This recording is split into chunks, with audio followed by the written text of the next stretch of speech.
member of the community, let me share with you this. This is the difference. This is who. No, Anthony's not here yet. Stepped up.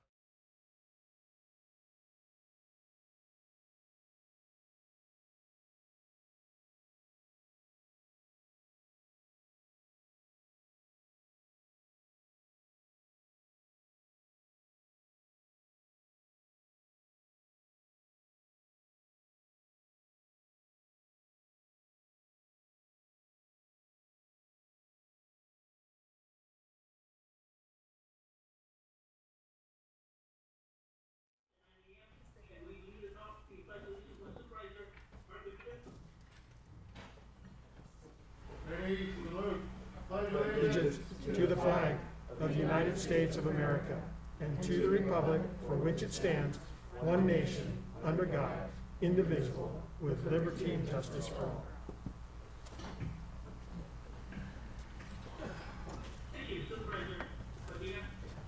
Next item is acknowledgement. Can I get a motion? So moved, Mr. Chairman. Medina, second. Thank you. Motion by BOTELHO, second by Benito. All those in favor say aye. Aye. Against, motion carries. Thank you. Next one is notice of temporary procedure for board of meeting, for supervisors meeting. Dulce, do you want a brief explanation?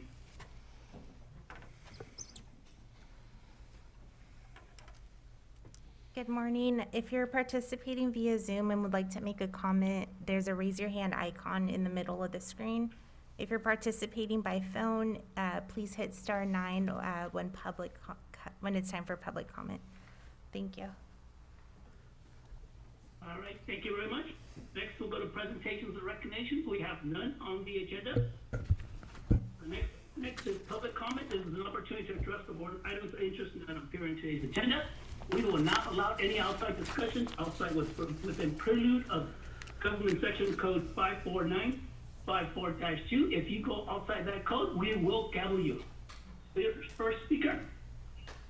Marty Martinez.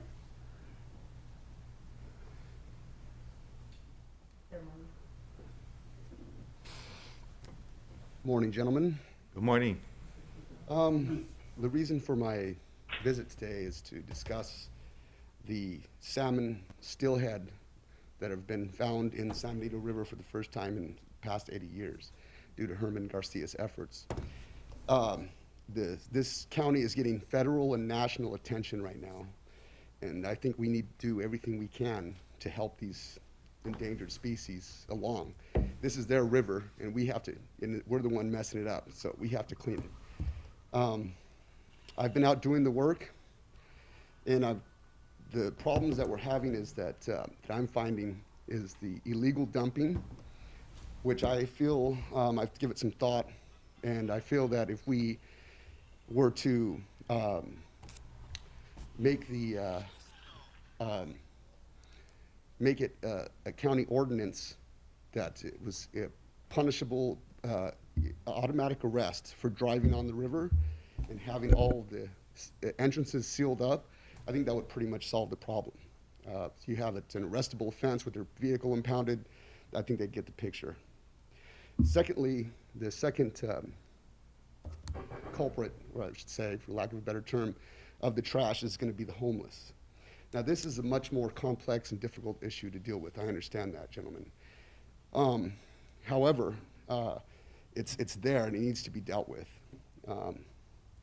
So what I recommend is that the river be cleaned up, for one.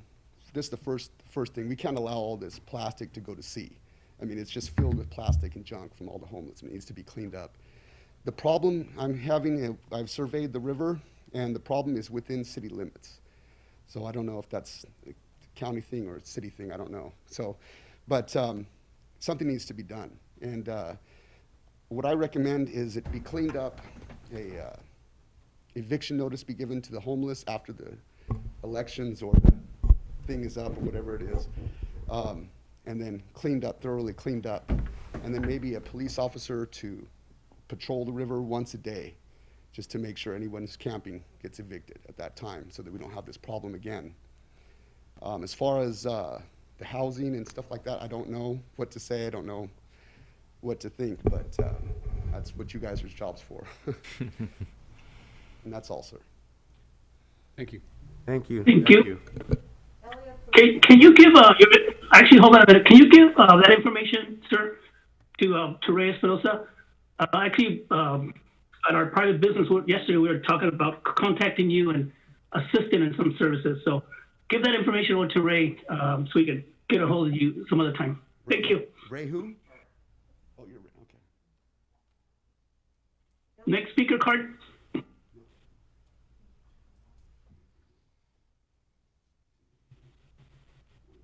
Good morning, Mr. Chair and Supervisors. This is Elia Salinas. I'm wanting to touch on 3 issues. Number 1 is, where do we stand on the mask ordinance? It was my understanding that the board was going to reach out to both the city of San Juan Bautista and Hollister last night, and Supervisor Hernandez was on the Zoom meeting for the city council, and there's a consensus to reach out to the supervisors and work together on some type of an ordinance going forward with a mask ordinance for the fines. And I'd like to also, I found out last week that the business licenses, the application process goes through a third party, and it's not assigned to San Benito County. And I'd like to, if we can find out in the future, the board can ask, why is there a third party involved in obtaining the fees? And I know that we're paying a third party. It's one simple form that gets filled out. It's a fine. It's a business license that gets printed out. I'm not understanding. I know we have the staff that's sophisticated enough to do it. It used to be done by San Benito County. It's done by San Juan Bautista, which is a really small town. If they can do it, I don't understand why the county is not able to do it, and they're reaching out, and we're paying a third party to do something that's contracted out when I think our staff should be able to do it. And then there was an increase in business licenses that people went out and started getting their business licenses suddenly in July. And it's my understanding, is that some of these businesses applied for the CARES money.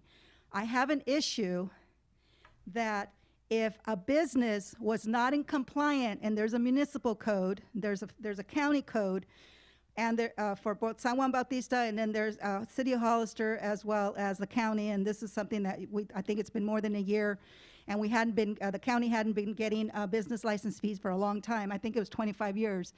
It's been more than a year now, and all suddenly these people that want to apply for CARES money, part of the prerequisite is to have a business license. In my opinion, if you were not compliant, I do not believe that these businesses should be taking this money from the county if they were not in compliant with a municipal code. Thank you. Thank you. Next speaker card. Rosa, if you could please state your name.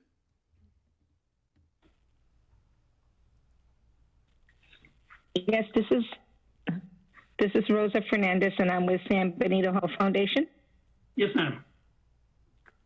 Yes, so I wanted to thank the Board of Supervisors for supporting the National Association of Community Health Centers Health Center Week. We had a very successful event in both San Juan and Hollister, and I want to thank everyone involved, Teatro Campesino, Redmond Transportation, all the grocers that supported, including Hollister Super and the grocery outlet. This is a collaboration with the Rotary San Juan Bautista and San Benito Health Foundation. We served over 1,000 individuals starting on Sunday, August 9th in San Juan Bautista at the Escuelita, where we had 453 participants, 394 adults, 59 children, and 226 vehicles coming through for a food distribution. And then we had we celebrated Farm Worker Health Day as well with an event for the children in the clinic where we provided full examinations, central examinations for the kids free of charge. The largest event was actually in Saturday, August 15th, at our clinic where over 400 families were served.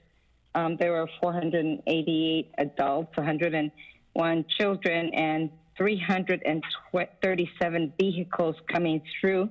We started early. It was supposed to be from 4 to 6, and we started around 4:20 and ended around 6:30. It was a very vibrant event. Again, we thank everyone here. The Consulado de Mexico came, and a representative from Robert Rivas came to the Hollister event, and we do want to thank the Supervisor BOTELHO for all his help in transporting and moving some of the produce.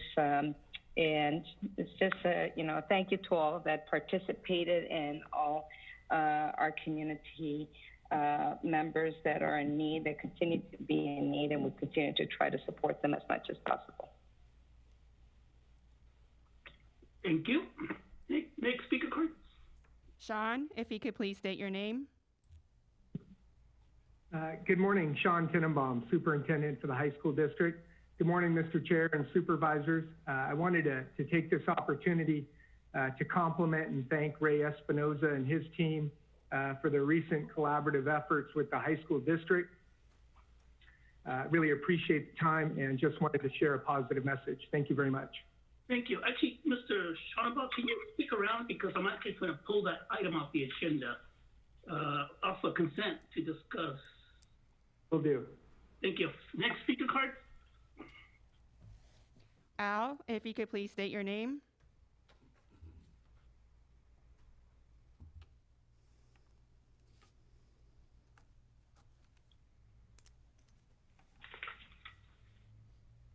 Al, you have been unmuted.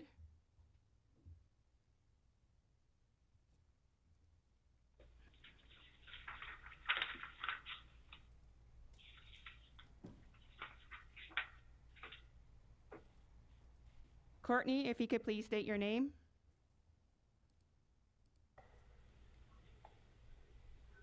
Good morning. My name is Courtney Evans. Can you hear me? Yes, ma'am. Good morning. Perfect.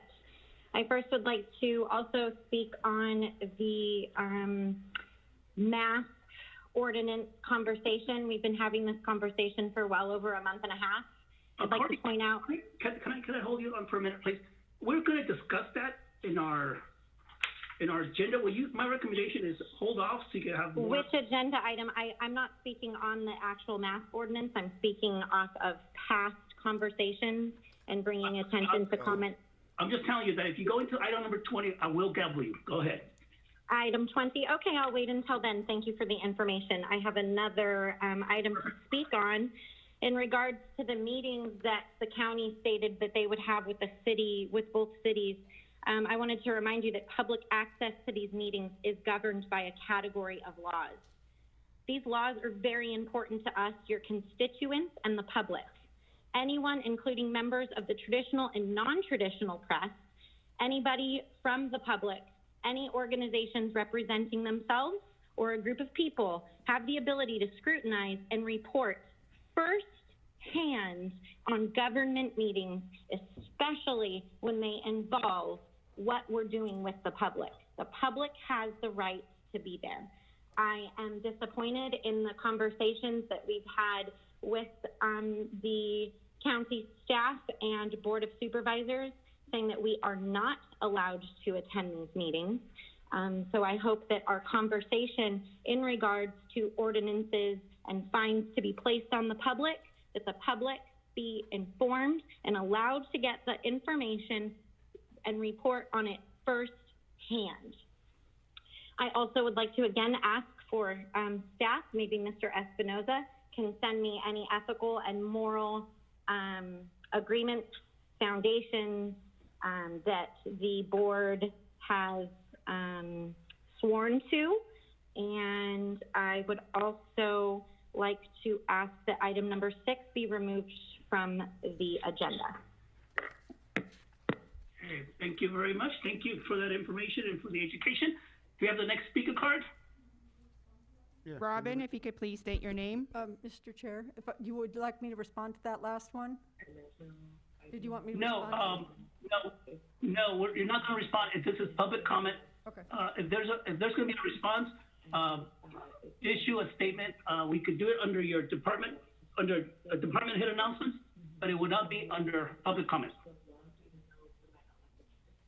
Okay, next speaker card. Robin, if you could please state your name. Yes, my name is Robin Spencer. Yes, madam.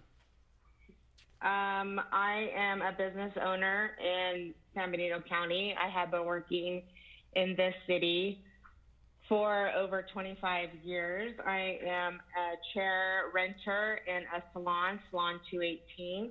I live in the county on Freitas Road, Anthony Botelho district. And I have been compiling, I don't know if you are aware of it, but there is a local salon that's been open for over 30 years that has now permanently closed their doors, Attitudes and Images, downtown Hollister. That has happened. We are all the chair operators having to pay rent to our salon owners, regardless if we work or not. My rent is $550 a month. That is due every month, whether I cut hair or not. So I have been compiling numbers from the 6 weeks that the salons were open, starting May 26th until the day we were closed. I have 13 salons that reported to me. My salon, Salon 218, Deja Vu, Studio MVG, Maine Society, Vintage Pearl, Cash's Lash Studio, Ageless Beauty, The Hair Shop, Hair by Heather, Dimensions of Style, The Beauty Lounge, Hair Creations, Salon and Day Spa, and Aesthetics by Alexandra. The total is 13 businesses here in San Benito County. 49 business professionals worked on 3,823 guests in those 6 weeks. There were 0 cases of COVID. We have a very good way of tracing and tracking. We are hands-on with our people. Many we see week after week. We see them every 3 weeks for haircuts. As I'm sure you men know, you get your haircut every 2 weeks. Women get their haircut every 4 weeks, 3 weeks to get root touch-ups. We know what these people are doing. Yes, Mark, they do get their, no gray is showing for these women. I color my hair every 2 weeks.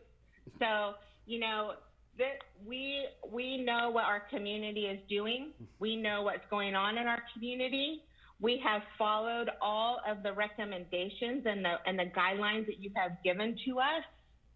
And we want to be supportive of you, but you've got to be supportive of us. There's already 5 major businesses in this county that have closed permanently, you guys. Come on. You know, there has been George's Grill, Oasis, and now the Oasis building's up for sale. The KFC. Thank you, madam. Okay. Thank you, madam. We appreciate it. Vidana, if you could please state your name. Hi, this is Vidana, San Benito County resident. Vidana, I would like to... Vidana, hold on a minute. I just want to give you a reminder. We have item number 20 on the agenda. So if you talk about anything to do with Corona, I will gavel you. I'd like to start my time over, please. And Yes. I'd like to second pulling item number 6 out of the consent agenda. We would like to hear the votes by the supervisors on who they want to put forth as vice chair. Naturally, hundreds of us out here would prefer to see Peter Hernandez in that position because he will be on the board longer. Secondly, something that's super important for you guys to understand is something that we understand out here. You have thousands and thousands and thousands of constituents here that understand there is no emergency. And we also understand that everything that is being done to our businesses and our community. You are getting real close. This is not on item 20, sir. This is not on item 20. You're getting real close. So anything that is being done to this community is not being done by the governor. It is being done by you guys, okay? You guys are in a position to declare all the businesses essential and let people decide how and if to Thank go you. back. You will have an opportunity to talk about that in item number 20. Thank you. Next speaker. We have no more public comments.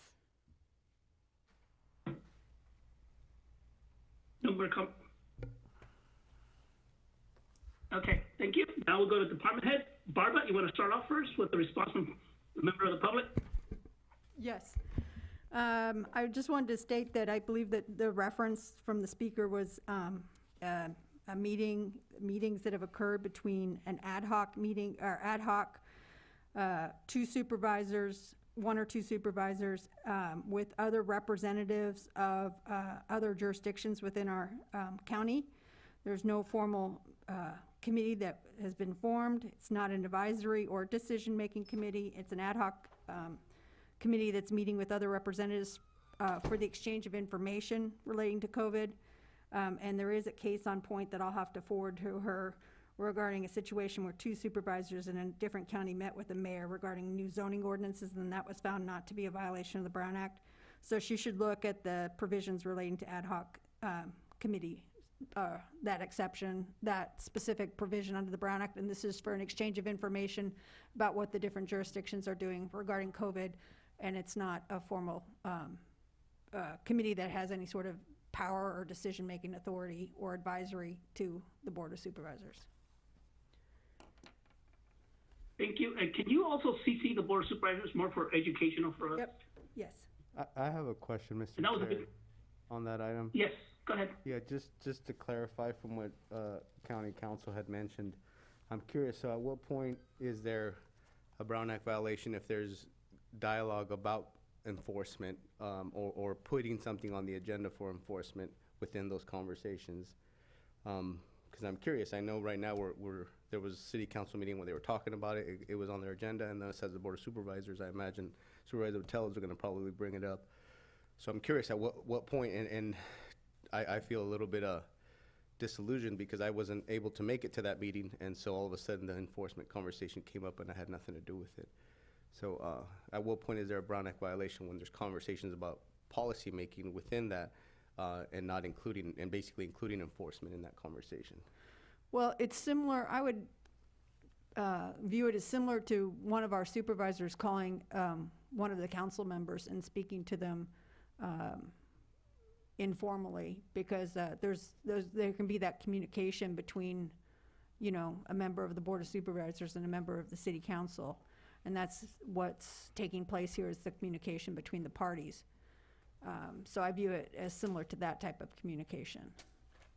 Thank you. Yeah, Mr. Chairman, if I could add too, since we do have item 20, I think it's item 20, I was just kind of, you know, maybe we could have a further discussion on that, and what, you know, and report out, you know, that discussion and dialogue that Supervisor Hernandez was referring to. Okay, we will do that. Yeah. Thank you. Thank you, Supervisor Hernandez. Thank you, Supervisor BOTELHO. One last thing, Chair, is I think even for the sake of trying to diffuse the situation in dialogue, I think it'd be contingent upon us to actually make those meetings not so much public, but the information, there needs to be record keeping and producing of that dialogue so the public can digest it. Okay, thank you. All right, Ray, now you have the presentation, department head announcements. Thank you, Mr. Chair. Yes, we have an announcement out of our OES department. We have Chris Mangano. Good morning, Chris Mangano with the Office of Emergency Services. Just wanted to let everyone know we have a cooling center open at the San Benito County Free Library. It opened yesterday. It will be open today from noon to 5. People can stop in for a cold bottle of water and a few minutes in a cool room. And we plan on being open tomorrow also. Mr. Chairman, I have a question for Chris. I really appreciate having a cooling center, and I know Mr. Norton was really looking for something on the west side of the county, and And these things are pretty hard to set up, and we don't have a big population. It's not overly used, but if it's used by one person, I think it's very, very important. But perhaps going into the future, and we may have some more hot days in October when it traditionally happens, perhaps for people that are in the outlying areas, we could arrange for some sort of transportation through dial a ride, maybe pick up the tab. I don't think it's a break anybody, and have transportation to our cooling center here in Hollister at the library. And that might be the most cost-effective way to address some of the needs of some our citizens that are in the outlying areas. Absolutely. So, but I appreciate the awareness that was that is happening. Thank you. Mr. Chair, I had a question too. Yes. And first I want to start off, thank you, Chris. I'm super grateful that you did that cooling center and you moved it forward, because I know that that's a huge need. And 100 and some, I don't think we've had this in a really long time, over 105, 108, I think at one point. So it's really concerning. For me, it's kind of like, so it's maybe more of maybe something to consider, but I think it'd be a good idea to make it a little, and I imagine you're already trying to, but figuring out a way to broadcast that message about the cooling center, because I know if folks don't know, right, and I don't think, those that might be of sensitive populations might not be connected to a computer to see it on social media or something. So I don't know what other mediums we can try, but I think it'd be good to figure out a way to make sure that those that are at risk, maybe they don't, maybe socioeconomic disadvantaged folks or folks that are elderly that might not have, they might not be behind a computer, an opportunity to connect with those folks so that we make sure that they have access to that cooling center. Sure. Thank you. Mr. Chair, if I may, as well, I know Chris and I have been working on the possibility of purchasing actually small cooling centers that we can actually distribute out in South County, up in North County, the west side as well. So we're actually looking at that as well for future events down the road to really provide some safety for the residents within our community. And a little bit more local access, where it's not such a big lift for them to come out. The other thing is we do actually provide communication through social media as well as Nixle. I just wanted to make sure that that's clear. And we'll continue to do our best to try to inform and keep people aware. Yeah, and I appreciate that, Ray. I mean, I had a feeling you guys were on it with that. I'm just concerned about those folks that don't have computer access, or they might not have a cell phone or something. It's a reality. I know a lot of folks that I've connected with that are elderly could care less about a computer. I just want to remind the board that it's not on the agenda. We're getting real close to Brown Act issue, and if you want to continue the discussion, we have to place this at the next board meeting. Point taken, Mr. Chair. Thank you, Mr. Chair. We also have one more announcement at a county council's office. We have Barbara Thompson. It came to my attention that there was, when we copied the item over for an item 20, that the ordinance that was previously attached to the last board meeting wasn't omitted.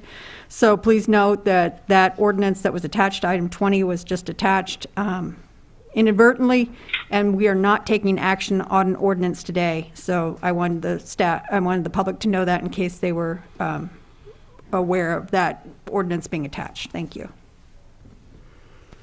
That's all the announcements. That's all the announcements we have, Mr. Chair. Thank you. Any questions from the board to Ray? None? Okay, let's continue with board announcements. Supervisor Hernandez? I just had one item to, we just had a special meeting last week. But this last Friday, I met with our CAO, with Superintendent Tenenbaum of the high school, Greg Bucknell from the roads department, and trying to remember, Dulce Alonso, our management analyst, and Don Kelly. So the conversation was around my district, So maybe for information for my constituents to know that we're working hard for them. We're coming up with a game plan to get that, to come up with some mitigation measures for that corner of River Park and San Benito Street.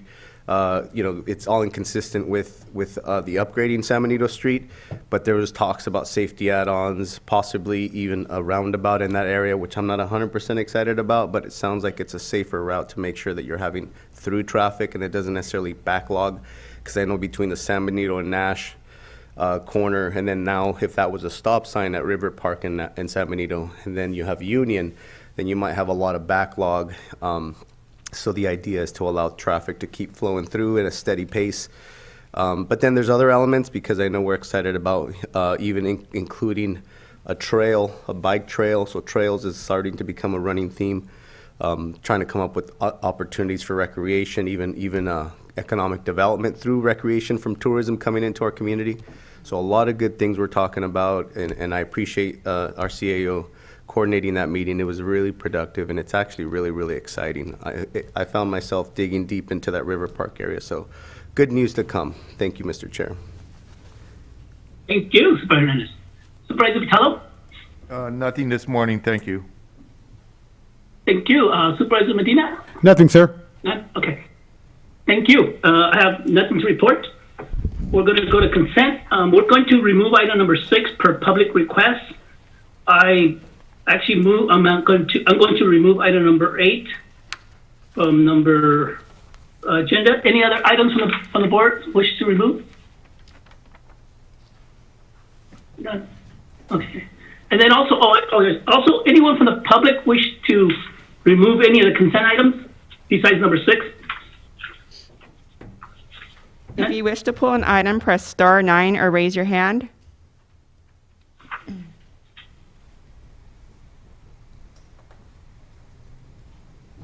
There is nobody from the public. Okay. Thank you. All right, what's the pleasure of the board on consent agenda? I'd like to make a motion to approve consent agenda with the exception of number 6 and number 8. Is there a second? Second, Mr. Chair. Thank you. Motion by Medina, second by Hernandez. All those in favor say aye. Aye. Against, motion carries. Thank you. Item number 6. I was a member of the public. I will allow the public to speak first on this one. Do you have any speaker cards? If you wish to make a comment, press star 9 or raise your hand.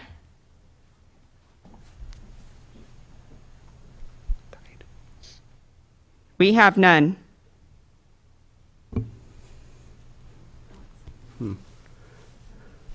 None?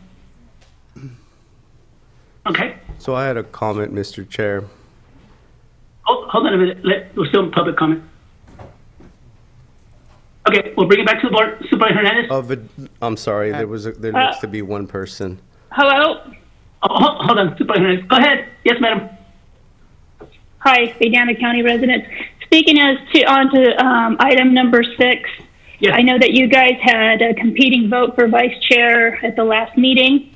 There's thousands of us that would like to see Supervisor Hernandez in the vice chair position, since he'll be serving on a term longer than Supervisor Botelho, who's gone at the end of the year. And so we'd like to see some continuity in that matter, if somebody would motion for that. Thank you. Thank you, madam. Courtney, if you could please state your name. Hi there, my name is Courtney Evans. I agree with the previous caller. I would also like to see Mr. Hernandez as vice chair. I know that the vote was split last time. Mr. Botelho has been on the seat for many, many years, and I think it's time for Peter Hernandez to have the opportunity to learn and get some experience while Mr. Botelho is there to help and assist from the side. Thank you. Thank you. Thank you for your comments. Next speaker card. We have no more. We have one in the audience. Thank you. Back to Supervisor Hernandez. We have one more in the audience, Mr. Chair. Good morning, Mr. Chair. It's Elia Salinas. I think that the public is not aware of, and they actually don't have a say-so. It's actually up to the Board of Supervisors. They're the ones with the experience up there, and with all due respect to Peter, because Peter is going to be here another 2 more years, It is in the best interest of the board to have Anthony Botelho. Peter is still learning, and he's diligent about wanting to learn more. And if Supervisor Botelho ends his term in this year, it's the best to utilize someone with the most experience, which is why I would suggest, and I have no say-so, I'm just saying to the public that the reason why we should have Anthony Botelho and the board should pick Anthony Botelho to be aware of, we need to take advantage of the people that have the experience and are able to mentor those that are coming up the line, as well as those that are candidates right now, should be online right now, learning from the board and learning what the procedures are. I know being up there at the dais and trying to run a meeting, it gets a little nerve-wracking because you're trying to follow the policy and you don't know the policy and you're learning it as you're going. And I think that that is why it's best suited that we have Supervisor Botelho. Thank you. Thank you, Madam. Looks like there's one more in the audience, Mr. Chairman. Yes, please. I'm Vivian Stubblefield, and I agree with her. I agree that Peter Hernandez, as vice chair, he's shown a lot of excitement for our county, and he's been so involved, and I think that he should be given that chance to be a vice chair. Thank you. Thank you, Vivian.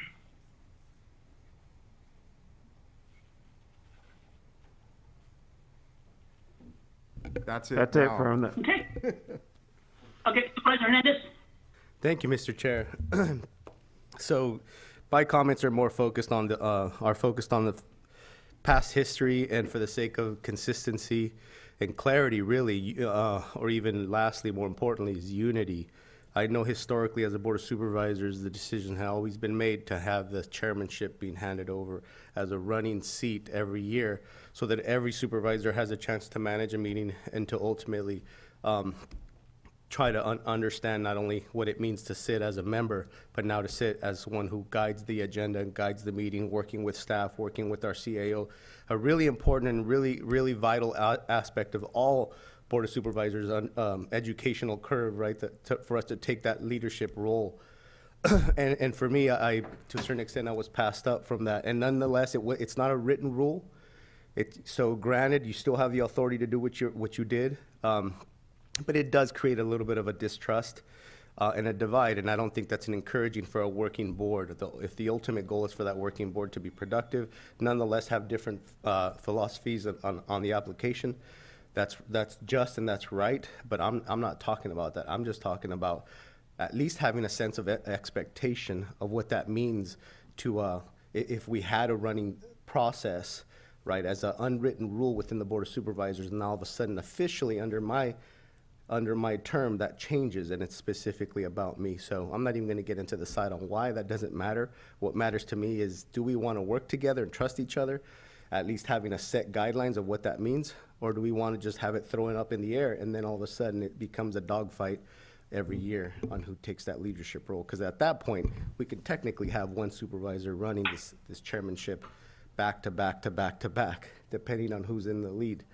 So you guys make the choice. At least you know where I stand on it. I came in first obviously being new, respecting the board and willingly saying, I'm going to support somebody. I had no intent of taking that position myself out of respect for that board. I would just hope that we would have the same courtesy for each other. Those are my comments, Mr. Chair. Thank you. Any other supervisors wish to comment? I guess I should comment on, it's nothing that I'm holding my breath for, or, as vice chair for the next 6 meetings or whatever. And, it was an issue and a problem, last meeting where, you weren't feeling too well. The chair wasn't feeling too well, and things need to be signed, things need to be get done. That's why you have a vice chair. Other than that, it's kind of it's a support role. And, unfortunately, it's somewhat of a issue today. And, Supervisor Hernandez made some real good points just now, and the last thing I think any of us four that are here and future board members really want is that type of friction. You know, we don't have to degrade ourselves down to what's happening with the city of Hollister. But, you know, it is a leadership role. You have to have a lot of time to work with staff, work with your fellow colleagues, and being in his first term, and I remember when I was in my first term, I don't think I hit the chairman's seat till my second term, is that you learn a lot as far as how you develop more of a consensus building, and I think that's what we really need right now, is consensus building through the chair seat and vice chair. Next year, you're going to have a new board. There's at least two, three new people. And they're kind of pick their leadership, regardless what happens today. So, you know, it's where it's at. We have some real big, tough issues that we're working on right now. And running a CRUZ meeting, you do a real good job, Mr. Chairman. I think I have shown that I've ran a lot of good meetings since then. So, you know, it's up to the board. You know, I'm not losing any sleep over this problem. Thank you. Thank you, Supervisor Botelho. Okay. Any other comments, Mr. Medina? No, sir. Thank you. Okay. I don't have comments. Other than that, when I placed this item on the agenda, my best interest was to make sure that we are continuation of the same type of style management on the board. In all honest opinion, Supervisor Hernandez, all three of you guys have felt that Supervisor Botelho had a more consistent style management as I do. We're winding down.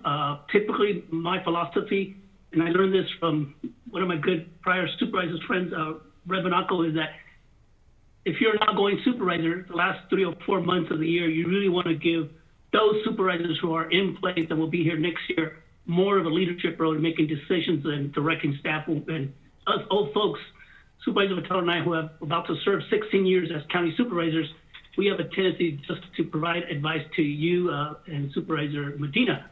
However, in this case, because of the magnitude of what's going and being presented to us, I felt that Supervisor Botelho was the one that was more in line with my style of management, and I wanted that to be consistent to the end of the year.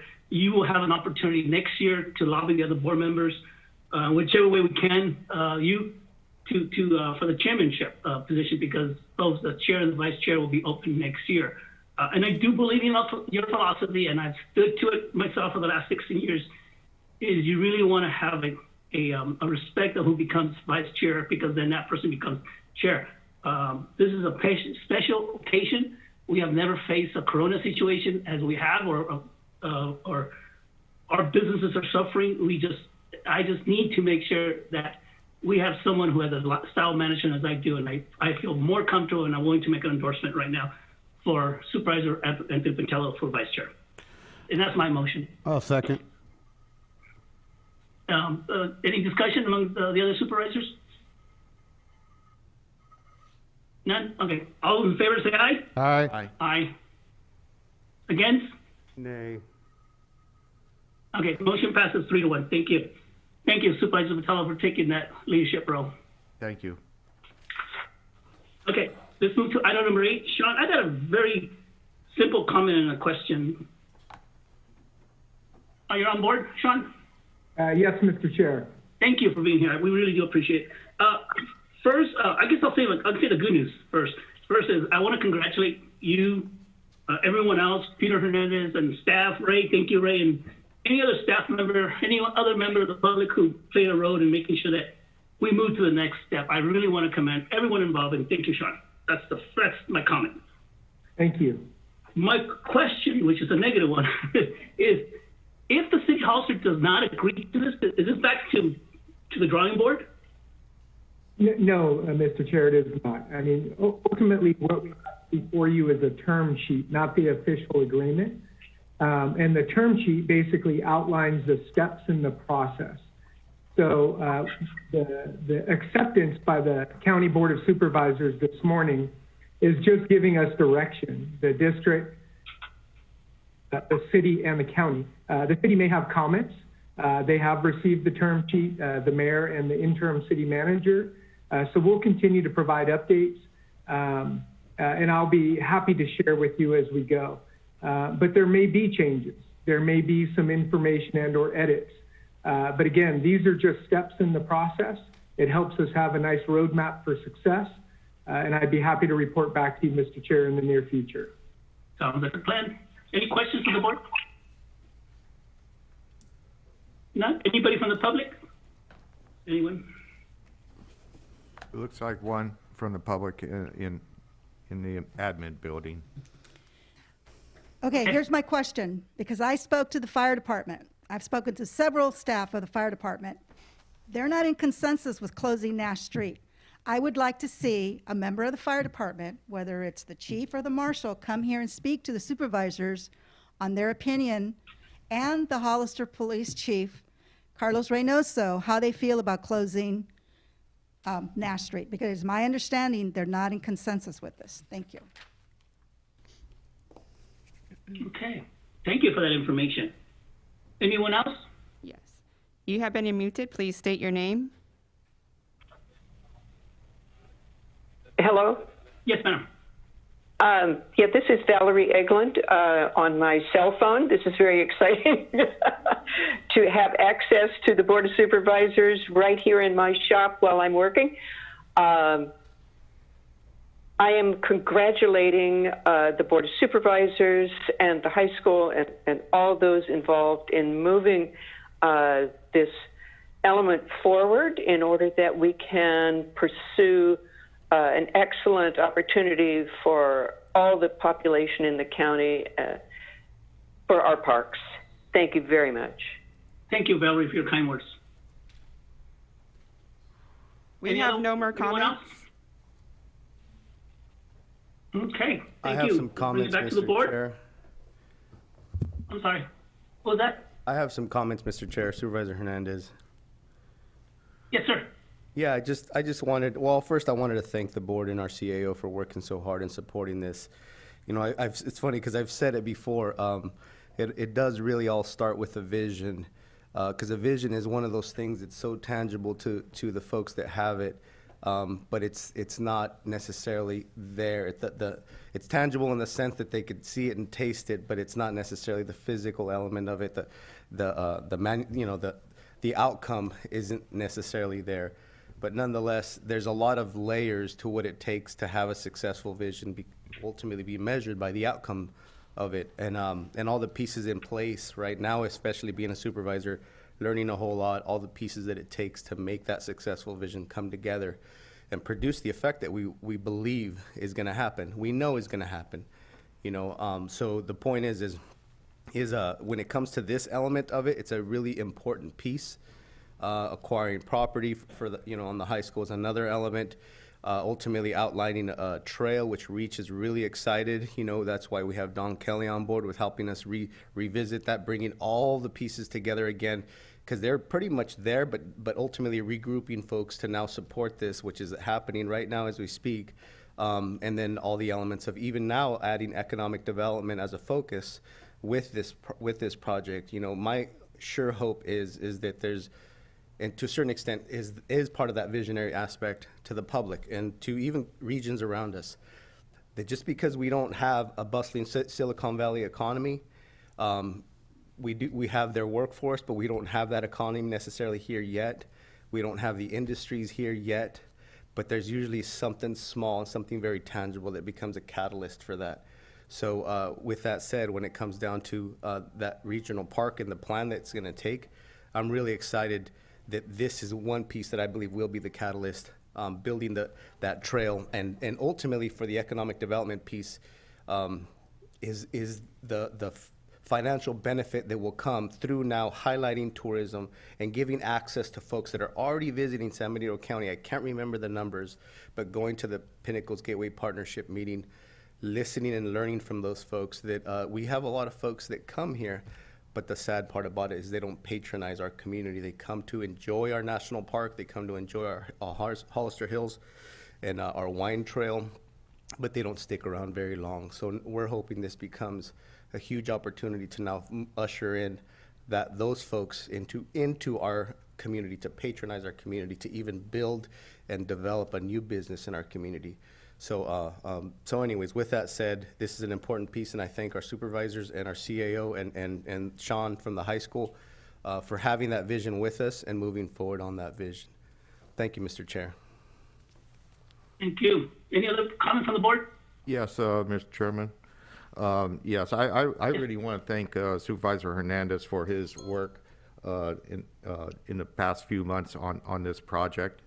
And it's just starting, you know, because he has a great vision for the regional park. He's absolutely spot on right about economic development and how it goes hand in hand with the quality of life, such as regional parks and with businesses doing well in our community with visitors coming. And it's an emphasis that this board has taken to attract businesses here that will provide a tax base so we could develop this park. And you know, he's going to be here for a while. There's no question about it. And I hope Supervisor Hernandez continues his enthusiasm for, you know, pushing that park going forward. I want to thank Sean Tannenbaum of the high school district for his dedication to improve our high school. It's a beautiful campus. It's a great trade for the county, and to kind of give, you know, Nash Road to connect those two campuses and make it a whole lot safer for the student body. I think the public speaker has a good point as far as, you know, how the fire department and other emergency services needs to respond to different parts of Hollister. I think they need to do their due diligence and have their pre-planning to accomplish that. I don't think it's impossible, you know, having a little bit of background in that arena myself. But you have to plan ahead. And all of us working together, we accomplish big things. When we're pulling apart, that's when things don't happen. So we're headed in the right direction. Thank you, Supervisor Patel. My comments on this project is that this was one of my pet projects since I first got elected back in 2004 with Supervisor Patel, and we have gone through a lot of meetings, a lot of discussion on it. The high school, the city Hollister, everyone involved. And when Supervisor Hernandez came on board, he like added a little spark to it, and it went into second gear. My only advice to you, Supervisor Hernandez, the senior one here on the board, is that continue this, put another spark to it, because you will have those that will try to derail this good effort. Has been in the past, and it will continue in the future. Just be careful and put that extra gear. And Sean, thank you very much. Without you, without Ray, with other members of the public, it wouldn't happen. And I do respect Elia's comments about the sheriff, the fire department, and the city of Hollister. I'm going to be contradicted on this one. I'm going to say the fire department and the Hollister police got to come on board. This is a public interest benefit to the community. They need to play ball with the community. That's my only comments to the fire department and the police department. They need to come and play ball, because this is a good project in the making. I'm not going to be here. Supervisor Patel's not going to be here. Peter, you need to make sure this moves forward. It's upon you, it's upon your shoulder to make sure that this project continues the past course that is continuing right now. And I beg you, make sure, don't let it get off course. Thank you. Will do, Mr. Chair. Okay, any other comments before I ask for a motion? Okay, actually, I'm the one who pulled it out of consent. I will make the motion I make the motion, we approve item number 8 as stated on the transmittal. Medina, second. Thank you, Medina. All in favor say aye. Aye. Aye. Aye. Against? Motion carries 5-0. Thank you. Congratulations. 4-0. That's 4-0. We will Chair. now go. The ghost of Jim. Yes, sir. It's 4-0, not 5. There's only 4 people. Oh, sorry. I apologize. Thank you. I'm used to saying 5. Thank you. Stand corrected. 4-0. Thank you, Supervisor Medina. All right. Let's go to regular agenda number 20. Tracy? Right? Yes, thank you, Mr. Chair. We have Tracy Belton here. She will be presenting this particular item. We also have some speakers as well. We have our doctor as well as, I believe, Crystal Lamonto on. And we also have Melinda Casillas here to discuss a little bit more about the HDL, the business license. So with that, I'd like to go ahead and pass this on to Tracy. Yes, good morning. Thank you. If Dulce could start the PowerPoint, please. It's loading right now. 1 second. Actually, Tracy, you want to hold off for 1 minute? I can. Sure. I appreciate it, Tracy. Supervisor Botelho, in your director's report, you mentioned about discussing enforcement on this item. Do you want to continue that to put it on this item for number 20? Well, I was thinking that maybe after the presentation, I would discuss that and then see what this board wants to do. Perfect. Perfect. And I just want to make sure that you were still on board for that idea. Thank you. We will discuss that after this, at the end of number 20. Go ahead, Tracy. I apologize. No problem. Thank you. Good morning.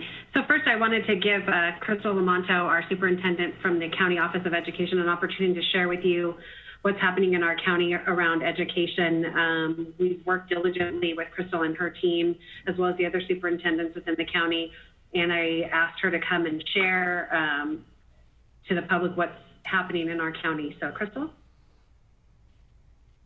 Good morning, and I apologize if you hear some background noise. We've got someone trimming the trees right outside the office, so I do apologize. So good morning, Board of Supervisors, and Tracy, for allowing me to come in and start and provide an update for you guys. So I put some talking points on. I won't go over all of them in detail. I think most of you know that we have developed, in collaboration with the San Benito County Public Health, a reopening document that has been provided to the community that allows two different phases. One, because we're on the monitoring list right now for some distance learning, which is as expected by the governor.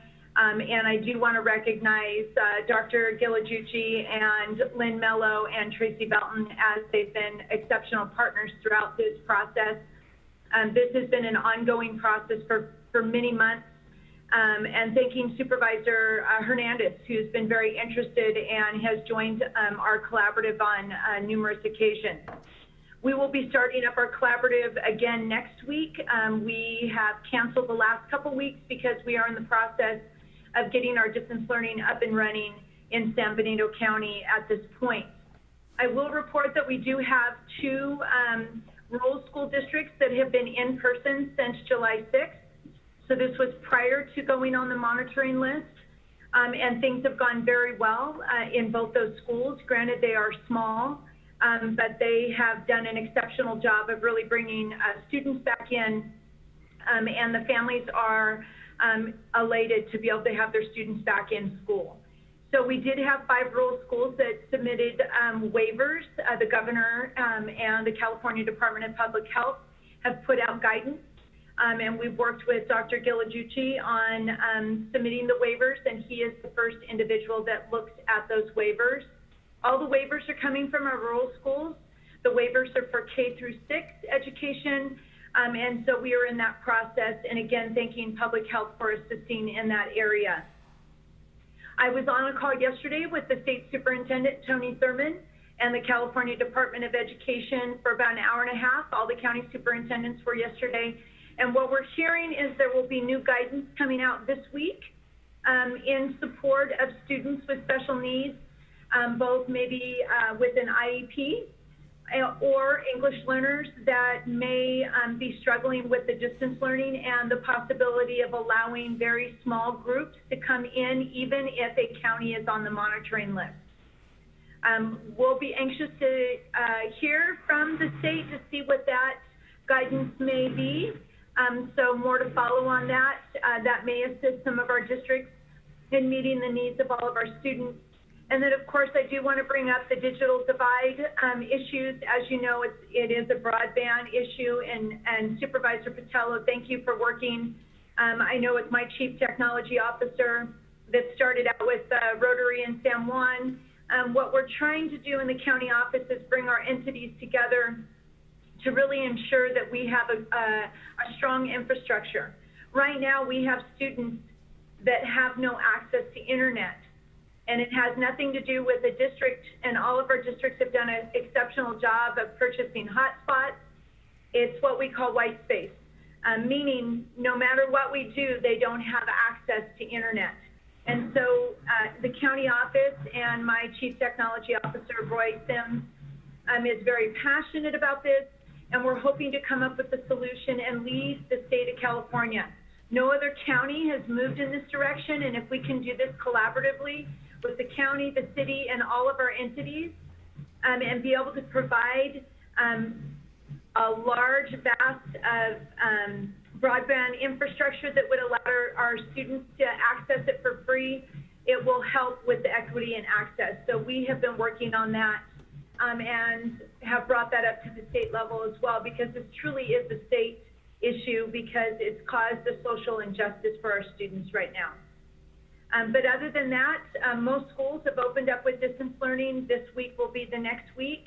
Our districts have done a fantastic job of issuing devices for families, hotspots if they don't have internet, and navigating all of those issues that come with that. I think our biggest issue right now is we're starting to see notifications that electricity may be turned off, and if that does happen in San Benito County, that is going to cause issues, obviously, for distance learning, since we are relying on our internet access with our students. And I will stop there if there's any questions. Crystal, I thank you for that strategy plan presentation. I know there's a lot of questions. My interest is in the digital divide issues. I think it's a good idea that we all partnership, and I also believe if somehow we can find a way, because sometimes bandwidth, if there's too much bandwidth, or let's put it this way, if there's too many cars on the highway, it's going to slow down the speed. And that's one thing we don't want, because I know kids, I have actually 3 grandkids, and they hate it when they can't download any document they wish they could have right there. These are kids, they just want rapid information.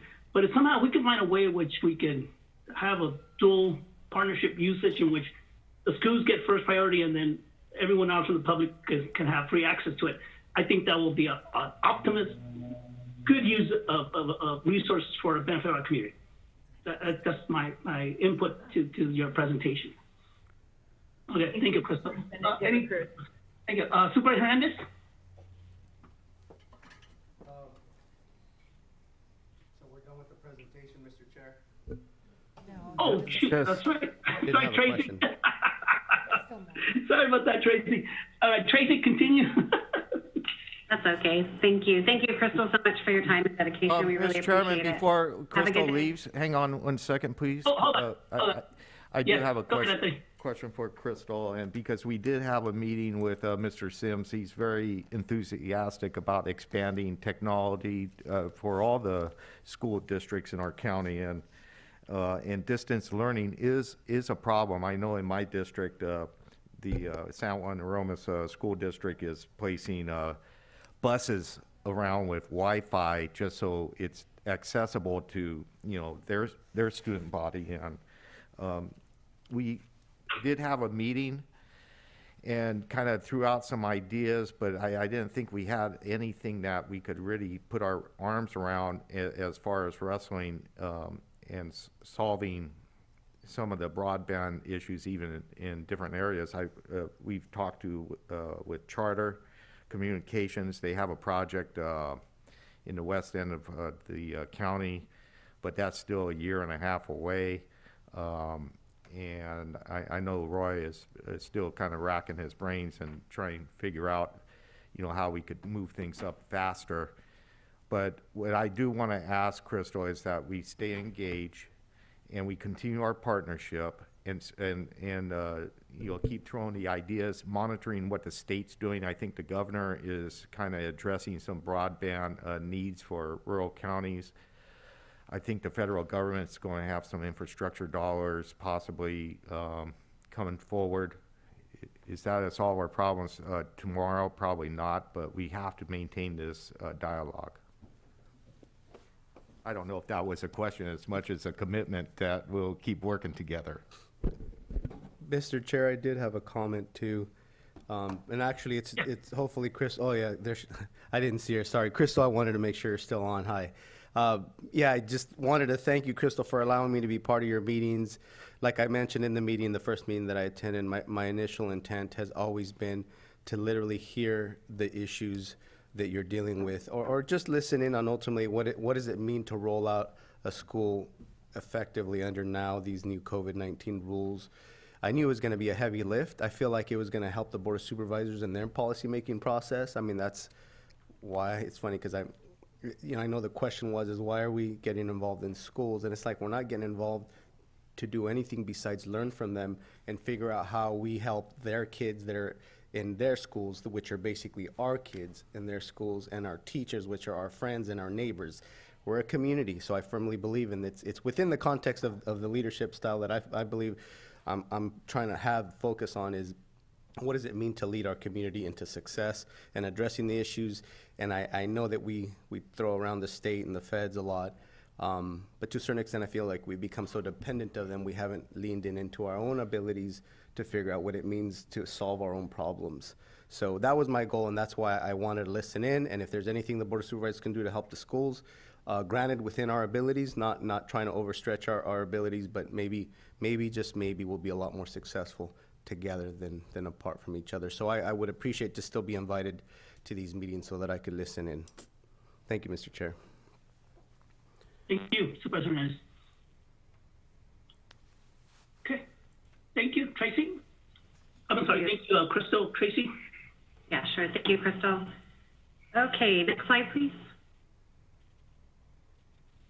So this is just an update on our data. Everyone's aware of the data. Supervisor Medina posts it regularly, and it's up on our webpage. Just wanted to remind people. Our hospital is quite impacted with some COVID cases right now, so just want to remind people of that, and just remind people to continue to look at this if they have questions regarding our numbers. Next slide, please. This is our often served data, testing information. We minimized the spreadsheet to just include July and August because it was getting rather long. And then the cumulative data is on the right. So we've done a total of 7,400 tests, a little over that. Results received 4,685. We've had 4,400, a little bit more than that, of negative cases, 224. And the OOJ is out of our jurisdiction. So those are people who don't live here but have been tested at our site. And then we have 153 still pending. And those are really within the last week or so. You can see that on the left, not very many have lingered any longer. So I just wanted to give that cumulative data for everybody. Next slide, please. So this is an update on our monitoring list. As of yesterday, we are still above the testing positivity rate as well as the hospitalization. Dr. G is going to touch a little bit more on the monitoring list during his slide. Next slide. So just wanted to provide a quick update on the state monitoring list. As many of you are aware, there was a system error with the CalReady system that interfaces with our local public health. And there were, as you can see here, the governor reported out there were 14,861 positive cases that were backlogged in the data reporting system. It appears that the system is running current now. The governor did state that the cases still remain high, but they are trending down in the right direction. So that is an encouraging message from the governor. CDPH has updated the county data monitoring list as of yesterday. It was frozen for a while until they could get the backlog of the tests out of the system, and so they've all been pushed out to the counties, and the counties have all processed them. So it was updated as of yesterday. In order for consistency to reflect the data and how the disease impacted the county, as I stated, that the data has been appropriately updated, and our public health department is also current on our data. In the event that our county would have shifted off the county data monitoring list, we would have been advised. Unfortunately, we did not shift there. I'm happy to report that Santa Cruz did move the data monitoring list, so that was exciting news for Santa Cruz, as well as for Dr. G, as he is the Assistant Public Health Officer there. There is question regarding the July 13th health officer order that specified that the indoor operations shall remain closed, even if you are removed from the county monitoring list. So until that health officer modifies that order, even if we were to come off of the monitoring list, we would still not be able to reopen our indoor operations. The only thing that would be able to reopen would be the schools. And so we're hoping that that is going to be revised shortly. I was on a call yesterday, and they said that they're actively working on that. And the last bullet indicates that they are actively reassessing that order in light of the evolving scientific evidence regarding the disease transmission, the risk of transmission in different settings, and they will provide us an update. Oftentimes we're asked, what does it take for us to get off of the monitoring list? It takes for us to get off of the data needs to change. And just a reminder to everybody that this is what we are pushing: to wear a face covering, physical distance, wash your hands regularly, and minimize mixing. I know it's a tough time, and people want to be socialized with their friends and family, but we're asking, individuals to remember to just minimize the mixing outside of your household. So this is just a brief update on our COVID-19 Business Recovery Assistance Grant. I'm going to get through these rather quickly because Dr. G has to jump off the call soon, so I want to let him have an opportunity to talk. Total allocated for the Business Recovery Assistance Grant was $1.5 million. The objective of the program was to offer immediate financial assistance to small businesses located in the county to maintain their businesses and workforce with one-time funds. The county will grant up to $15,000 to each eligible business. There's just the time frame for them. The team, there's 6 members of the review committee. They're currently reviewing and evaluating all of the applications. There were 209 applications submitted, which is amazing. The review committee will be making their final selections to the grantees on Monday, August 24th. And this has been a very rewarding and time-consuming process for the review committee, so we really want to acknowledge the individuals who are working on this diligently to get these grants out.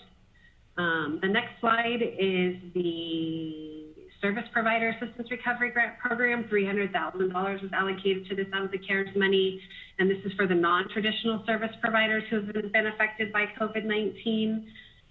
This will provide grants for up to $7,500 to the eligible non-traditional service providers. The timeline's listed there. We've only received 6 applicants, and those are being assessed as well. I just want to acknowledge our CAO, Ray ESPINOSA, Dulce Alonso, our management analyst, the Board of Supervisors who've worked diligently, and staff, as well as my staff. Deputy Director Enrique Ariola has worked diligently on this, as well as his team, and I just want to recognize everybody for that. Enrique will be available for comments after Dr. G presents on this or questions, as he's managed these 2 programs. So Dr. G is with us. Again, he only has about 15 minutes. Unfortunately, he has another commitment, but Dr. G, if you would like to report out anything and if there's any questions. Oh, yes.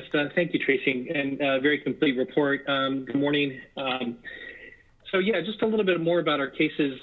As you know, we're still on the county monitoring list right now. See, the numbers are just in front of me, pardon me. We're at, I think it's 187 cases per 100,000. The threshold is 100 cases per 100,000. So we still have a ways to go, but I do believe we're seeing signs of this summer peak, perhaps on a downswing. There's been, as Tracy noted, some confusion about the data and some delays in data. So it does take some time for this to kind of sort out. But I'm hopeful. I'm optimistic. I think I reported to you last time, and I think it's just reinforces the public health measures we know that work. They're difficult, but they do work. Testing continues. We have the OptumServe site, which is our main source of testing. That in Hazel Hawkins Hospital for those who show up there. The OptumServe site, we understand, will be continuing through the end of September, which is good news. There is some talk about reserving some spots each day for public health investigation purposes, so that if we have an outbreak, we have an outlet for people to get tested if they've been exposed. So there's more to come on that, but we're hopeful that will come to pass. And the hospital continues to do well. We have a fairly, probably a little bit more census of COVID patients at Hazel Hawkins than we're seeing in neighboring counties. That's probably a function of the fact that this is the only hospital available in San Benito County in this area. But their capacity still remains good, so I'm hopeful that that will continue to be the case. So I think that's the extent of my presentation. I'm certainly happy to take any questions. Any questions from the board? Yes, it's Mark Medina. Doctor, on the capacity at the hospital, is that based upon how many current beds we have now prior to them decreasing their floor? Because at one time they had a larger bed count, but I know within the last I think 5 months they really decreased their bed count. And I'm just curious what capacity we use. Oh, right. So we are using staffed capacity, not necessarily physical capacity. And the staff capacity can vary depending on the number of staff that's available. So there may actually be empty beds that aren't staffed if people call in sick, or perhaps the census is low and so forth. So we're looking at the ability for the hospital to be able to take patients, and that includes both the physical bed itself and the people to staff it. So the number here, 9.3, that's based upon how many beds? Let's see, the 9.3 that I'm looking at is the test positivity rate. I may not be looking at the same chart that you are. It says increasing hospitalization, greater than 10% increase, change in 3-day average COVID hospitalized patients. Okay, and you're looking on the website? I'm looking at what Tracy handed out. Oh, okay. Bear with me just a second. I'm going to look at her. There were some new numbers. Oh, I see what you're saying. Yeah, that 9.3. I think the way that this is formatted, that column,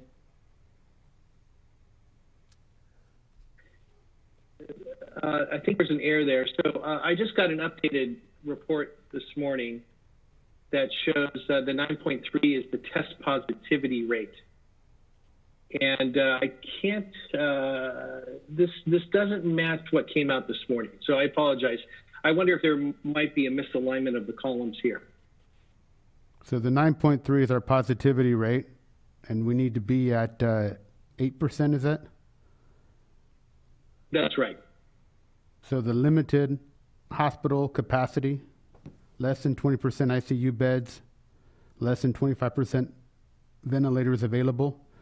So we're fine when it comes to the hospital side. When we're looking at the positivity rate, we're off by about 1.3%. The elevated disease transmission, that's where we're way out of whack, if I may say so.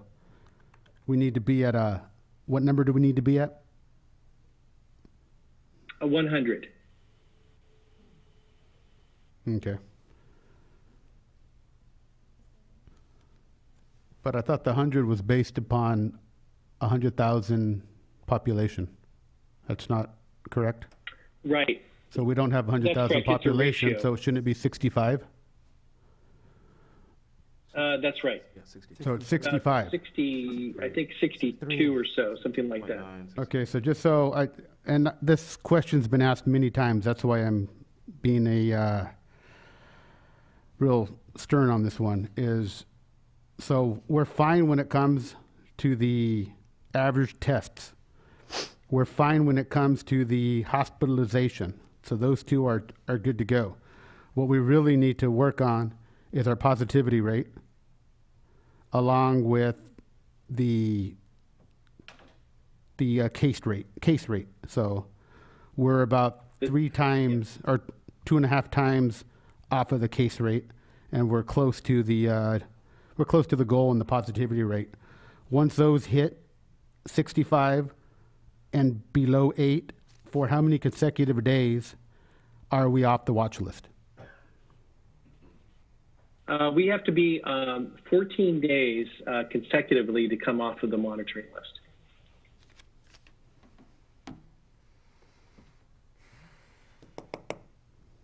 So that's going to be a hard task to conquer, I would say. When we're looking at things that we're trying to look at, for instance, one of the ones that I hear a lot are about the salons, and I'll just bring this up again, is and I know the state controls it, but you're looking at one person entering a place of business. They have masks on, they're sanitized. Has there been any talk at the Capitol to possibly look at a different way to open up your salons? I mean, outside, yes. I think that is less sanitary than having them inside. That's my opinion. But has there been any talk at the Capitol or with the governor on loosening or changing those policies? Yeah, I can say specific to hair salons, I'm not aware of any talk specific to that, but there's been general talk about a general reworking of the reopening framework from the state. As you may know, there was a change in leadership at the state level where the state health officer recently resigned, and there's a new person coming in. So we do expect some changes, but I think there's a general recognition that there may be a way to more precisely, choose industries where the risk is highest and try to provide some more relief where the risk can be more easily managed. So I think the hair salons probably fit in that category because, as I said before, we've certainly had instances where hairdressers were infected and did not pass on the infection when both persons were wearing a mask. And, I think that risk can be relatively managed. I think the bigger risk are types of industries where large groups get together. And so I think we'll see some adjustment there. We're expecting some changes coming in the next month or two. Month or two? Yeah, I know I'm vague, and I apologize for that. We haven't been given any more detailed information about that. Okay, thank you, sir. Unfortunately, it's all being done at the state level. Understood. I appreciate all you do. Thank you. I had a question, Mr. Chair, for the doctor. It's just one question.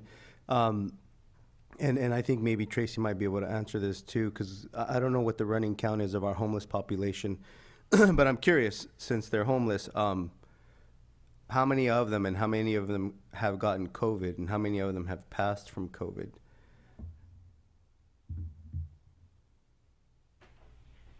Sure, I can answer that. So Supervisor Hernandez, did you say how many have passed? Yeah, how many got severely sick and they didn't make it, and how many of them, how many of them even got sick, and what is the total running count of the homeless population?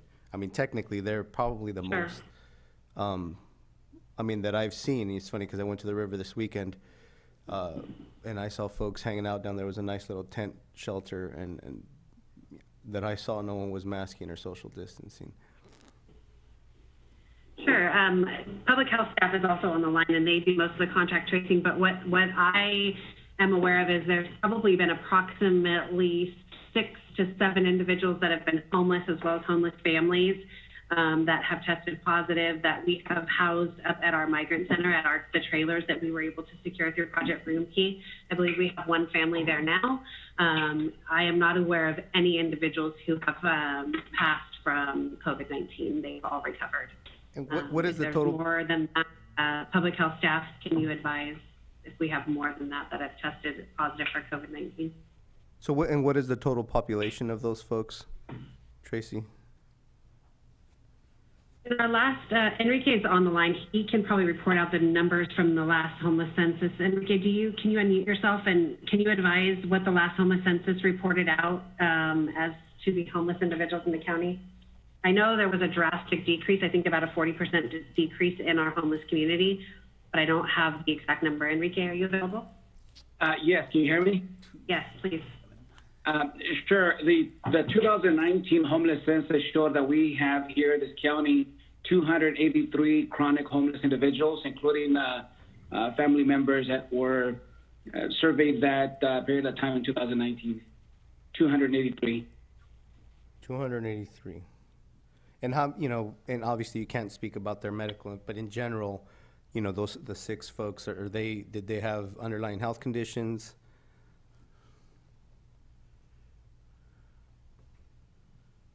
I'm not able to report that out. Public health staff, do you have any information on that? I'm not sure that we have that information available at this point. Hi, this is Lynn Mello.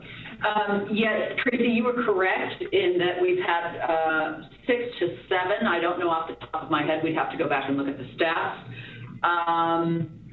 Yes, a few of them have had comorbidities or accompanying health conditions. Right off the top of my head, I can't really say how many. I would say the majority did not, but I do recall that a couple of them did. And of the 283, have you pretty much caught them or seen them as you visited them having masks on or social distancing? What? I'm sorry, I couldn't hear the question. It was kind of broken up. Sorry. Could you repeat the question, please? So the 283, from what I've learned, I know that through the Homeless Task Force, you frequent these folks, you visit them. Obviously, if there's things going on that aren't legal, but nonetheless, as you visited them, is there any record of these folks social distancing or masking as evidence why it's only down to 6 people? Well, we have not visited them, but we talk to their contacts that they give us when they have telephones. And we work with them to advise them to social distance. And the majority agree that they can do that, but they're a very difficult population to reach out to. We are not going out into the community. Our contact tracing and case investigations are from our office. And I don't know, there is the Whole Person Care Project that does work more closely with the homeless population, and Enrique oversees that project. I don't know if Enrique could speak to this question. Yeah, this is Enrique. We do not have an outreach team that goes out to the community to make sure whether they are social distancing and adhering to wearing masks and such. But what I could also say is that at the shelter, there are strict guidelines set in place to ensure that homeless individuals at the shelter are adhering to the sheltering in place. As a matter of fact, the shelter has capacity for 50 individuals, and during the shelter in place, the population has been reduced to a maximum of 25 for that particular reason, to ensure social distancing and and create a better environment as far as mitigating the spread of COVID. And the remaining individuals that were at the shelter were a part of Project Home Key, which we were placed in different hotels just to ensure their safety of themselves and others.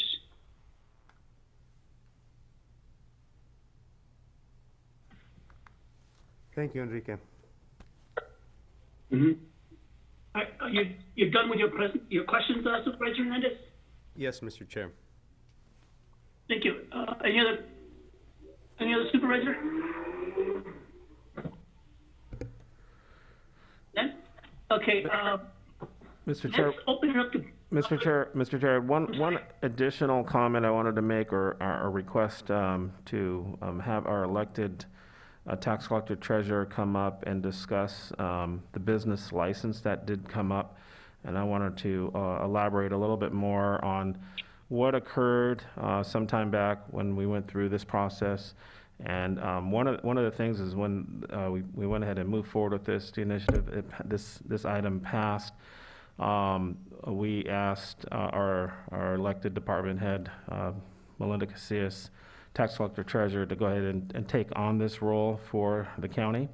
And so she has done so, and I wanted to go ahead and have her comment on that. Melinda? Sure. Just a little bit of information regarding the business license. So it has Measure H, passed by the voters, has been in effect for roughly a year. July of 2019 was the start date of that initiative. And so our office, we chose HDL to spearhead this project because it's been 25 years since we've had a business license ordinance. And so there's a lot of education that needed to happen with the business community. And we've had a great partnership with HDL, and they are expertise at business licenses. So we gave them what we had, which was our unsecured tax roll, which, as many of you know, is business related. And then we gave them our fictitious business name filings that we had from the clerk's office. And so that got the process started, and they gave a lot of educational information when they reached out to these businesses. We also created a packet that we gave to the clerk's office. Our office created a packet that we gave to the clerk's office so that when somebody came in and filed a fictitious business name, they got a packet to know that they needed to get in contact with HDL to get a business license. We also gave that packet of information to the RMA department so that when people came in to file for permits, they could reach out to their subcontractors doing work on their permits, on their construction projects, and that they needed to also get a license. So that was kind of our first year, how things were working. And then in the meantime, HDL, which we use for our sales tax analysis, they reviewed all the sales tax that was coming into the county, and they basically created a list of people that were not on the original list that we provided them, businesses that were not on the original list. And so they've created a list between their sales tax audit and also using Yelp, as many of you are familiar with.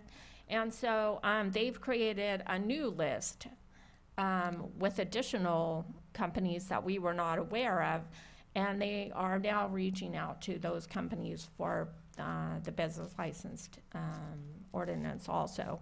So it's been a learning and educational first year for the business license and to the community. And so I kind of feel like this is the second phase, and we should reach most of those businesses that are conducting business in the county that also need a license. Any questions? I just wanted to comment as well, and I think as part of the third layer was through this business grant, nonprofit grant. That was another kind of layer that we thought, let's add a requirement and see if we can catch some more that maybe slip through the cracks with businesses not actually receiving or having a business license. And we definitely have seen that as well, especially for those in the review. Mr. Chairman, if I could kind of add, when we were developing this business grant program, Supervisor Hernandez and his subcommittee has been working very hard processing those applications. And these businesses, in order to get the help, and I think there has to be benefits with a business license. If we receive any sort of monies from businesses, we need to provide services corresponding. And I know the value of business licenses in the city. When I was at the fire department, that was part of our job, was to go and inspect for safety of the businesses and pre-plan possible emergency situations for each of the businesses that have filed for business licenses. And in this case, if we're to distribute funding and try to help these businesses, they should be in good standing and in compliance of all the local regulations, and that's one of the key requirements. And that's required. And so it's an educational process, and it's brand new. Hopefully people are becoming more aware that it's a requirement in the unincorporated areas as well. So that's my 2 cents. Yeah, thank you, Melinda, for that. I just wanted to give a little background of the business license, kind of where we were, and kind of how it relates to this particular item. This item was for providing some programming to the community using the CARES Act funding. But there was another element within that is making sure that there was a requirement on the business license, which I think that's also kind of assist us as well moving forward with getting the unincorporated area with business license. So thank you, Melinda. Thank you, the board and the ad hoc. That's all the comments we have, Mr. Chair. Thank you. Any other comments before I open up to the public? No? Okay, this is opportunity for the public input. Al, if you could please state your name.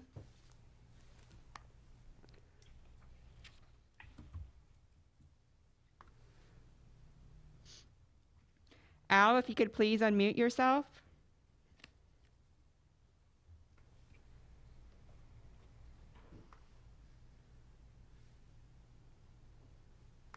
Courtney, if you could please state your name. Hi there, my name is Courtney Evans. Can you hear me? Yes, ma'am. So this is the agenda item that you were speaking of when I was interrupted during public comment. Is that correct? Yes, ma'am. So under such a broad agenda item, in the name of an emergency, we've spoke about business licenses, grants, numbers of beds, hospitals, staff, and the absolute confusion over controlling and enforcing people to comply. And then also this is where we're going to have the conversation about mask ordinances and fines. Yes, ma'am. Okay, under the name of emergency, this not being very detailed, this not being open and transparent in the agenda item so that the public has opportunity to be involved and listen. You cause confusion. There is such a broad number of conversations happening right now that it is confusing for people. In the name of an emergency, in the name of COVID, these things need to be specifically explained in the agenda so that the public has the opportunity to be informed, aware, and to criticize what's being discussed and decisions that are being made in regards to our community. This is affecting so many people's lives. I am at a loss for words that people were silenced during public comments over just mentioning the word COVID, saying that it belongs in one specific agenda item. It's so very broad. I feel like that you have silenced people and it detours people from staying on the call because no one knows what's specifically being discussed. I ask that every conversation that has to do with ordinance, fines, and holding the public to a misdemeanor, to lawful, to being threatened to go to the district attorney be public access, and that people in the community are informed, that the conversations are transparent. If this is an emergency, let's truly treat it like one.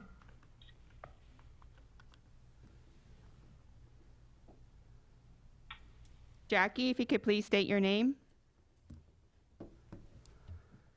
Yes, good morning. This is Jackie Morse-Lopez from District 2. Good morning, Board of Supervisors and Chair Stella Cruz.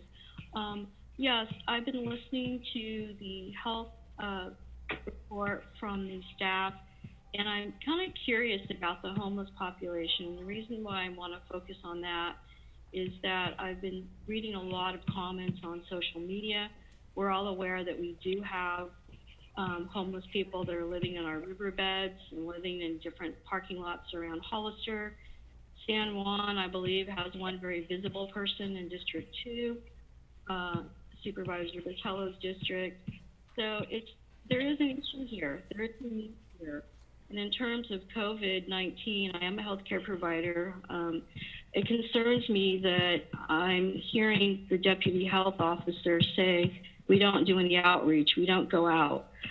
We have a small enough county, city-wise and county-wise, and we know where the groups of homeless individuals are mostly congregating or living.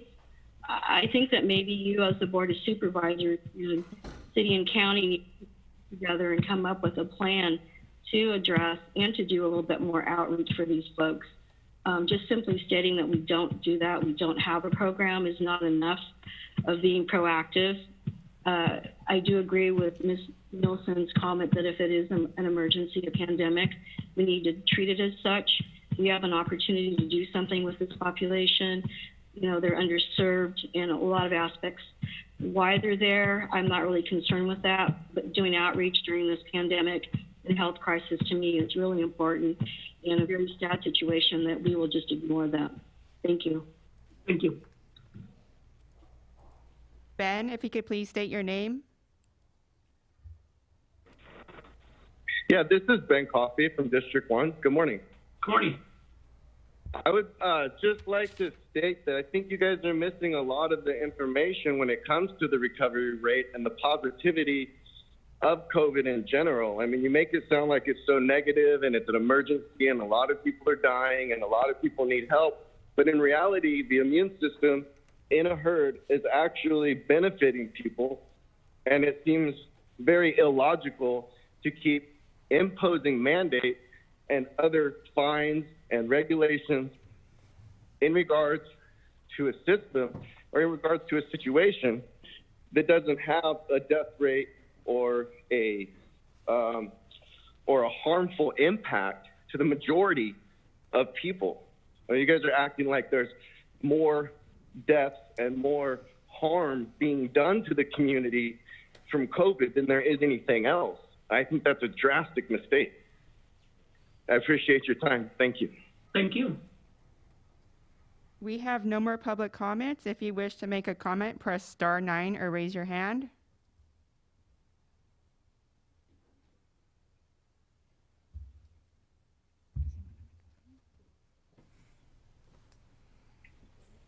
Go ahead to the podium. Yeah, Richard Betancourt. My Yes, brother sir. got 4140 Southside Road. My brother had COVID. And I've been pretty upset because he went to the hospital at 10 o'clock in the morning because he was getting dehydrated. And they turned him loose at 5 o'clock in the afternoon. Mind you, he lives alone. He got ill on Saturday, that same Saturday, and my nephew went to check on him because we couldn't get a hold of him, who is a fireman. He suited up and found that my brother had a real high fever, and he called 911, and this is at 7 o'clock in the evening, and they got his fever down in the hospital and released him at midnight, knowing that he's lives alone. I can't imagine if a homeless person went to the hospital, would they release him at midnight too?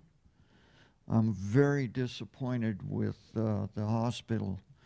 Plus, living alone, when the county health department would check on him, I believe for 10 days, getting his vitals, there was no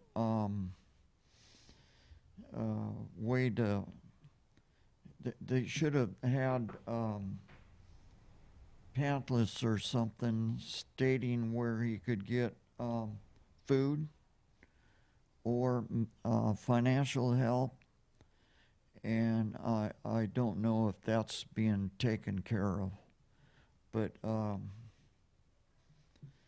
the mask thing, as far as I'm concerned, is not stopping anything. And when he got released, he could go back to work. The health department stated that he did not have to really wear a mask unless he wanted to. In other words, he couldn't spread the virus. So whether he can get it again or not, I don't know.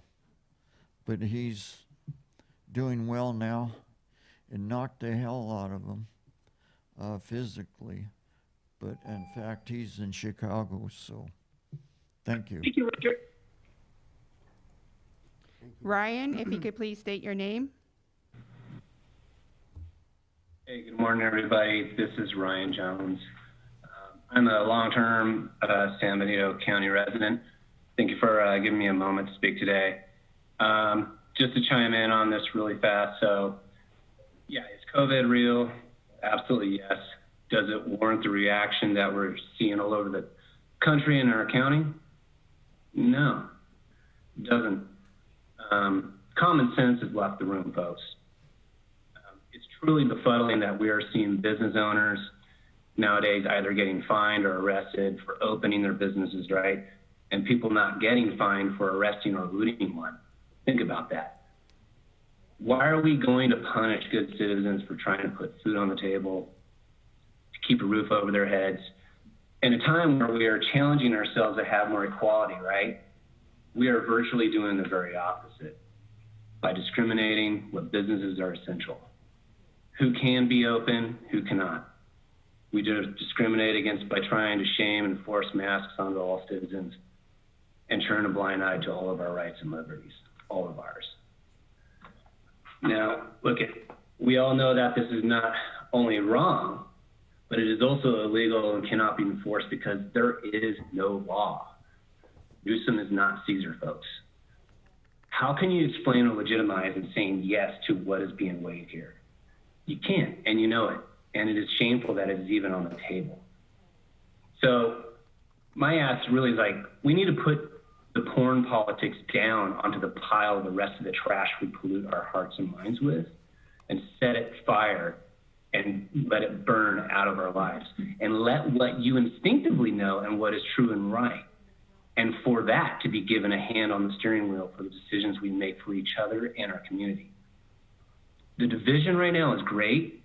And as leaders of our community, it is your responsibility to unite, not divide, to lead and not be led.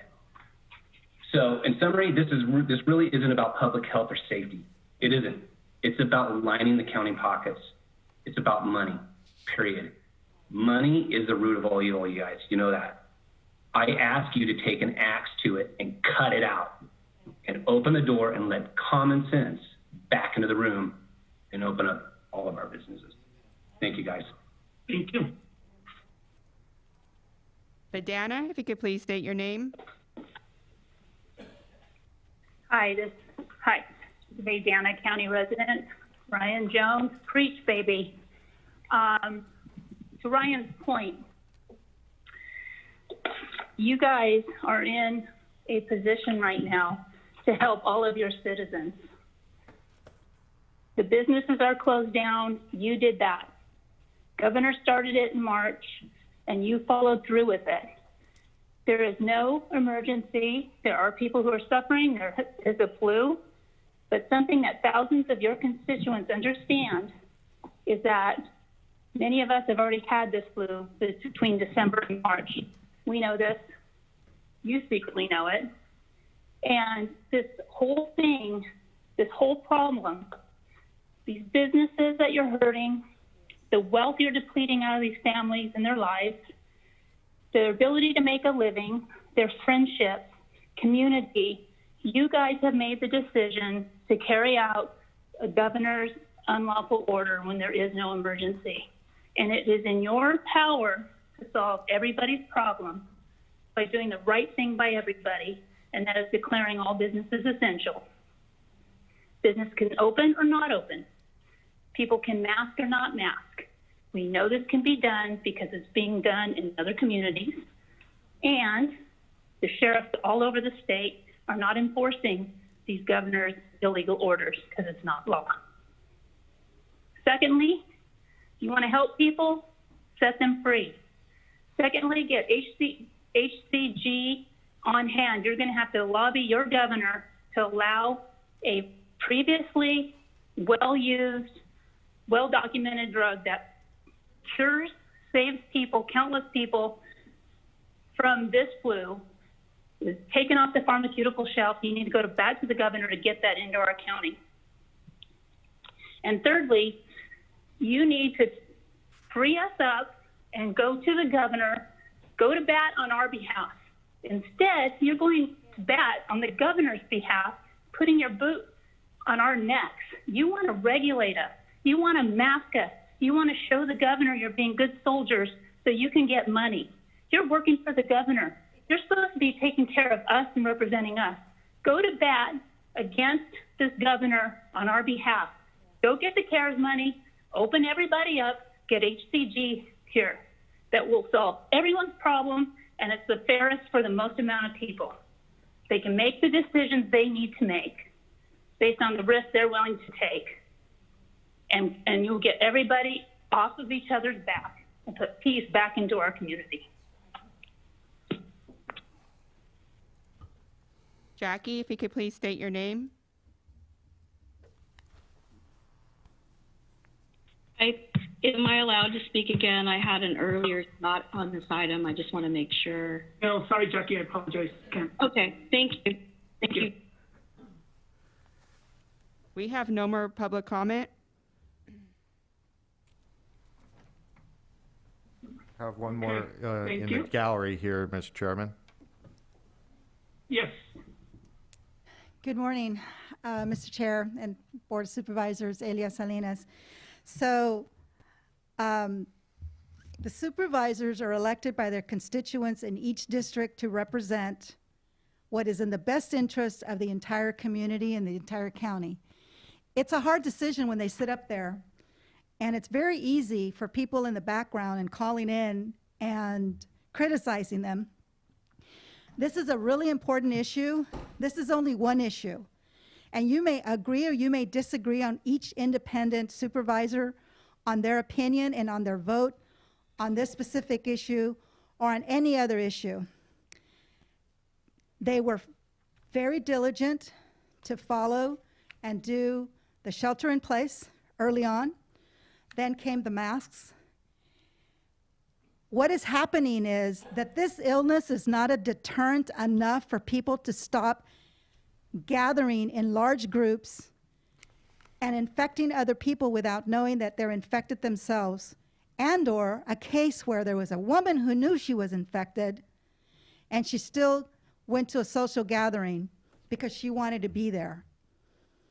There is absolutely, completely unbelievable the human behavior on how to be kind to another human being. This is not happening in Hollister, in San Juan Bautista, and in San Benito County. This is happening in the entire world. And we have individuals out there whose entire world is only themselves with complete disrespect to the human race. This is unprecedented in our lifetime. It is a learning experience, and the best thing that can be done is that they follow the advice of health experts. They're not listening to some real estate agent or some sales clerk coming up here and telling them what they need to do. They will do what they feel is in the best interest of the entire community, and that is to continue and to have respect for our human race. We must sacrifice ourselves, and you may call me that I'm a follower, that because I'm wearing a mask and I believe in this, that I have no thought for myself. I have thought for myself, and I have thought for other human beings. They're not making a decision for you specifically. You want to choose to go out in public and be within 6 feet, not wear a mask? You are putting yourself and you're putting other people in danger. And I thank the Board of Supervisors for the work they continue to do. Thank you, Elia. We have one more comment. Carly Joe, if you could please state your name. Hello, I'm Carly Joe Brigantino, longtime resident, third generation here in Hollister. And I wasn't going to really speak until that last speaker. And that is exactly why it shows that people are out to attack each other. If it didn't matter what career you're in, but the fact that they have to come on and attack people for their career and why we feel that the masks are not and should not be a requirement, but because of the job field for some reason is why we're against the mask, it makes no sense. So if the masks work, then why are we not able to gather? I had a very close person who was just tested positive, young, healthy, no symptoms. Told the doctor he had a runny nose, tested positive. He was on vacation for 2 weeks in the same exact house with 10 people of all ages from 60, 70 to 18. 10 people, same exact house, eating dinner, playing, drinking, probably out of the same cup. 10 people, and every single one of them tested negative. This 18-year-old who had to get tested because he was going to school was tested positive, yet all these other people for 2 weeks surrounded by him, and every single one tested negative. Please show me where this is so contagious, and show me proof that these masks are helping stop the spread of COVID. Show me proof. Nothing is leading to proof that the masks help. And for a fact, someone forgot their mask, pulled out my dirty mask from my purse that I have worn multiple times and gave it to him to wear because they wanted to wear a mask, because mine are at the bottom of my purse because I don't wear them other than for work. Show me where that is going to help to stop the spread of COVID.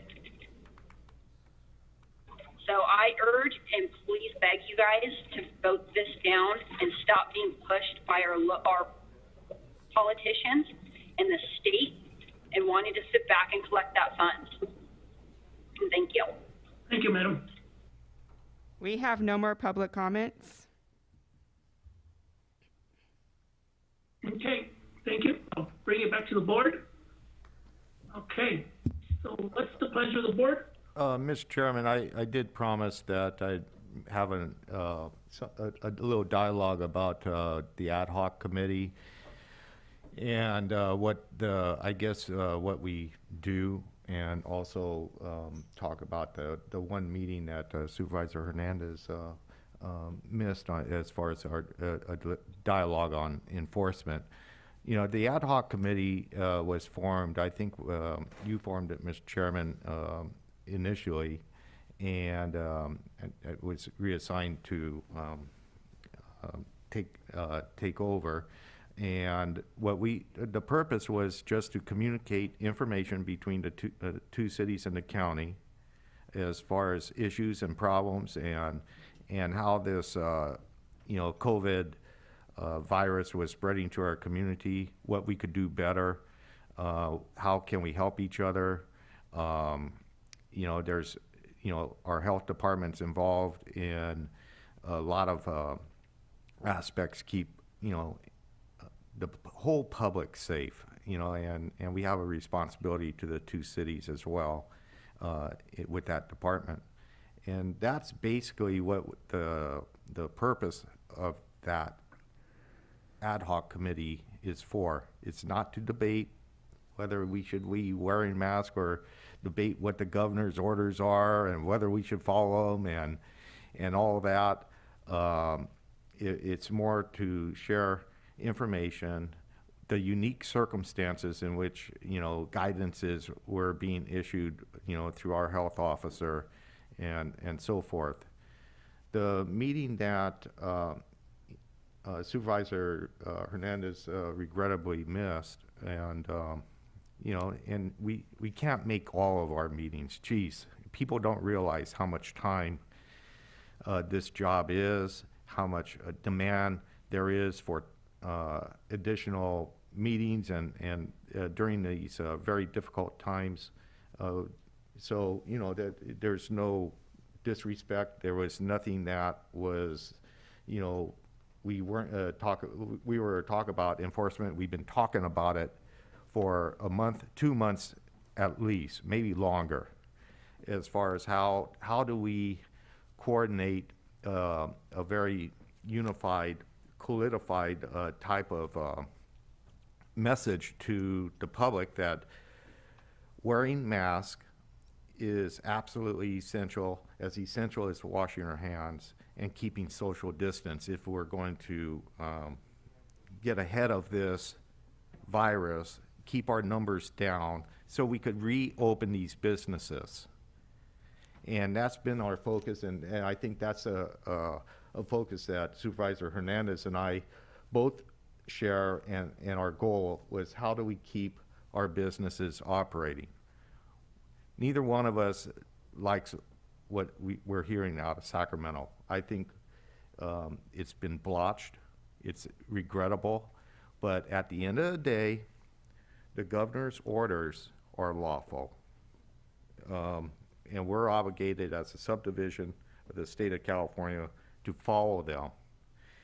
And this is, I think, where we have a respectful disagreement, but I do hear Supervisor Hernandez's concerns, and I have total respect for them. I hope you realize that. Is that, maybe we shouldn't be enforcing this because of the mixed messages and the inconsistencies. My position is that we have to follow the guidance and laws, and you have to have some sort of enforcement behind it in order for the fairness of all the businesses and the people that are complying to those orders. And we all have an obligation to comply. And if you're not, I truly believe in fairness that there should be consequences for making those choices. And I've been an advocate as far as putting something in place that encourages enforcement. And it doesn't matter if it's the drinking laws, so you go to a bar and drink and you shouldn't get behind the wheel. Whether you're speeding down the highway, you should follow the speed limit. If you're not, you get pulled over and you get a fine. And if you rob somebody, you go to jail. It's that simple to me. And I still strongly want to encourage this board to adopt a enforcement portion of what the guidance is that are in place by the state of California. We should be doing our part in trying to protect public safety. A number of cities have done it, counties have done it all around us, and we haven't. City of San Juan has. And that was kind of the conversation a couple weeks ago as far as having enforcement. And if we recall, the board had this ordinance before us, and you, Mr. Chairman, suggested that it should be coordinated with the two cities. And so I said that that's fine, we'll go back to the committee, and that was the discussion. And what we're hoping to do is that the board take a leadership role and place, some criteria as far as enforcement, and then have a joint meeting where the city of Hollister and us adopt the final version. And my understanding is that the city of Hollister is going to hear the enforcement again in September. Is that correct, County Council? I received a message from the city clerk that they directed it, that an introduction of the ordinance be placed on their agenda for September 8th. I don't think that it would actually be a joint meeting, but I'm sorry. And it would be the county leading I that. didn't attend it, I just have a text message. I can answer that, Anthony. Oh, okay. And I think, Peter, were you still online when you, so you can kind of fill me in with, or if I missed something, please step in. I brought this up months ago, and it went nowhere. I know our chairman wanted to go to the city and make sure everything was unified. Well, at this point in time, we did go to the city, nothing was done. We went to an ad hoc, nothing was done.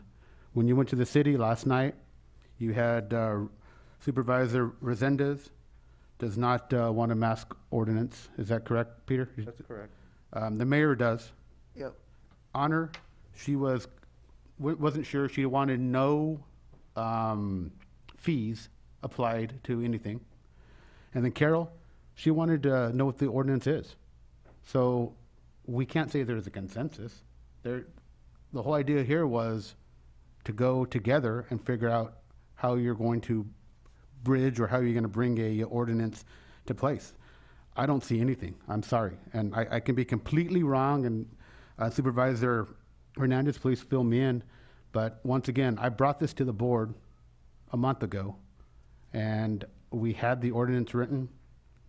Someone did not want it. So right now, I'm at a loss. I don't know where to go or what to do anymore. So, I look at it as, if you want to have yourself, Supervisor BOTELHO, and Supervisor Hernandez meet with Hollister, I don't have a problem with that, but we need to have an ordinance that, of course, is unified and everyone agrees with it. And right now, I just don't see anyone agreeing with anything. And I could be wrong, but I think, Peter, you can either validate or add some stuff for me, please. Thanks, Supervisor Medina. Yeah, the biggest sentiment that I got in a nutshell from the city council is, we don't know what we want. We want the county to lead and make the decision. By default, I feel like it's dead in the water. This request, I don't know how many times we've gone over this already. It's been beat up, and so I obviously look at things through a different lens, and my lens even looks at two things. One is, and it's funny because it was mentioned we're in an unprecedented time. You're right. We're officially in an unprecedented time where we're destroying the autonomy of the individual. When we're thinking about what it means to roll out something successfully, Supervisor Tello mentioned, that it's black and white. It's like running a red light. You should get fined for it. Running a red light is a little bit different than something that exists in the air. Now, if you want to fine people for the change of the direction of the air and where it's going to land, and then you create layers of government to try to control that change in direction, then by all means you can promote that. But I think personally, there's no logic to that. It makes no sense to me. This is not that simple. There's so many layers, and with lacking resources that we have, it's impossible to manage. And then the other element that I was thinking about is, you know, you mentioned it was a law.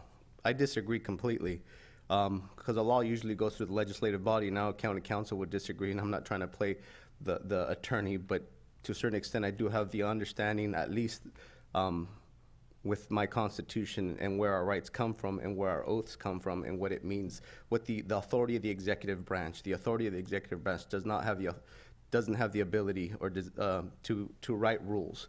Temporarily, only under an emergency powers, yes, but that's assuming that there's consistency of what defines those emergency powers, and specifically within the language it says imminent threat. It's hard to gauge that we're actually under that place of imminent threat. So that's where I struggle with saying that this is a law. It's not a law. So, you know, now with that said, within his powers that were granted to him, the assembly basically laying down and handing over that authority to him, what he has done, and it's funny because history does definitely repeat itself. We're getting close to September 11th coming up. We're Constitution Days at the end of September. And maybe I could read a couple verses just to remind folks basically what has happened in history. And this is under the Declaration of Independence, right? Which is the guiding document that ultimately creates that filter on how they're gonna write laws. Just two elements, so if you guys can oblige me. He has erected a multitude of new offices and sent hither swarms of officers to harass our people and eat out their substance. Now that happened in the latest recollection was in Morgan Hill, where you had ABC, you had Cal OSHA, you had all these agencies that now are officially used to be heavy-handed folks and basically strike down these businesses, and the businesses responding and saying, well, where is the law and where is the fine and the penal code? And they said, oh, we don't have one. We're just telling you, you have to shut down. That's pretty crazy to me, and that's what we're supporting. That's what you're supporting, Supervisor BOTELHO, with all due respect. And then the other part of it is for suspending their own legislatures and declaring themselves invested with power to legislate for us in all cases whatsoever. He has officially 40 executive orders, one where he literally puts the onus on the business, even in that sense, the school system, that basically says, hey, if someone gets sick in your place of business or even in your church, now it's you that are responsible to find out where this person got it, and if not, we can officially file a workman's comp claim, and you have to pay for it. This is the madness that we're supporting. You know, there's digital errors in cases that just came out, the big flop with the caseload, the backlog that happened, $54 billion deficit. Now we're having to beg the federal government to bail us out. You know, unemployment response and support issues. Releasing prisoners from state prisons because of COVID, right? Instead of this amazing tool, which is a mask, instead of giving them masks, we're releasing prisoners. Shutting down the health industry. And I say the health industry because we're not just talking about doctors and nurses and hospitals. We're talking about gyms and salons and churches. Those organizations care about public health. Those businesses, they're very much in tune with supporting and helping the individual, the autonomy of the individual, to be physically healthy, to be spiritually healthy, and to be mentally healthy. How is that success, that we're actually opposing an industry, shutting them down, making them shutter their doors, as one of the speakers, I think it was Ms. Spencer that spoke and mentioned, that they have 0 COVID cases. They follow the rules. This mask enforcement, all it's gonna do, it's gonna highlight our failed policy, I guarantee you, because we're officially at a place in time where we're gonna make criminals out of good citizens. That's exactly what's gonna happen. And then I asked the question earlier about the homeless. That was very intentional, because if you think about it, this mask enforcement is gonna have to, unless we're intentional, with which to a certain extent, I guess it would make sense, because that's the only thing that would seem consistent. The day that the governor basically made businesses non-essential, when in that element, he's saying he can claim who can stay open and who it can't. I don't know how you don't call that discriminatory.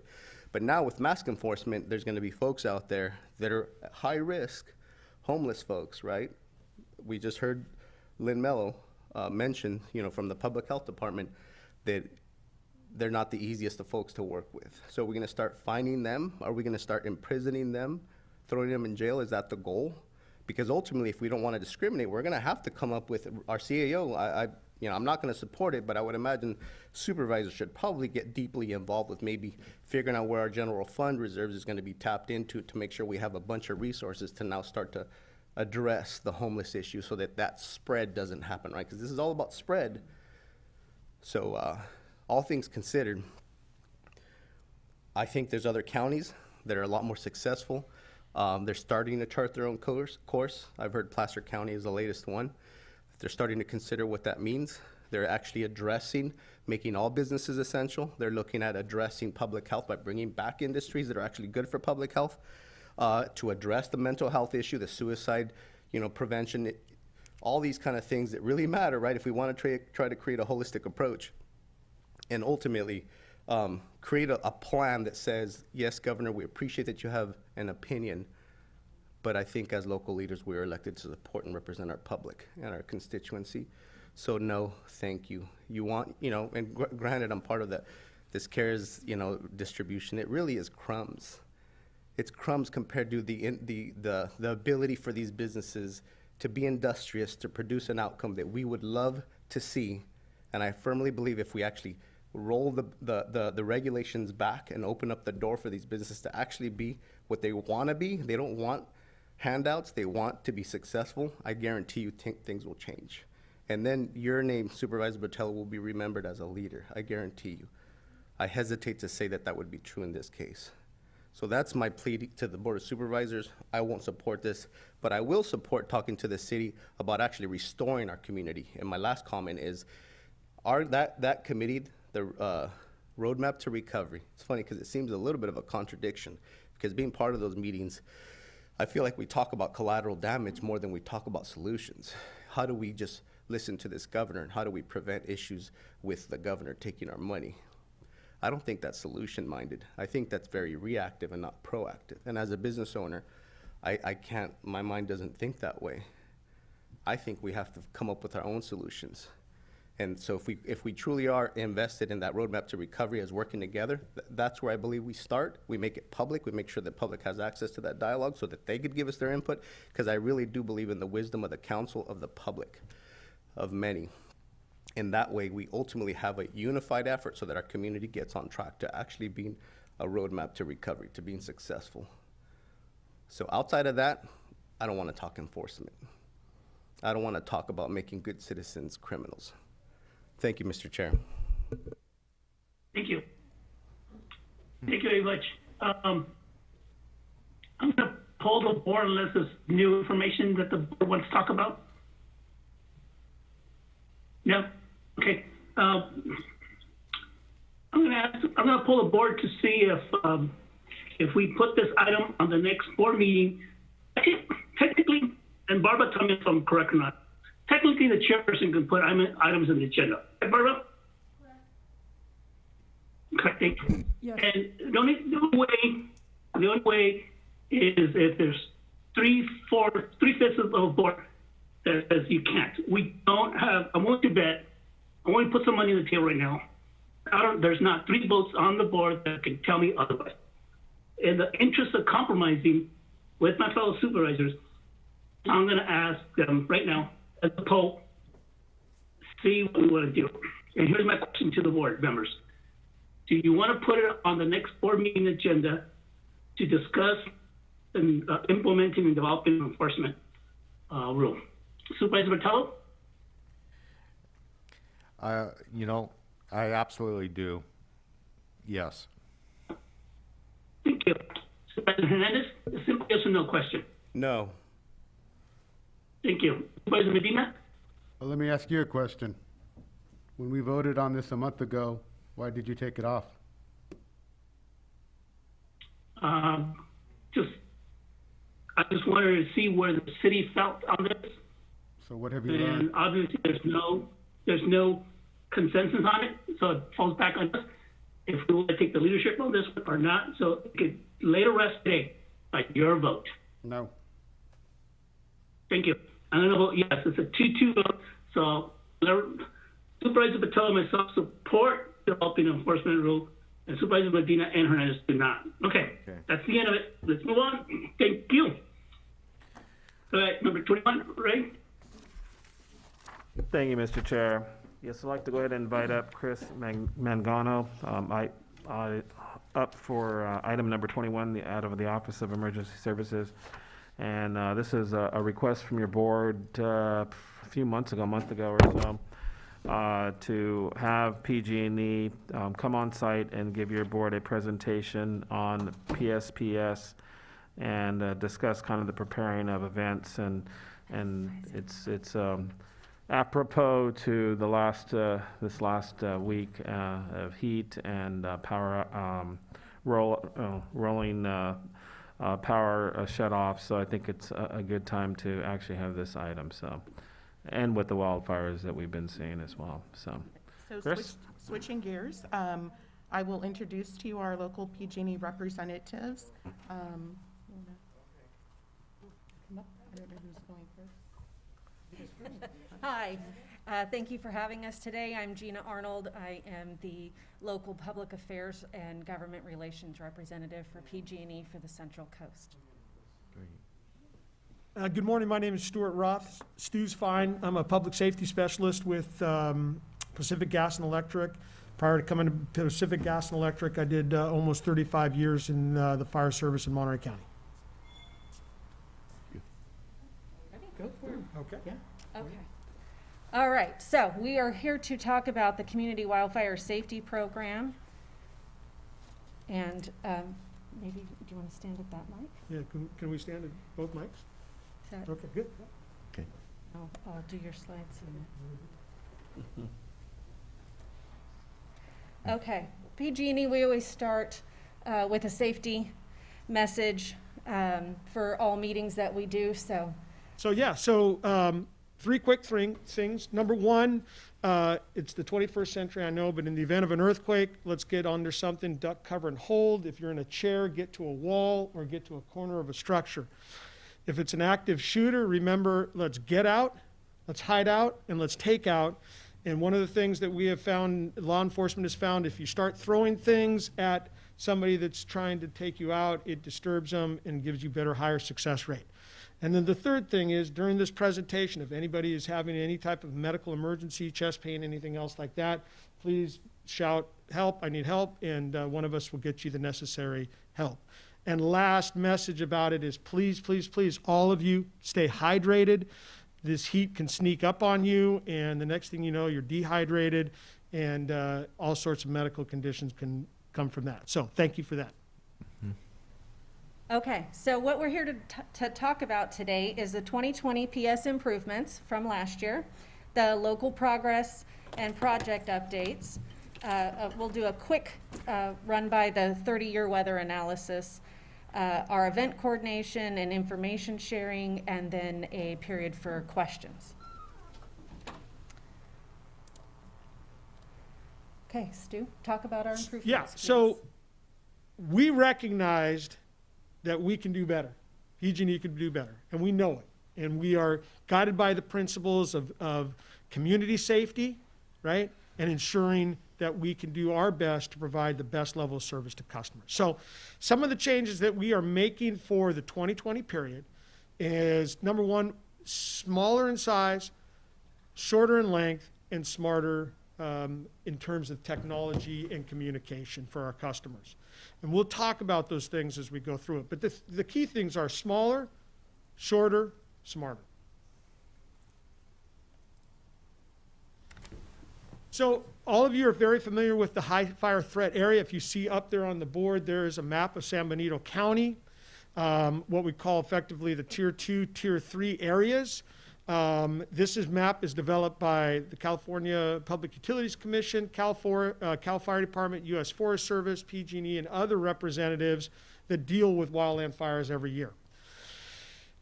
You'll notice nationally and statewide, we have a number of different areas that are Tier 3 and Tier 2.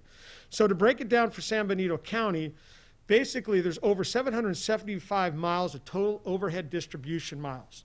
There's 194 miles of overhead transmission miles, 5 substations, 23,000 customers served by that, and then 700 total medical baseline customers and total 100 total infrastructure or critical infrastructure facilities, such as police stations, fire stations, jails, hospitals, sanitation, and others. So just a quick overview. In 2019, we added 8 weather stations. We had high definition cameras, community resource centers, sectionalizing devices, and enhanced vegetation management. What we're really excited about is we've added additional cameras. We've added additional targets as part of our target. We have sectionalizing devices that we have done and completed for 2020. And our CRC discussion is in progress with your OES manager, Chris. And then last, we have enhanced vegetation. We'll talk briefly about that. So this is just, if you look at the map, it's a splattering of the additional weather stations. They include RAWS, which is managed by NIFC, the National Incident Fire Command and Control Center. But they keep weather at the macro and micro limits. So we can better accurately forecast winds up in the higher ranges, which is our higher concern when we talk about public safety power shutoffs, because that's where our transmission lines are. So we have better ability to monitor wind conditions. We have better visibility because we've installed cameras. Now, while there are 4 cameras installed in here, and we have 2 more in progress, let me just make you aware that you have other cameras that are facing you from over there in Monterey County, facing you from the next county over, Santa Cruz County, and below are all facing all different ways. So we see a big portion of that, and we can read and we can see and see what's happening. Okay, community resource centers. We have basically, if you look up there, we've got several identified. Windmill Market, San Juan Bautista, Balado Park, Tres Pinos, and Hollister Community Center.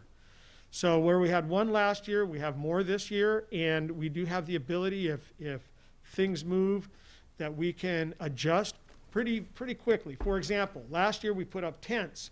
Now we're working on permanent facility sites that we will provide generation to, that we will provide updated electrical to, so that they're fixed facility sites. But we also understand we're in a COVID period, so we're set and plan to do outdoor or even micro, where we will deliver, the vehicle will deliver to areas if necessary. So all of those plans are in that prep phase. So here's your grid, and I'm going to just be real quick about it. You'll notice the different colors and lines. Well, you have several large lines that come from Moss Landing and go over to Los Baños, and you have other lines that are coming down from Metcalf, San Jose, that head on down to Lake, and then you've got others. And most of the ranges are 500,000 volts, 230,000 volts, and 115,000 volts. And when you look at San Benito County and the way it's laid out, it's in a valley. So the winds that we see are not necessarily down here, right? Where we see them is up on the ridge tops, right? And the problem that most people don't understand is that, well, there was really no wind. It was like 5 miles an hour. Why did they have to shut the power off? Well, because the problem is up on the transmission lines that bring the power to the substations that bring it to the houses. Now, what we'll do is we'll show you the improvements that we made over 2019 and 2020 in our sectionalizing devices. So if you look in 2020, and all of our sectionalizing devices have been added, right? You'll see, and it's a little tough to look at, but you'll see the pink areas, right? The pink and blue, purple and blue, was all of 2019, right? Now, if you took out the blue, you would see that we were able to expand, like San Juan Bautista, as an example, was highly impacted by that. We've sectionalized that, and that's come out. Other parts of the county, south of the county. All that light blue area has now come out of the exposure to the PSPS. And then last, system hardening. Every time we replace a pole from a car hitting a pole, or it's annual maintenance or something like that, we're putting in, you know, stronger poles, stronger T-bars, replacing bare conductor wire with coated conductor wire, adding down guide wires and anchors and things like that to increase the strength of the system. And then the last thing is replacing lines underground. So where we can, as part of our improvement system, we're laying wire underground. All of our new communities, basically when we build new communities, we put the wires underground. And then last, vegetation management. What we're doing is essentially we do vegetation management every day. In fact, it's like painting the Golden Gate Bridge, right? You start on one end, you go to the other end, you got to start all over again. The same thing with veg management. But that's just our management of how we do it, you know, year round.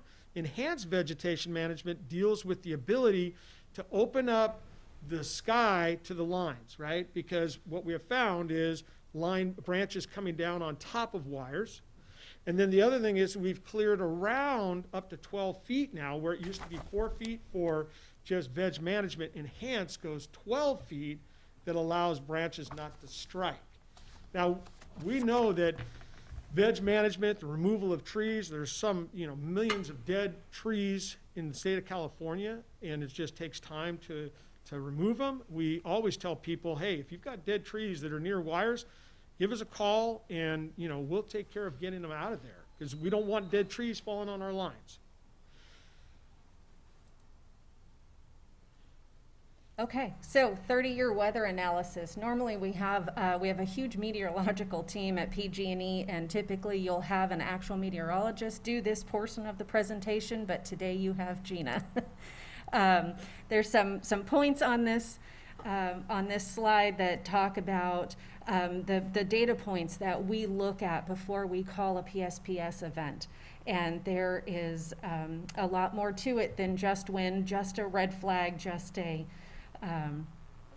fuel moisture issue. All of those are components, and so some of those are outlined here.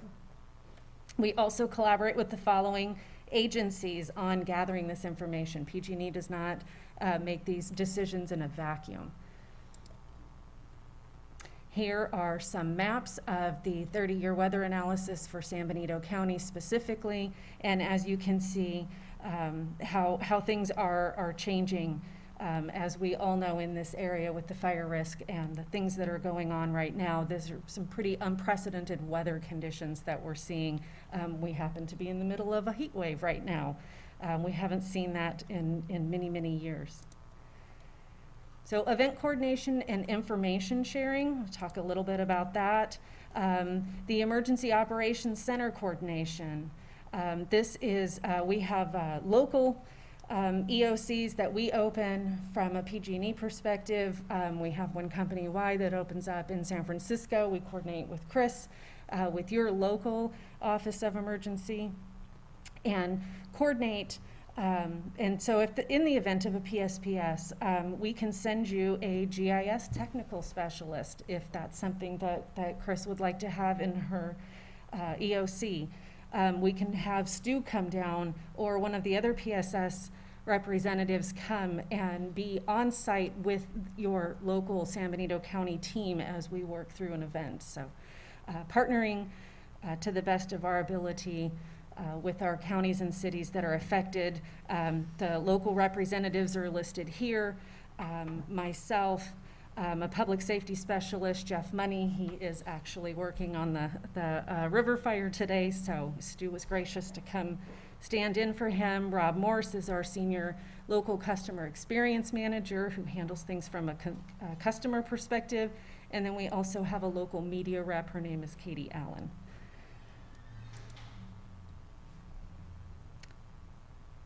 Do you want to take this one, Stu? Yeah, so we recognize a lot of things that had to improve in our communications to communities and so forth. So one of the things we've done is we've added the public safety specialist into your EOC. If you request it, we're there, all right? Also the GIS, because we feel the importance of putting our face forward instead of you trying to collect information, that you have the information. So by doing that, what we do is we do 2 operational briefings minimum a day, so that if we're here in the EOC and you're doing like in this case, if we were doing a Zoom call, twice a day, you would have latest information on what's happening, wind, speeds, portal use, mapping, all of that stuff. We do a system-wide call at 1,200 hours approximately that is just a listening call, so you can hear the bigger picture of all of those affected, not just, you know, San Benito County, but all the counties that are affected in it. And then we have event-specific information. We fell down sharply on this. We know we did, and we wanted to make sure that we found a way. PG&E actually, we actually went out and hired more public safety specialists so that we would actually have more to disperse to support counties. I had a question. Sure. What exactly does a perfect, you know, if you, well, I imagine there's a lot, but maybe some main points of what the public safety specialist does? Yeah, great question. Thank you very much for asking. So public safety specialists, most of us come with a background in public safety, fire, law enforcement, with the emphasis really being on fire. So one of our primary responsibilities is we coordinate interagency as agency reps for PG&E on wildfires, gas incidents, earthquakes, significant incidents. You know, if you had a big, like a, for example, let's say that you had a hostage event here, right? And we needed to shut the gas off, but PSS would come and coordinate with fire command and things like that to do what you needed to do to get done. So we respond to incidents to support that. During the non-wildland fire season or PSPS season, is we are here as an agency rep to help make sure that we're getting you all the pertinent information and getting your communities the pertinent information from the EOC level down and out. Okay, does that make sense? Yep. And so we shift roles. And then when we're out of the PSPS season, we're just fostering relationships with EOCs. We're upgrading our mapping. We're doing training drills. We're doing all of those type of things just to continue to enhance our relationships and so forth. Is there an element within that that includes the public? And if there is, what exactly would that be? So we handle primarily all OES, fire, police, sheriff, Emergency. public works, all emergency services. That would come from our LPA, or more importantly, probably our customer group that would do that kind of outreach. Yeah. Well, and the reason why I asked that question, honestly, is I know as a business owner, when I'm hearing about a PSPS, you know, like my business has a lot of refrigeration, so it's a concern. Like, you know, and my wife's talked to me, well, we need to look at doing a backup generator, right? There's a whole process, there's a lot of cost, but nonetheless, it's an opportunity. And to a certain extent, even for me to become maybe a partner as a business owner in some way, shape, or fashion with the whole situation with the issue, you know. So I just know that there's other resources locally, which is more volunteer-based, but nonetheless, it just makes me think about having more boots on the ground, even if for support from the public side, right, for the messaging. Because people talk, right, on Facebook, they're asking questions. Who's doing it? What's going on? Where's it going to be? Is it my house? And I think the less panic you create by support systems, then the more response you can create in a combined effort to support each other as a community. I'd just like to add that there was information on Facebook posted yesterday by a regular poster. Mm-hmm. The information was not accurate. I don't know where he got the information, but it was regarding the rolling blackouts, and that was not correct or valid information. Oh. So we need to be really cautious about what we're picking up from social media, that it comes from an accurate source. So, like, can you explain that? There was somebody on Chris? Facebook posting grids on what they consider to be rolling blackout areas. Oh, And I heard PG&E about that. There were Outages screenshots. in Hollister. And PG&E And a lot of does people not- believed it. Correct. They weren't pre-identifying. They don't know what grid is going to be maxed out at that time.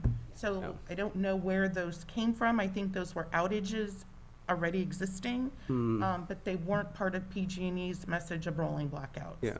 So messaging from accurate information or sources is critical. Yeah. So Yeah, I mean, I know the Ridgemark area was affected. have a By a friend, you know. transformer. But that was Yeah. a completely Oh, separate that had It nothing. was a different issue. Oh, that's right, because they had PG&E folks out there actually Correct, fixing the physical immediately. lines. So yeah, that wasn't, it wasn't the rolling blackout. So it's just, it's Very misinformation confusing, that people were complaining they were without power for hours on end, and they weren't due to rolling blackouts. Yeah. So other issues happen. And it's just as a every day. thought, I mean, me as a business owner, I have a catering side to my business, which right now is kind of null and void, but nonetheless, we've bought in a lot of generators as an example. So when I hear about friends that their power shut off, I'm like, hey, do you need to borrow a generator? I can help you, you know? So just things like that would encourage a little bit the true narrative, right, of what's happening, and then how as a community we can be a partner and support it. And not to sabotage your program, your presentation, but most of the information people are looking for is free at pgne.com. And you can sign up for alerts there and get them on your cell phone. So we're in constant communication.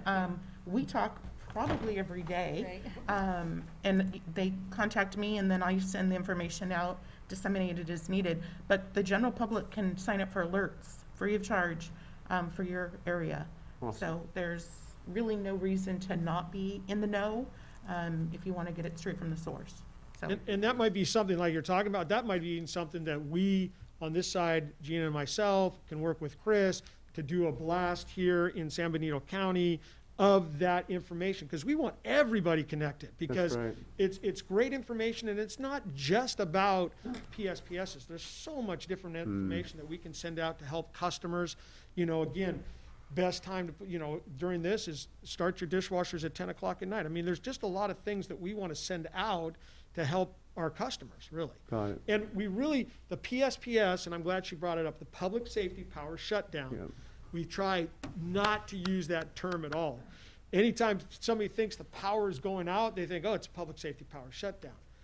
A rolling blackout that is issued by the California Independent System Operator has nothing to do with PG&E. It affects all the utility companies up and down the West Coast, and basically they say, we've got to knock out 400 megawatts of power, right? So we're taking these down.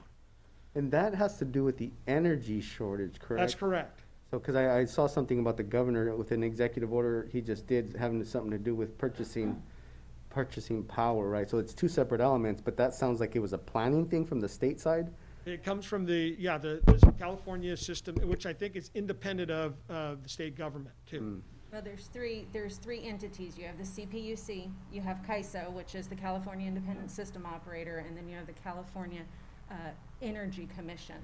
And those three entities determine how energy is bought and sold and supplied to the grid. So one of them makes the estimates, one of them sets pricing, one of them, you know, so there's three pieces, and the governor did speak to all three pieces yesterday.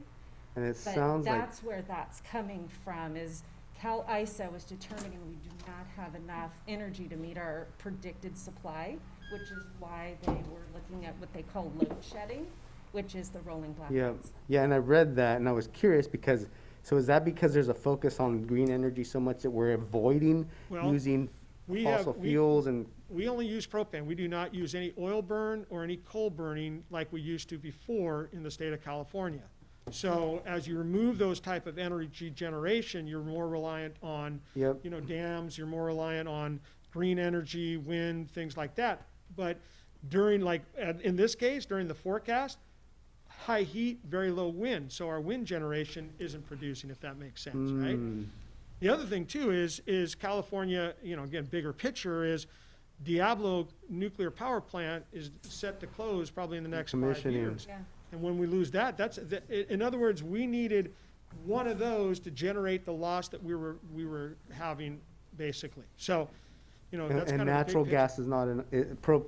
We do use natural gas, but they're going to phase it out. There's a lot of the state that actually doesn't have it. Yeah. That lower portion of So the state. so we don't have enough diversity in energy, and that's shutting down our state. And that's not a PG&E thing. Yeah. That's really a government thing. That's a state government thing, which is what I figured. Maintain to get to zero emissions. But as a supervisor, anytime you have questions for things like that, you can reach out to me. That's part of my role. And if I don't know the answer, I can get you the answer. Yeah, if you can pass me your card, Gina, I'd appreciate it. Yeah, and as a business owner, I can connect you with the customer service team, that you can have a specific person that can work with your business. Awesome. Yeah. Thank you. We have just a little bit more, and then we'll take questions. So pre-event, let me just put it this way. Pre-event, there's planning maps that you can go to now on the portal, and I'll show you that here just as shortly. A summary of what's potentially impacted, and then a list of critical commercial or critical customers and your medical baseline. During the event, there's specific information that is specific to addresses, what's activated. You can type your address in there and it'll tell you whether you're going to be impacted by the power loss or not. So we've gotten better. We recognize that last year it kept crashing, so we've taken it completely out of the PG&E system and we've put it up in the cloud so that it is its own system and can handle the load that we experienced with almost 36 counties last year.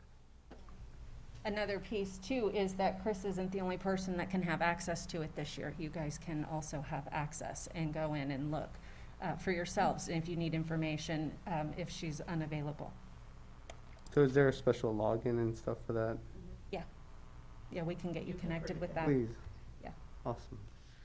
So the other thing now we do is what's called watch and warning, basically execute. So when we go to the watch, that means that we're seeing wind, it's beginning to percolate around that, hey, this may be happening. So we start making notifications, and one of the first ones that we usually make is to your OES manager, or OES director rather, at 72 hours in advance.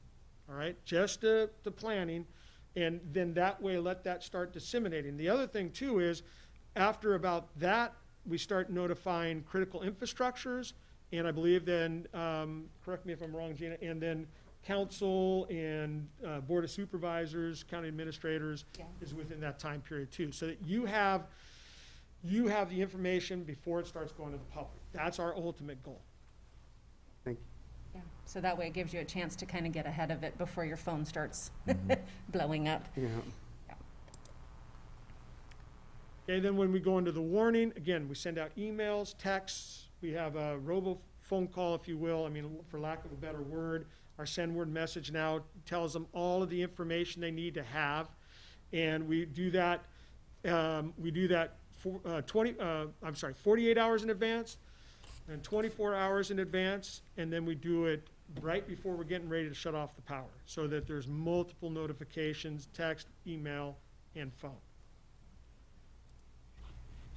And then once we shut the power off, before we turn the power on, what we've added is we will then reach out again, email, text, and phone, so that people know when their power is going to be coming on. And our goal is 12 hours to restore power within the daylight period. Now, what that means is if it's 7 o'clock, are we going to just climb down the pole and go home? No. Our people, our boots on the ground, are heavily dedicated, so they're going to get and work to get that done. But our goal is 12 hours, where, again, we had others where it took 24 or so forth or longer, but we have doubled the size of the fleet of helicopters. We've increased the fleet of inspectors, and so when these events happen, we have more boots on the ground to inspect lines, fix lines, put aerial craft up in the air to visually inspect it from the top, because hiking up the hills and getting the 500 kW takes time. Well, we can have it flown in minutes. So we're doing those type of things to accelerate the speed in which we identify issues, fix issues, and get power restored.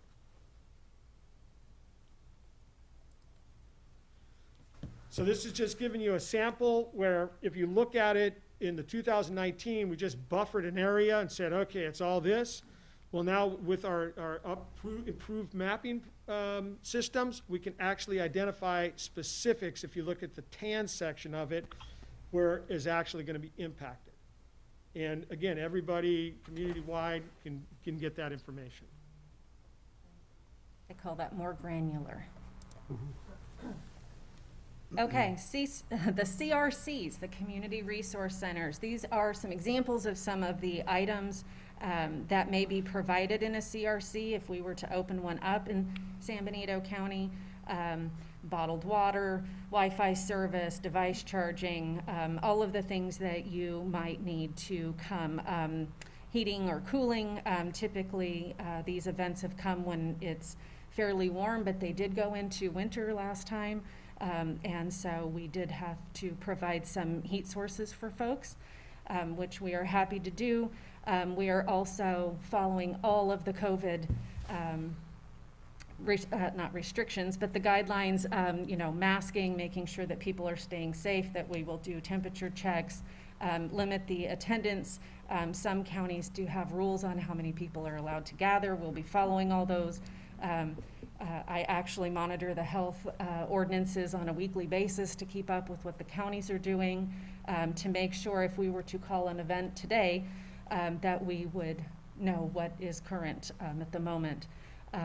We're going to have, as Stu talked about a little bit earlier, the ability to be flexible in how we offer these, whether it ends up being a mobile unit. We have 35, I believe, Sprinter vans available we're looking to do hard-sided, but with COVID, that's made that a little bit harder this year.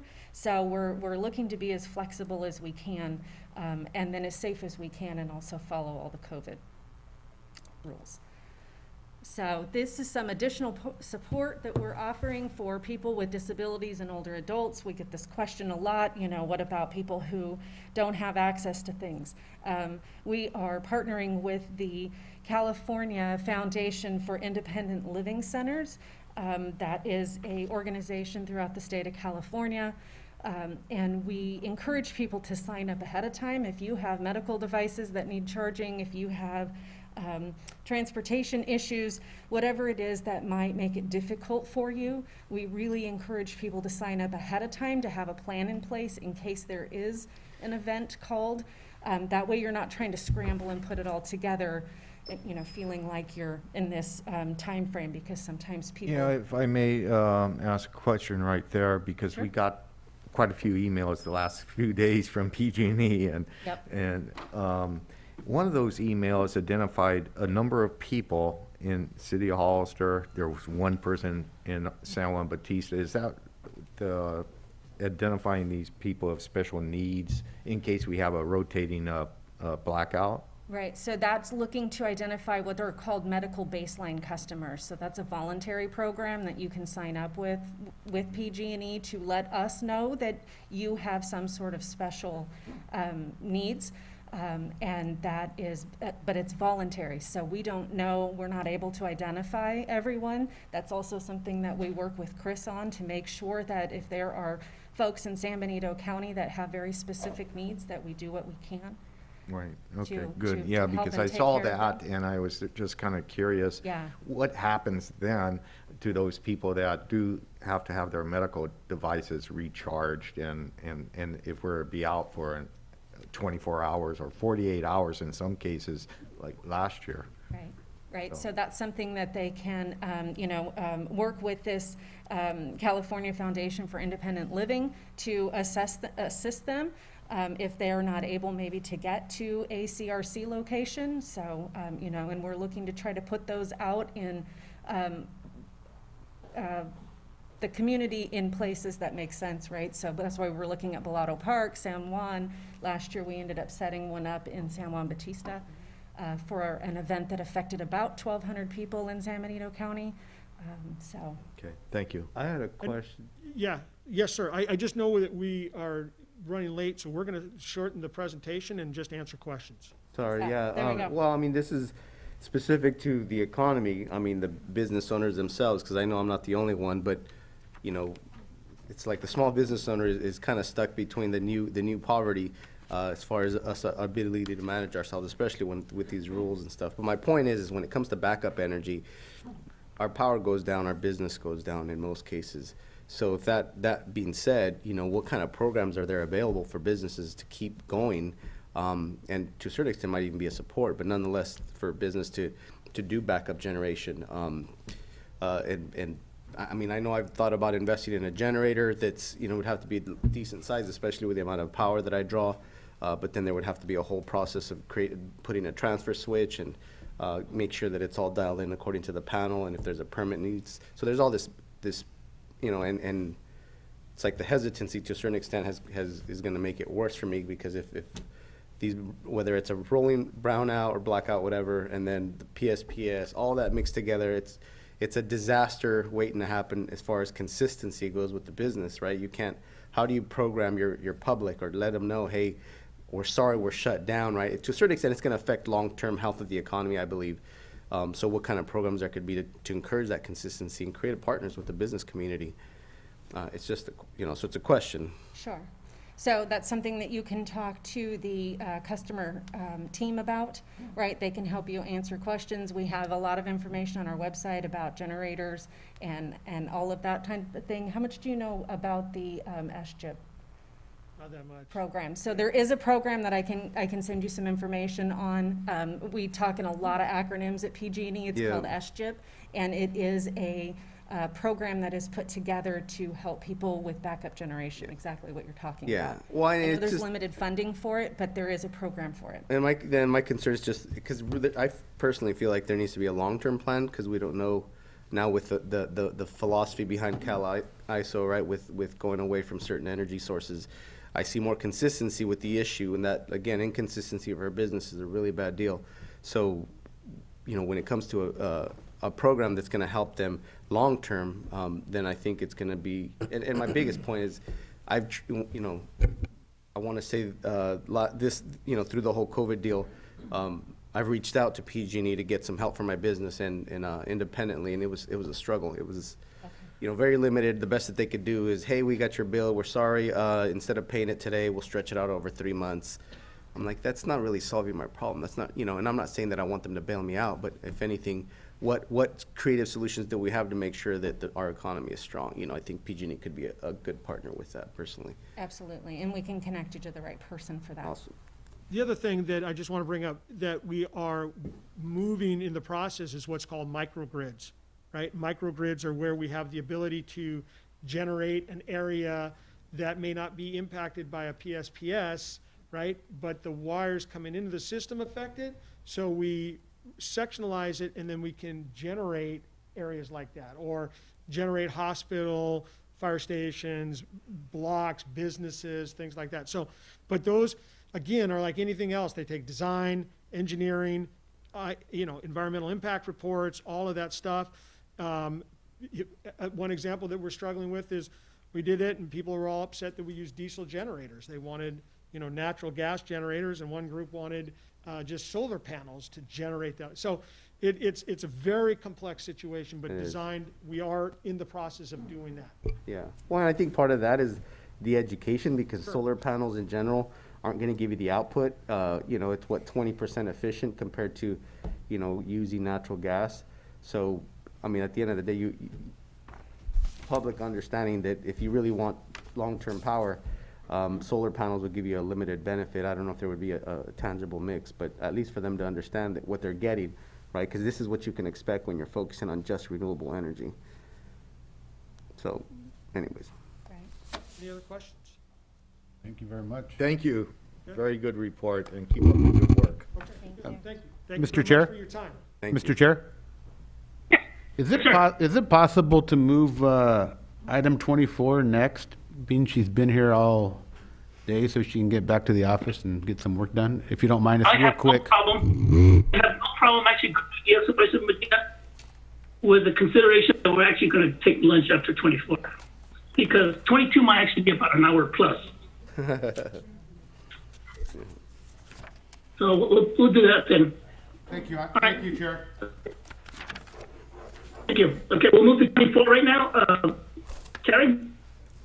Sorry for the wait. Thanks for waiting. No problem. You know, I'm here today because each year the board must adopt the resolution to levy the assessment that funds the mosquito abatement program. On August 4th, the board received the engineer's report and adopted the resolution of intent to levy the assessment and scheduled a public hearing for today to receive public comment. I'll give you a little quick background. The engineer's report is prepared annually, and that determines the assessment rate needed to fund the program. And for the upcoming fiscal year, we are recommending the assessment remain at $11.22 per single-family equivalent. The overall revenue is projected to increase about $6,700, and the increase is due to the increase in single-family equivalent units, and that equates to about a 3% increase on the overall budget. Kyle Tankard of SEI Consulting is available online. He prepared the engineer's reports if you have any questions.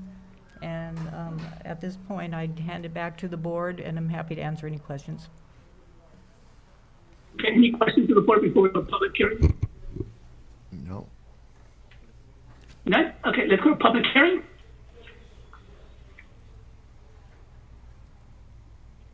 Any speaker cards? If you wish to make a comment, press star 9 or raise your hand.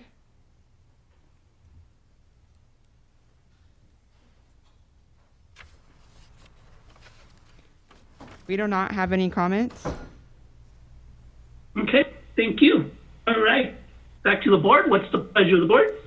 I'll make a motion to approve resolution, whatever the number is. 2020-60. 20-60? 2020-60. Oh, yeah, 2020-60, there it is. Medina, second. Thank you. Medina, second. Thank you. Thank you. Motion by Botelho, second by Medina. All those in favor say aye. Aye. Against, motion carries 4-0. Thank you. Okay, now is 12 o'clock and time for lunch. I would love to get 22 done. Unfortunately, it's going to take about an hour plus. So we will take lunch right now and be back at 1:15. Okay, sounds good to me. Thank you. Thank you, guys. Thank you.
Next item on the agenda is number 22, Resource Management Agency. Harry? Yes, sir, I think, No, I'm Mr. sorry. Chair. go ahead, Ray. Yeah, Mr. Chair, I'm going to go ahead and take this. I'm going to go ahead and defer this to County Council's office. They're going to go ahead and start the presentation. And then at that point, we'll leave it open for discussion with your board, and then we can pass it to the other representatives if your board so chooses. Okay, no problem. Thank you. I'm Barbara Thompson, County Counsel, and Joel Ellingwood, Assistant County Counsel, will be presenting a review of the 9111 report that's been submitted by EMC Planning Group and Applied Development Economics Incorporated. Be clear, I do not enjoy presenting a critique of a report prepared by a county consultant, nor do I ever expect to be in this situation. By critiquing this report, our office has been criticized by those who favor the report as written. It should be clear, however, in both our analysis of this report and in our impartial analysis due today, our office is presenting a fair, accurate review of the issues at hand, including those both positive and negative to the project. Whether this project succeeds or fails, it should be on its own merits based upon truthful, accurate information provided to the public. It's noted that the 9111 report should be submitted to the Board of Supervisors by Thursday. At the present time, it is anticipated that this would be through formal submittal by email, probably to the clerk of the board. However, after this presentation, the board is requested to provide direction as to how and when to release this report to the public, despite the issues identified. One possible method of release would be to release the report with a cover memo prepared by office detailing the issues raised. Now we turn to the main concerns that we have with the report as written, which have not been able to be resolved by changes by the consultant. The first slide indicates the objectives of County Council review. County Council reviews reports prepared for the county for legal sufficiency. The principles of legal sufficiency are completeness, factual accuracy, evidence supports the conclusions that are made. Legally correct, legal conclusions are supported by statutes and case law, and balanced with no evidence of bias for or against the subject of the report. The report prepared by EMC and ADE fails to meet these criteria in its present form. County Council prefers to have the corrections made prior to the public release of the report. The first issue is number 1, which is the CEQA analysis, which will be addressed by Mr. Ellingwood. The report concludes that the approval of project would likely limit the scope, could trigger CEQA review, but the approval of the initiative would likely limit the scope of any potential future environmental review and constrain the county's ability to approve any mitigation that would be inconsistent with the uses approved by the initiative. As a land use lawyer of considerable experience, in December I will be celebrating my 40th anniversary as a lawyer, and a lawyer admitted to practice in California since 1984. I have a master's in city and regional planning. I'm a member of the American Planning Association California chapter and of the Association of Environmental Professionals. So I do have some considerable expertise in the area of CEQA law. We had recommended that the report include the language that you see before you in blue, and for reasons that are unclear to us, the final report that was presented at 4:20 yesterday did not include those changes. The basic fact that the public needs to know is that the county is already in the process of preparing an EIR for the Strata Verde Innovation Park specific plan project. The scope of that review will include the entire project, including as it's proposed in the initiative. The fundamental fact is that nothing in the project can be approved without first there being a subdivision map approved, which is a discretionary action by the county that requires CEQA approval. CEQA review, and it is not subject to the initiative. It is in the legal parlance, a quasi-adjudicatory decision, subdivision map approvals. And so therefore, it cannot be overridden by initiative. For this reason, we believe that the report should be amended to include the recommended language that properly informs the public that CEQA review will be conducted whether or not this project is approved by the voters. So, Mr. Chairman, and through the chair, I just want, this is really important. That was the number one question that I had on my list of questions. I got 4 pages of it on such short notice. It took a lot of work to, review this document. How in the world, to me, this is just, the credibility just went right out the window of this report without having this language in here, and then we're getting this report and supposed to accept this on behalf of the public. Can we, so we would be able to amend this language and put it in their report and move forward? well, No, well, go ahead. we can't amend their report without their concurrence. So the board, if it wanted to, could recommend that they include it, but it would be up to them whether or not they include it. The best, if they would not include it, would be for us to do a cover letter saying that we find these are the issues with the report. And even the applicants, everybody that has been involved have stated that this has to go through the EIR process. It has to go through CEQA. And the first thing they do here in this report says that it doesn't need to. And that doesn't make any sense whatsoever in my mind. And why would that be in here? Okay, if I may continue then? Yes, sir, I'm sorry. Yes, go ahead, Joe. Okay, so the next issue are 2 issues that arise under the general plan analysis. And I'm going to start with what I think is the most impactful, and that is the current general plan has hazard and safety policy 6.9. That was the subject of the hazard analysis, off-site consequences analysis report that was presented to this board, I believe at the last meeting, or 2 meetings ago, and is in the process of a peer review which will essentially affirm some of the important conclusions in that report. There are other, differences that the peer review will point out, and but the essential gravamen of that is that there is a recommended buffer zone surrounding the Tri-Cal plant based on the criteria in policy 6.9. The initiative attempts to address this by putting in a finding, and I'll read it to you because I think it's important to bring it out.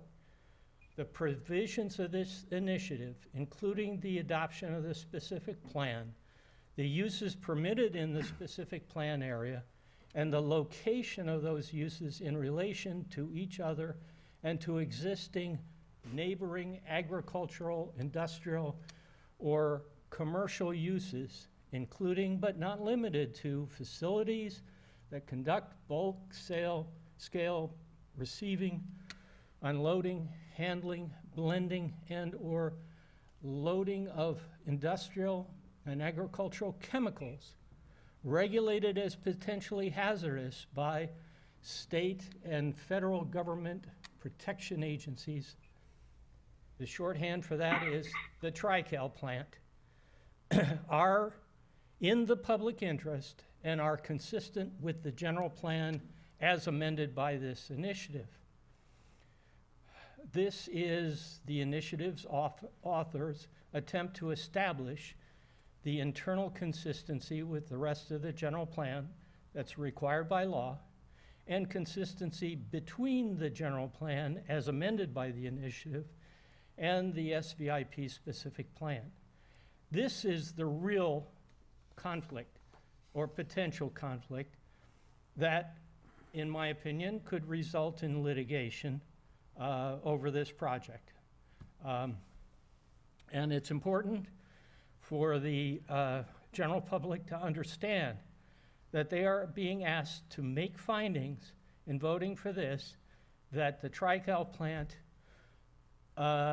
located in relation to the Strata Verde project is in the public interest and is consistent with the general plan as amended by the initiative.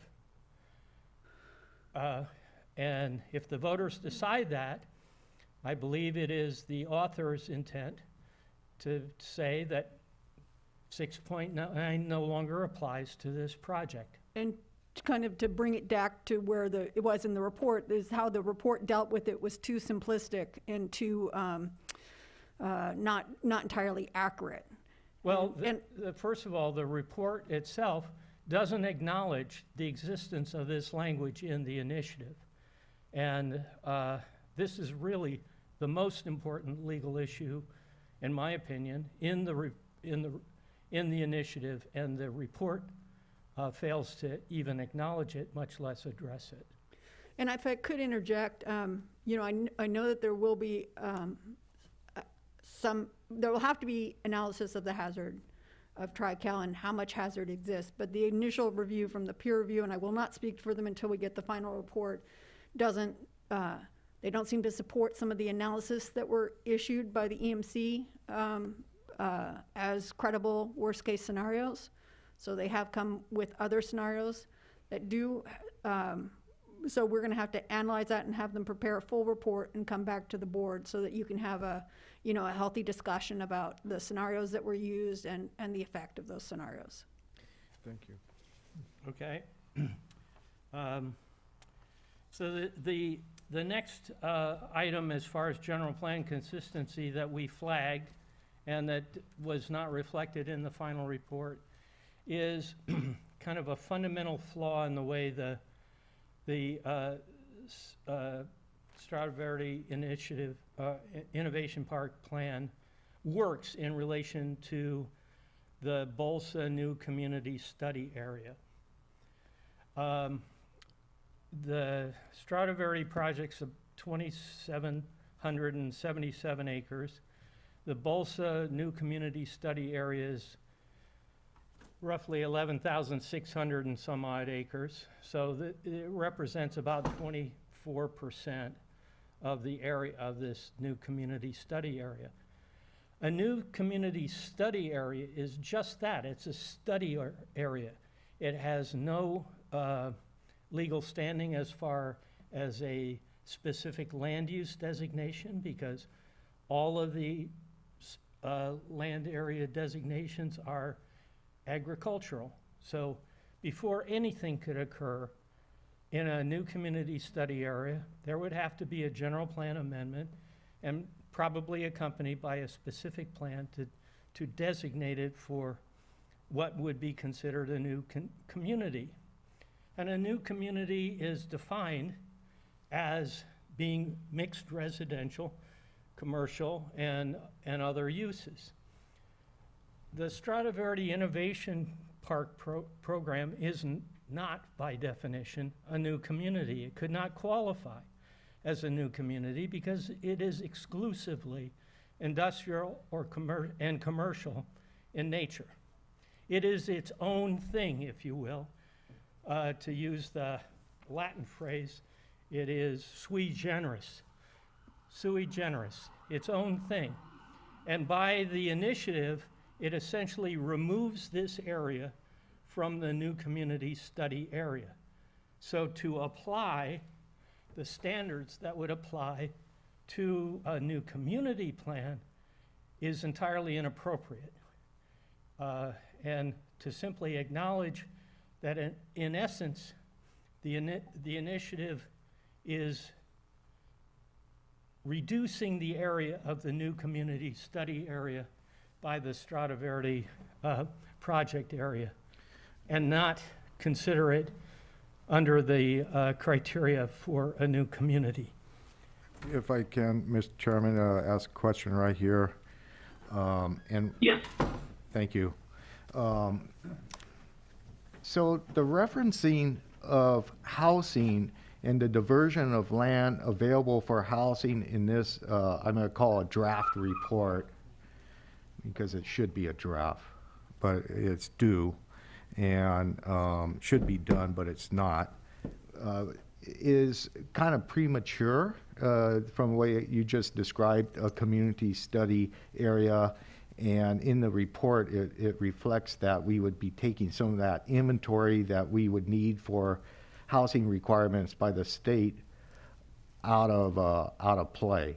Well, that really doesn't apply, because the housing element of the general plan, which was last adopted, I believe, in 2014, I don't know, it was before I got here about a year ago. But the housing element is the area of the general plan that lists an inventory of land available for housing. And it has to have a general plan designation appropriate for housing, and it has to have a zoning designation appropriate for housing. None of the BOLSA new community study area is without having a new general plan amendment and zoning ordinance amendment is available for development of housing of any kind. Right, so that leads to a follow-up question, then why is housing a subject in this 911 report? Why would it even be a part of it? Well, to be fair, the only conclusion you can draw is that it's impossible to draw a conclusion about whether or not this has any impact on the county's ability to meet its regional fair share housing, and just leave it at that. And that's what we recommended be included in the report. I think you could, and arguably you could go a step further to cite the number of, the county has plenty of land to meet its regional housing needs based upon the amount that's not zoned. I mean, that is even zoned available for housing that hasn't been developed yet, plus the amount that hasn't been available, that hasn't been rezoned. So the county we're not land limited like some jurisdictions. So, you know, that we had some wording in one of the drafts indicating that it's not being addressed in this, but like other areas of the new community study area, it could be still converted to housing, but the impact of that hadn't been evaluated. So there's many ways to address it, but you know, taking 2,777 acres or so out doesn't affect our ability to meet our regional housing needs. Mm-hmm. That's right. I agree with that. I had a question about that. So does that, the county's numbers or their arena numbers or their housing needs, is that still consistent within what's the city limits? Like, is it a total math for the whole county, or is it the city?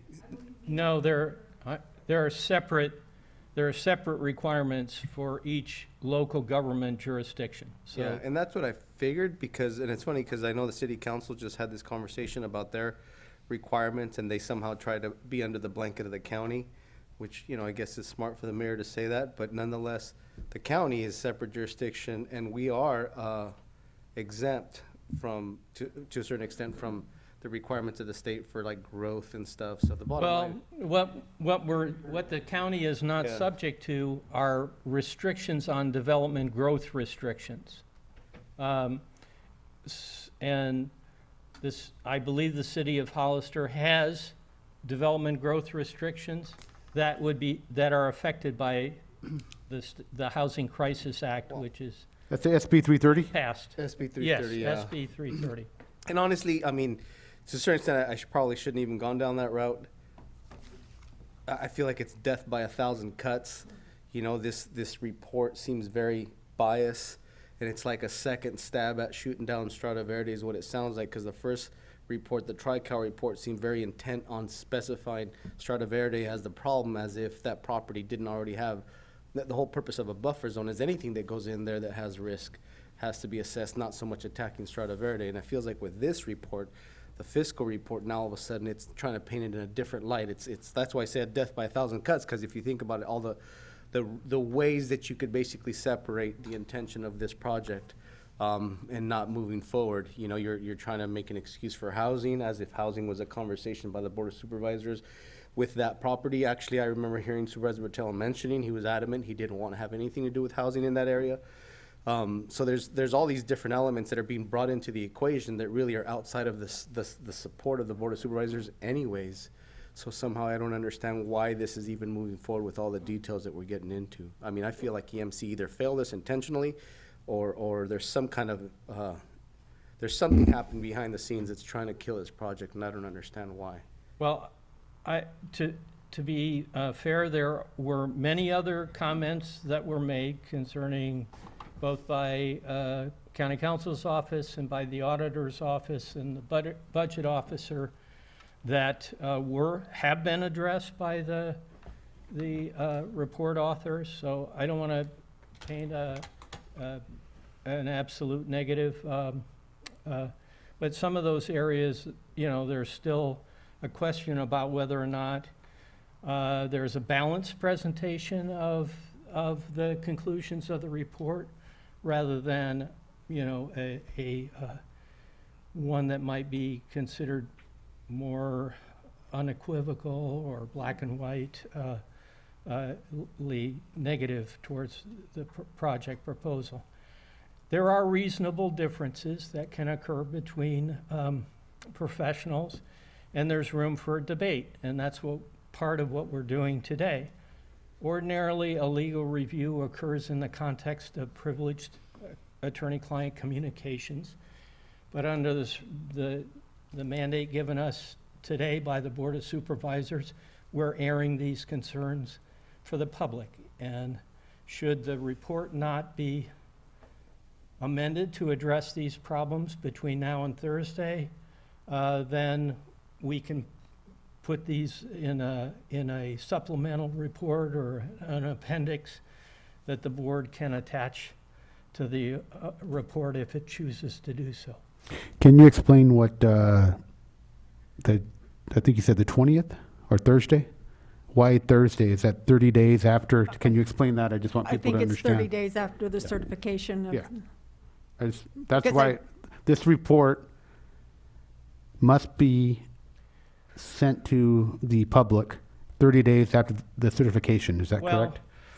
It doesn't have to be sent to the public at all, frankly, because what these reports are intended to do is to inform the board should it want to make a decision to possibly adopt an initiative measure as written, which is one of the options available to it. And because that decision shouldn't be made without a objective analysis of the potential fiscal and other impacts, land use impacts, it allows the board to have a 30-day period to obtain that report before making that decision. Well, the board already made the decision on July 21st to send this measure to the voters. So it's no longer under the time pressure that there would be if the board hadn't made that decision already. This report is really now the only function it serves is to inform the voters. It will be in the public domain. People can debate its merits or demerits, and it will contribute to the arguments for and against voting for this measure. The only thing I want to add is when I'm looking at the 911 California Code, it does say the report shall be presented to the Board of Supervisors, what you are doing now, within the time prescribed by the Board of Supervisors, but no later than 30 days after the county elections official certifies to the Board of Supervisors the sufficiency of the petition. Right, So, which occurred on July 21st. yes, so we're Therefore due. so we're hearing it 30 days prior to the certification or after the certification. But what I'm more worried about is, for transparency purposes, we asked for a report to be done. Is that correct? That's correct. And- And and I it- was a leading advocate for Yes, obtaining and how was it paid? 9111 reports, not only for And how was it paid? Who paid for it? the county's paying for So it. the people paid for it, correct? That's right. So that's why I'm very interested in making sure that this document does go to the public. That's all I want. Well, My opinion, I mean, I know we still have a lot to go, with a cover sheet explaining the deficiencies. If that's the board's direction, we're certainly willing to do that. My, you know, and I agree, it's hard because it's ultimately, I mean, the report's already written. I disagree with the element that it just to be presented the way it is without challenging the obvious bias, or at least presenting the whole, you know, it needs to be in context. And I feel like there's so much things missing, and by default, that presents a wrong picture to the public, which helps them to digest false information.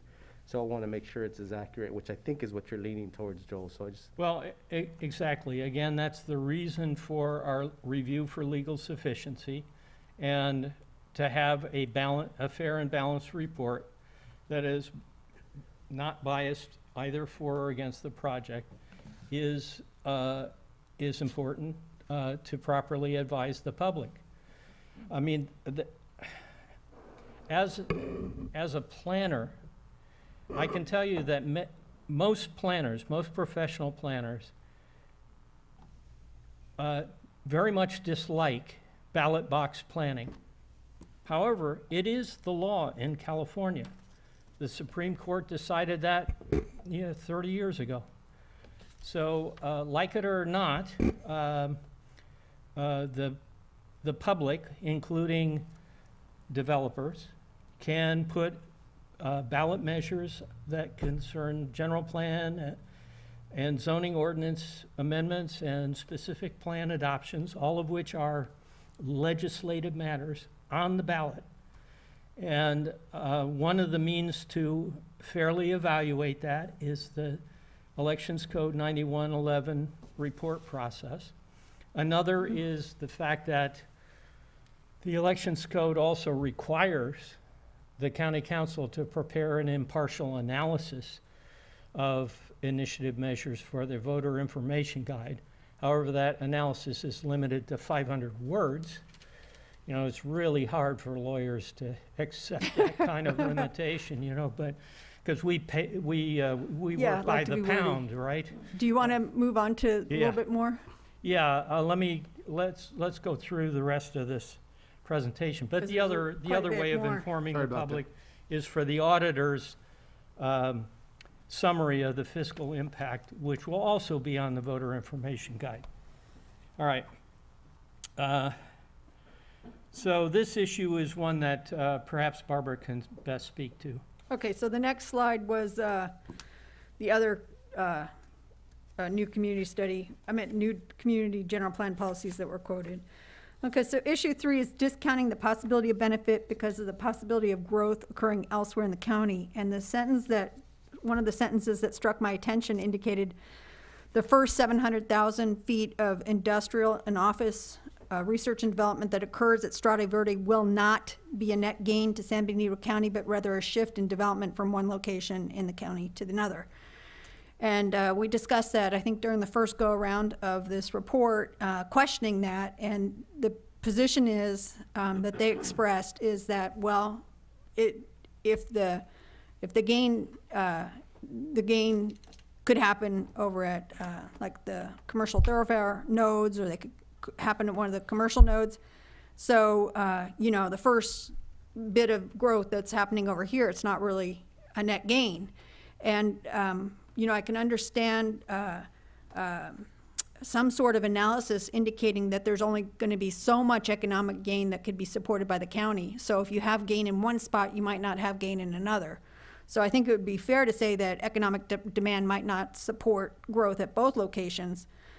But from my perspective, it seems that construction at either location would be an economic benefit to the county. So like if you're going to build an office building over at Strade Verde, and you're gonna bring in business, it's gonna be a benefit. If you build that same office building somewhere else and it brings in business, then it's gonna be a net benefit. It's gonna be a benefit no matter where you locate it, and you can't assume that the construction will occur at the other nodes. So when it says that the first 700,000 feet will not be a net gain to San Benito County, I'm not sure that that's entirely accurate. It is accurate that it could shift development from one location to another. So what is, I'm trying to understand, so what do you think is the intent of that statement that was mentioned? Well, I think it discounts, my perspective is it discounts some of the growth of the economic benefit of the project, because it kind of assumes that it's going to occur somewhere else, but all land is not equal. We don't have any, as far as a week or two ago, we didn't have an actual applicant at one of these thoroughfare commercial nodes. They haven't been zoned yet. I understand that there's a pre-application that's might have been submitted, or pre-application. But like, we have the zoning for the the nodes over by 101, but we don't have zoning for the commercial thoroughfare nodes yet. So that has to occur, and there has to be application. There has to be somebody that wants to develop it. You can't, I don't know, maybe, hopefully it will be developed. That would be great and it'd be wonderful. But I just was wondering about the language in that section. So that statement itself, was that Supervisor Medina? Did you have a question? No, sorry, I thought I heard someone speak. Hey, Barbara,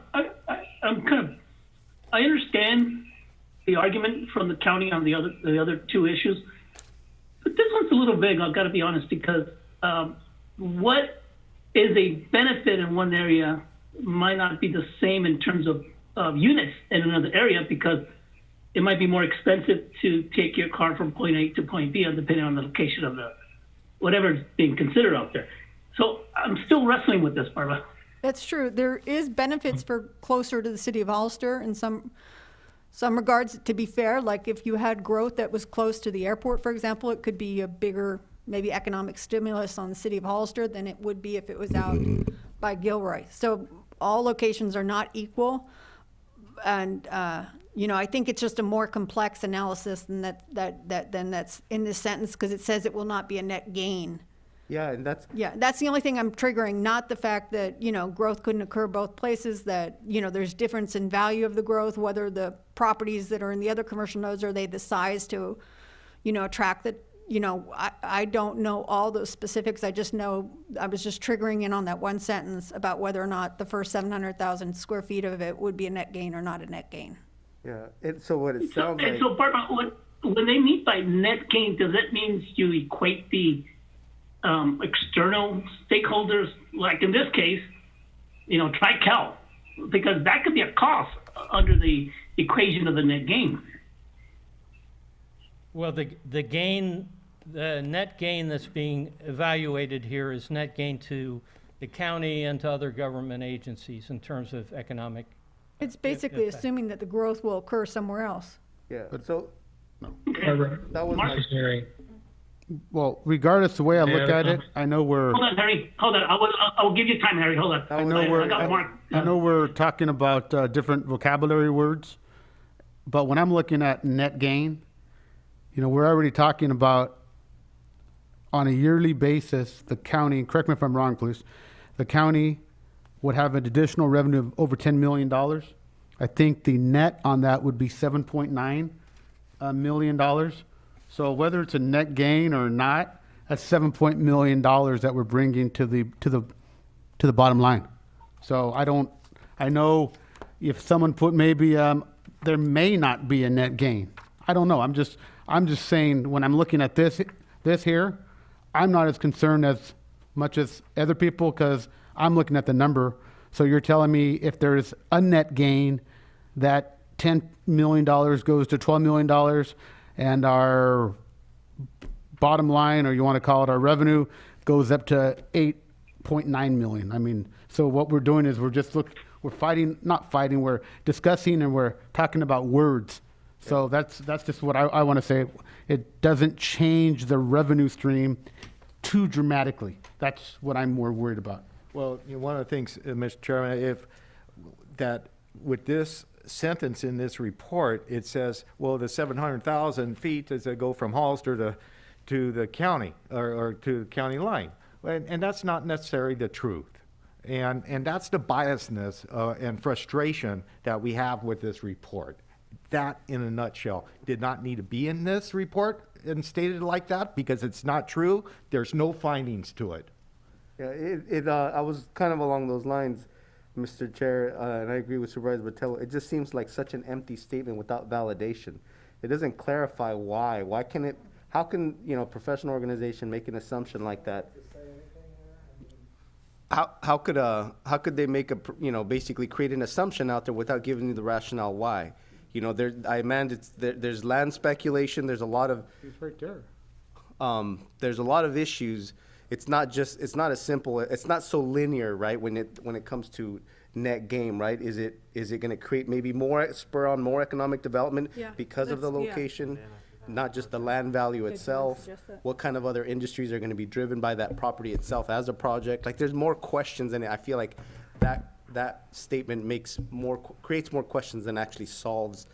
And it leaves it such an empty response without any real. Let's go through. Mr. Chair, if you don't mind, if we can move through this presentation, we'll have Joel and Barbara finish it, maybe have questions from the board, and then we have the representatives that actually drew up the report here. If you want specific answers for that, they're here to be able to answer. Yeah, I think it'll be okay. Let's go through the entire report and then we'll go into questions. Okay. And also, we got the Joe. report on Thursday, the revised report on Thursday. So, we haven't had the full explanation from EMC about why they believe that this is should remain in. So let's go on to number 3. It has the same issue, talking about that the market projections are demand for as many as 6 new hotels. And the demand is, but the commercial nodes in the general plan that are designated have the capacity to support 11 hotels. And then they give some locations where the other hotels. Therefore, due to their distance from the highway, the 2 hotels proposed at Strade Verde would not be in demand. And that assumes that the other hotels are going to be built. So if there's demand for 6 hotels, that's assuming that those other hotels will actually be built. And then it doesn't even state that the other hotels if the other hotels are built next to 101 in the future, then it's possible that the hotels proposed at Strade Verde would not be in demand unless or until the project's substantially built out. And there's many, many different ways that you could word that to indicate that the demand on those hotels is dependent on how many hotels are built and whether or not those other hotels are superior as far as transportation to the visitor. So it was just the conclusion would not. I think that there's other language that you could use to describe that. Issue number 4. I think we've already addressed this in terms of regional housing and issue number in the earlier questions. Issue number 5 was the access issue. Yeah, in the late drafts of the report that were provided to us, there were strong statements about the challenging the primary access route for the site from the Bettabell 101 interchange. And it appeared as though the consultant was relying or extrapolating from a qualifying statement in the specific plan to the effect that if the developer doesn't have access rights immediately, that they would acquire those, and essentially saying by other legal means, which is a shorthand for saying that they would ask the county to exercise eminent domain to obtain those access rights. So, but in point of fact, the underlying property owner, Rancho Gavilan Corporation, owns a strip of land, most of which is 150 feet wide, that the majority of Y Road is located within that strip. Other portions of Y Road are located within the state of California right away for 101. And so we believe that clearly access is feasible and is owned by the project applicant. There are other statements made concerning the need for improvements to that road and certain engineering that would be required. However, I can personally say I attempted to drive Y Road just to see what it was like, and about 2/10 of a mile from the Bettabell interchange, it's gated. I couldn't obtain access. I don't know if the report's authors obtained access or whether any of them are civil engineers who could assess the need for improvements to the existing roadway to satisfy the requirements for Bettabell access and whether or not those could be done within land owned by the property owner, who's also an applicant here. So I think the report did not exercise appropriate due diligence to obtain information from the applicant to answer the question that was raised in their mind by that statement, equivocal statement in the specific plan. And I think the lack of due diligence is of a concern to me for a lack of factual support for the conclusions stated concerning the feasibility of access from Highway 101.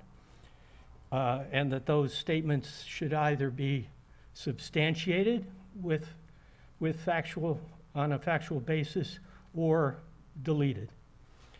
As to access to Highway 25, the Rancho Gavilan Corporation's predecessors and interests holds two different easements that would provide access to Highway 25. One is close to the alignment of Shore Road, and the other is at the southern edge of the property, but has a number of angles. But the project proposal is to access on Y Road, correct?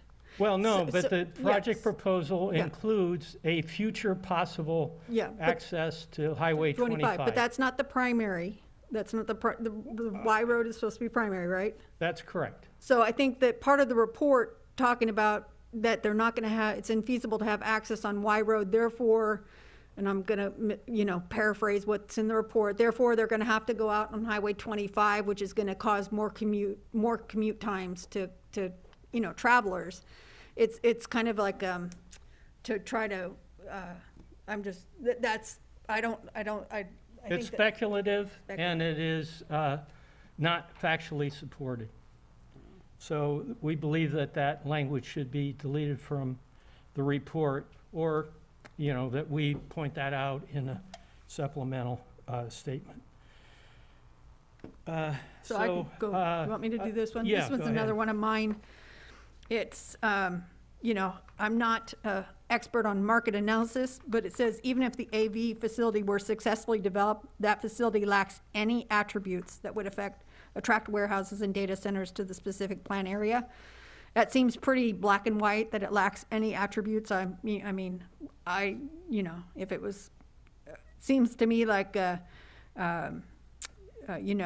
a statement that if it's going to be in there, that there hopefully would be some conclusions to that effect. And there's been, I'm not elaborating on every instance of this type of comments in the report, and there are several questionable instances of language choice in the report, and there's some factual issues in the report that we haven't had time to narrow down. For example, who's going to be providing electricity to the site, and we haven't even had the chance to discuss that, and it's in the report. But when I just note, how they characterize phase one, which was the automobile part, but the actual, autonomous vehicle center, but the actual phase one of the facility was anticipated in the initiative, I believe, as agriculture area, the innovative center, automobile testing area, and a portion of the business center. So there's also going to be part of the business center that's going to be in phase one.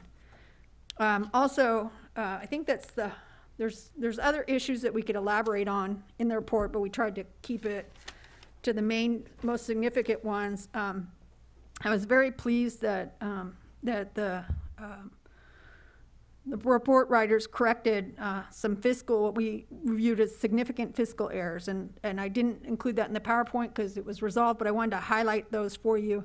In the first draft of the report, they didn't include a revenue calculation to the other jurisdictions. They just calculated the fiscal impact to the county itself. The second, to the general fund. They did not include the effective use tax at all for the construction of the project. In the second go around, they didn't include the correct calculation of, I believe it was sales tax. I'd have to go back. It was several $1 million that needed to be adjusted.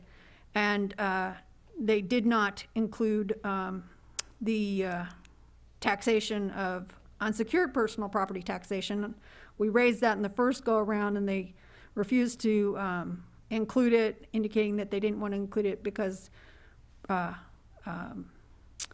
unsecured taxation diminishes over time. It wasn't until the auditor's office indicated that it was that's a significant valuation, and that increased the, that's why the report, I think, is now up over $1 billion in assessed valuation, because it's the addition of that unsecured taxation that's been added to that. So I do want to say that thankfully the fiscal analysis is now correct, but it's taken a number of go-arounds to get it to where, it's going to hopefully correspond with what the auditor's office comes out eventually with their fiscal analysis, which is due to today. So, Barbara, can you define unsecured taxation and also significant? It's, when you say this, that it is significant. Can we? Yeah. Supervisor, can we wait till the presentation is completed? Yeah, that's completed. And then. I'll pull it out in the report. I think that they did it conservatively. I don't know whether they did it conservatively at 5%. I'll pull it out on the page and try to point it out to you. I think it might be 5% of the valuation of the property, and that's a conservative estimate. So, it's tens of millions of dollars in assessed value, which, it kind of equates down to a, smaller change into the county's general fund, but, overall. And I don't want to jump off the tracks too much, Mr. Chair, but just as a quick point, really important, let's assume my goal is to stop Strata Verde project, then my goal would be is to highlight the reality that if the impact of 25 is going to be severe, then I'd want to start there, because I know that the public, their heart, basically the ground floor interest of the public is to know that we're not going to increase impact into our community as far as traffic goes. If the public heard that there is access to 101 directly from this project, that would not help that cause. It would actually fight it. And that makes me very, very skeptical why it was so overlooked, the fact that there is access to 101. Those are my comments, Okay. Mr. Chairman. All right, so now we're going to go to questions. Let's do this. So every supervisor will have an opportunity to ask a fairly amount of questions. Let's have each supervisor ask one question and then rotate to the next supervisor, and then we'll go back to the original supervisor, and then they can ask their next question. Supervisor Anthony Patel, you want to lead off with your first question? Okay, I'll do the best I can the way you laid it out, Mr. Chairman. Really, the road issue, and I think what was pointed out is very, very important, as Supervisor Hernandez stated. My conversations with, the applicants is that, they wanted to minimize the impacts on Highway 25, and so utilizing the access on Bettable. And they have access on Bettable. They don't need retaining walls. I've been on that property. I've gone through the gate, and it could be done. Of course, when Rancho San Benito, and when we put that road, Shore Road connector, that's where it's supposed to come out, is right there. And the other thing that I noticed that we did not talk about as far as roads, that was in clear error in the report, is the Fraser Lake extension. Fraser Lake Road is not being extended. And, you know, it's just stuff like this that, you know, EMC, why they're still doing these reports for us is just beyond me. On a scale of 1 to 10, as far as credibility of these reports, it's a 0 to me. And because of the lack of, you know, follow through and accurate information, and it's biased. This development not only will add $10 million to our general fund, $6 million to the San Juan Aroma School District, $18 million just in impact fees on Highway 25, plus $6.5 million yearly for Measure G to widen Highway 25 with no impacts on 25. It's phenomenal. And why this is happening is beyond me. And I'm going to get to the bottom of it. I'm really upset. And this has started from the general plan with the circles of community study areas, those mistakes. That was basic. And we had to suffer through it through the C3 zoning effort, and that was flubbed. And we keep hiring these guys. And we deserve better as a county. And people need to vote. Are we going to have more houses and be a bedroom community supporting jobs up in Santa Clara? Or are we going to try to balance our labor force with the housing that we're incurring right now? So that's what is at stake here. And I want good information going to the public. And we don't have it with this report. Unfortunately, I hope that we hear some real good answers in a minute or two from Mr. Groves and his other consultant with him, and bring in the information that we're supposed to have. We didn't have it 2 weeks ago with the hazards report. I did not buy not 1 ounce of it. And here's a chance to do things right. So it's not much of a question. No, I understand, Supervisor Tello. Supervisor Medina? I give my time to Anthony. I think we do the same thing. Yeah, Supervisor Hernandez? My question, I'll just make it a simple one. How are you going to clarify that you're not biased against this project? And that encompasses a lot of questions, because there's too many things that seem very inconsistent, and the delayed element. So there's to a certain extent, I feel like there needs to be a strong explanation on all levels of what we're dealing with this report.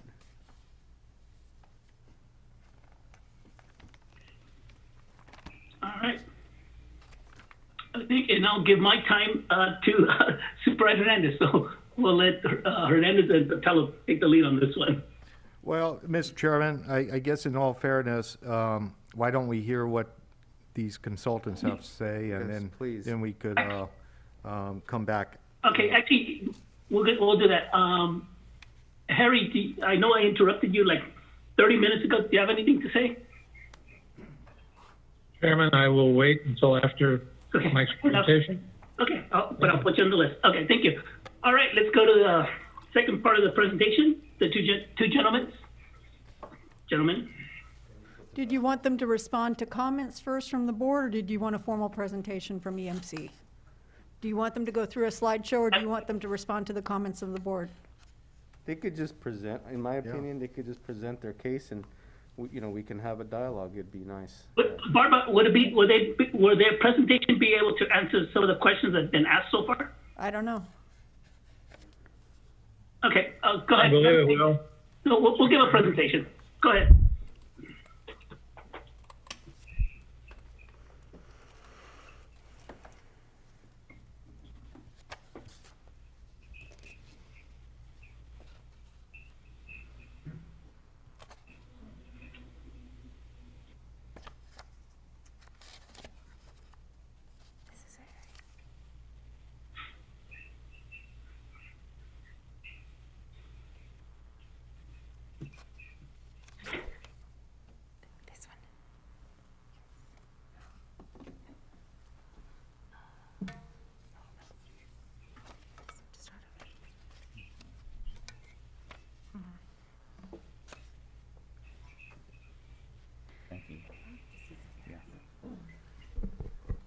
Mr. Chairman, board members, good afternoon. It's Michael Groves with EMC Planning Group.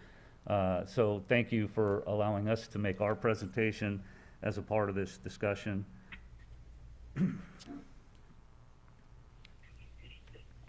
Not working.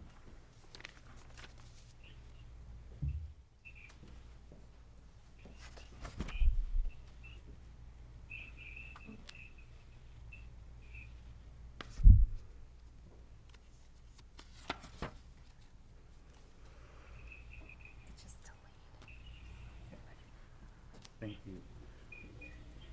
Appreciate it. Again, my name is Michael Groves, president of EMC Planning Group. With me today is Doug Swenson with Applied Development Economics. He's our economist who's partnered with us on this evaluation.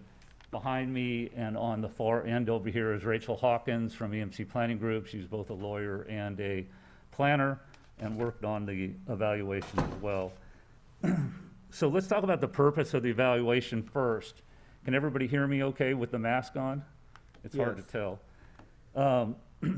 So the purpose of the evaluation is to provide the public, the voters, and the Board of Supervisors with information that is presented today in the Elections Code study to evaluate the Strata Verde Innovation Park initiative measure.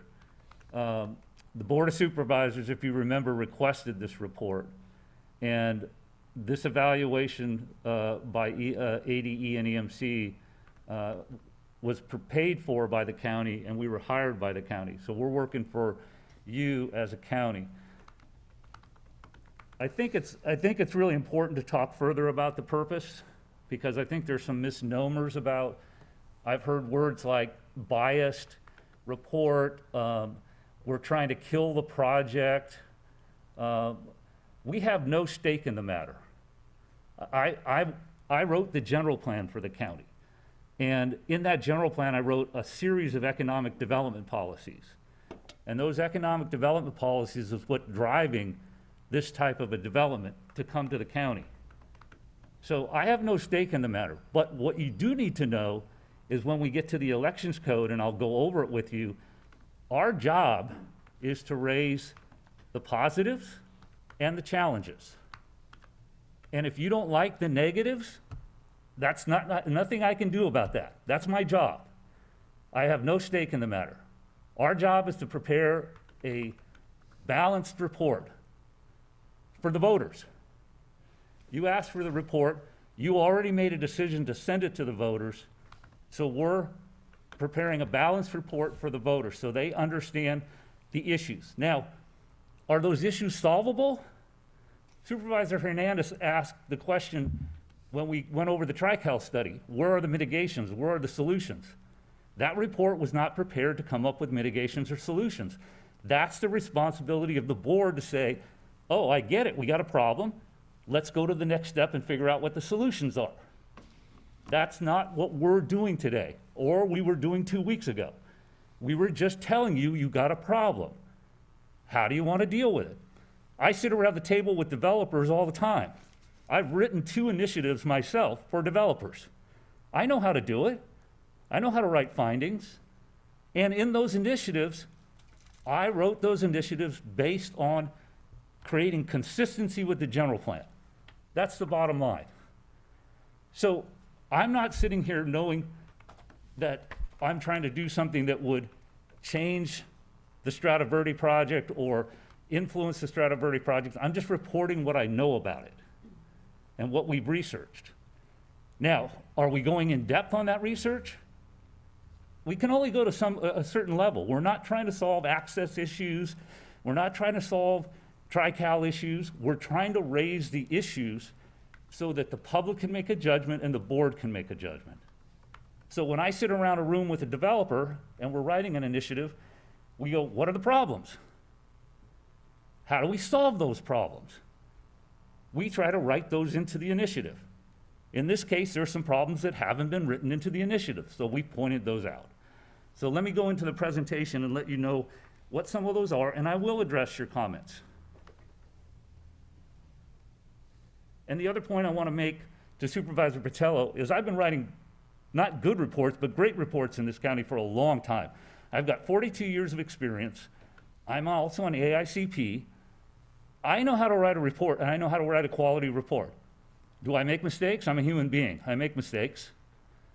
But I know how to write a quality report, and I've never once not been on the back of this county. I've always had the county's back. That's why I work for the county, because I love this county and I want to see this county prosper. I've told every supervisor that at one point in time or another, other than Supervisor Hernandez, who I don't know. But I've always told them that I'm here to try to make the county better. I'm working on things right now that will make the county much better than it is right now that you may not even know about. So I'm just going to let you know that's where I'm coming from. Okay, so let's look at the PowerPoint. Let's talk about the background. You guys know most of this, so I'll make it very short. The initiative measure was submitted by to the county and approved for the collection of signatures on May 29th. June 2020, the Board of Supervisors ordered an impartial evaluation of the initiative measure per California Elections Code. The board agreed on July 21 to place that initiative measure on the November 2020 election ballot.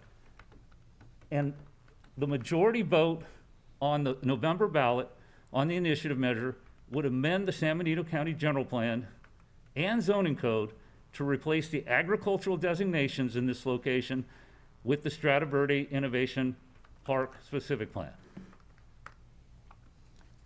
The discussions that came on earlier that Council Ellen Wood talked about is exactly right. You have this week, basically, as your report being presented to the board. I was adamant about this report being presented today.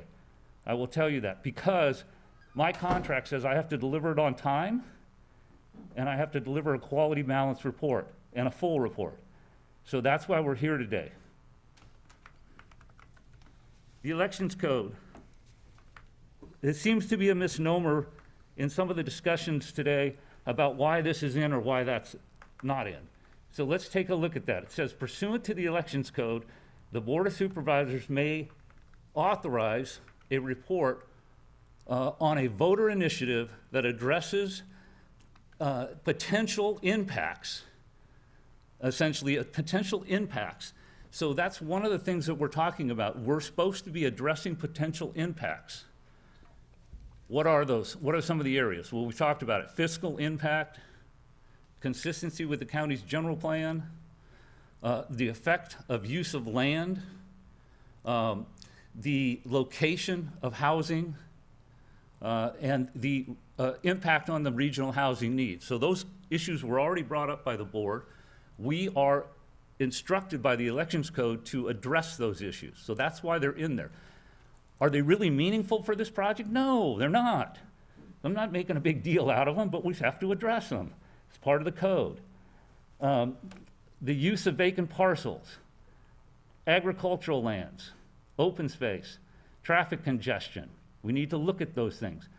And then let's talk about environmental review. So this will get to one of the points that was brought up on the earlier presentation. The initiative measure under the law does not require environmental review. So let's be really clear. Environmental review is not required. And Mr. Ellen was exactly right that if there is a subsequent discretionary decision, then environmental review will be required. So that's not an issue. County Council got hung up on some language we wrote that is at the bottom of the screen. And if you look at that language, it says, however, passage of the initiative may limit any future secret review and constrain the ability to impose mitigation. What does that mean? Well, if you have an initiative measure that approves a specific plan, and the specific plan has uses in it, 95% of those uses approved by, or permitted uses, essentially. There's no approval requirement. They're by right uses. So are you hearing that? 95% are by right uses. They don't need a subdivision to build those uses. If they get the initiative approved, they can go build tomorrow. As soon as the initiative is approved, they can go get a site plan approval from the planning department and go get a building permit. They do not need to do a subdivision. Now, the fact that county council is now telling us they're already doing an EIR and that they want to do a subdivision would have been nice information to know. We did not know that information, okay? And we have no evidence of that information anywhere, okay? So I'm gonna tell you that if they come in with a subdivision, some kind of environmental review will be required. But if I look at the initiative on its face, there's no environmental review required, and they don't have to ask you for a subdivision, and they don't have to ask you for a development agreement. Those are things that they can go without. That's my job to tell you that. Now, if county council feels differently, and I know they do, that's fine. But I'm going to tell you, under the law, they don't have to come to you, except for a site plan review and a building permit. They have, if you look, and I have it in the PowerPoint at the end, they have a list of uses in the back, in the specific plan, and there's only 3 of them that are conditional. A biomass plant. Okay, that makes sense. Everything else is permitted by right. That means you have no discretion. So that's my point about doing some of these things in terms of the election code and the CEQA issues. So what I'm saying in that sentence is, if they go out and build some buildings before they come to you with a subdivision, then that may alter the baseline for the environmental document, and it may alter the way you are able to mitigate the project. It's CEQA law. It's a little bit complicated, but from a no-brainer standpoint, if you build something, it changes the environment.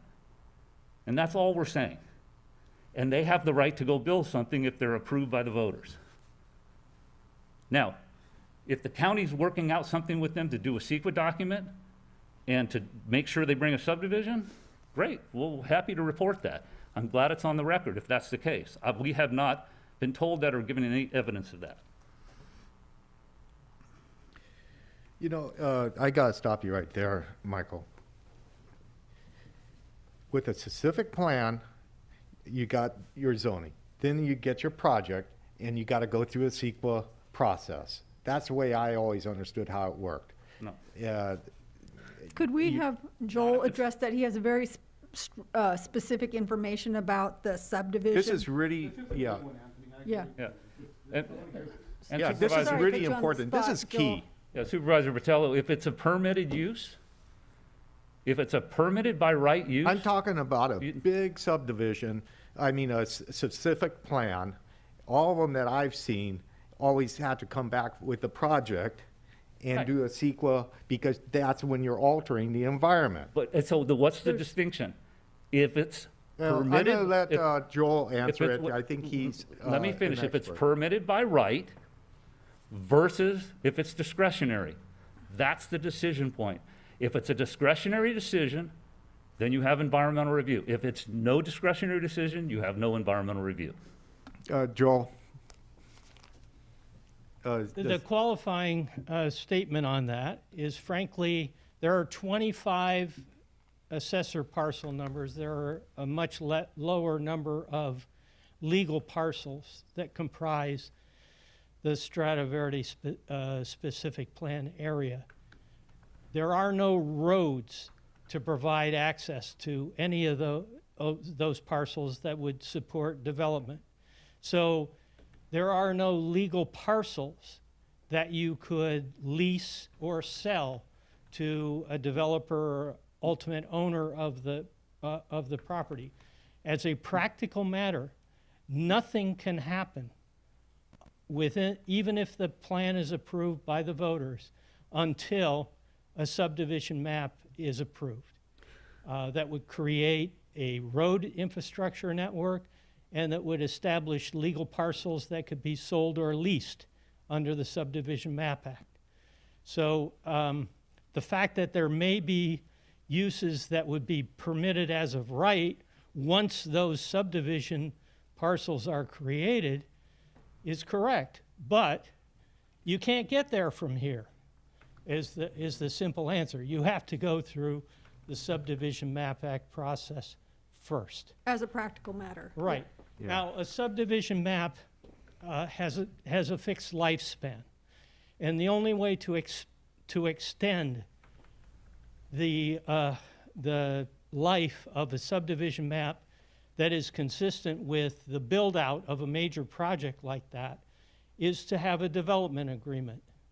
And so a development agreement and a subdivision map approval will go hand in hand as the next steps of the approval of this project. Now, the statement is made, they had no information that the county is preparing an EIR. Well, it's being prepared through the Resource Management Agency. I find it hard to believe that Mr. Mavrogenis hasn't informed the consultants that the EIR is in process. So that's an error in the report. Look, this happened in a very short time span. The opportunity for adequate communications between our office and the report authors and Mr. Mavrogenis was compressed. Things need to be fixed. Things happen. But these are important errors that need to be corrected in the report, or we need to point out to the public that some of the conclusions are simply not accurate statements of the law or are not factually supported. With all respect to Mr. Groves, he's not a lawyer. And we are the county's lawyer. And so we're providing that legal advice to you. Just one correction, that EIR is not in process. We are going through a request for proposal. Is that correct? Well, that's correct, but as soon as there, Yeah, no, I just want to make sure. proposals, we I know, will but go you're- under contract. But you're on record right now saying that we haven't started yet. We're going request for proposal.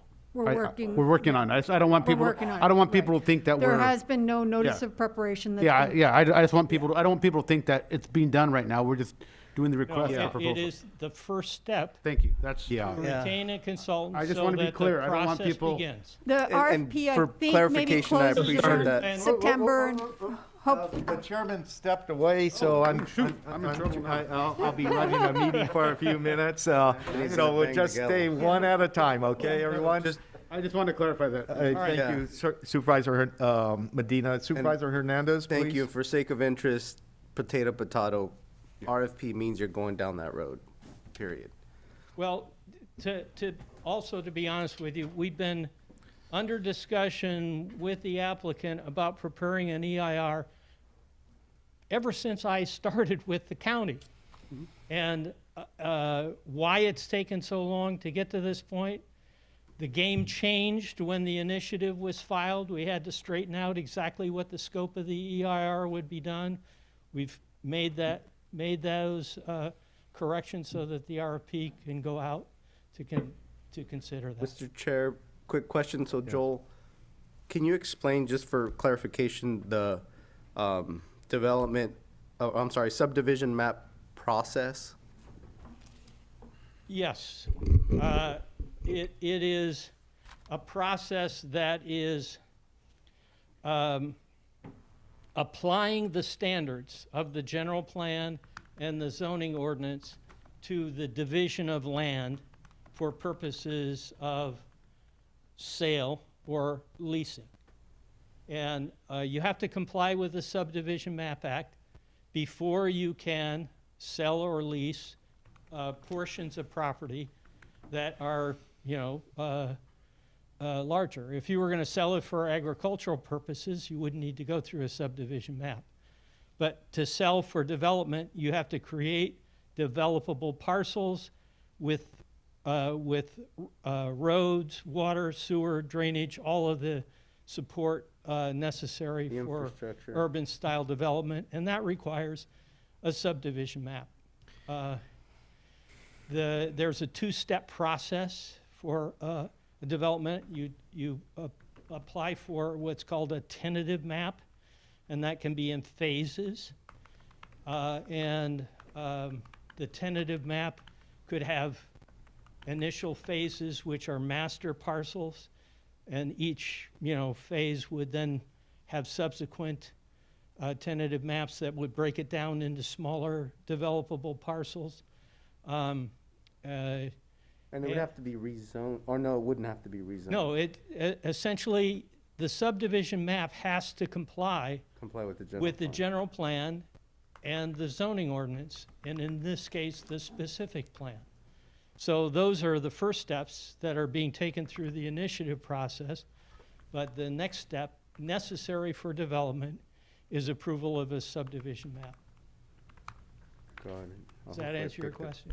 Yes, thank you, Joel. Hopefully I picked it all up. If not, I'll And email there's you. a critical difference here, is that a subdivision map is not a legislative action. It cannot be approved by the voters. It has to go through the planning commission. I was just gonna say through the. It has to go through the and then back to planning, the board.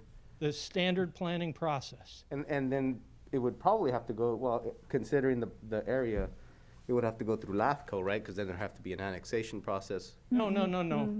This development would occur in the unincorporated part of the county. Oh, got it. So, no LAFCO approval. In essence, we'd be putting ourselves in a big hole having to figure out infrastructure LAFCO for could that get area. involved because part of the project will be establishing urban services, water, sewer, drainage, and so on. And there could be an entity set up to provide for those utilities, and that would require LAFCO approval.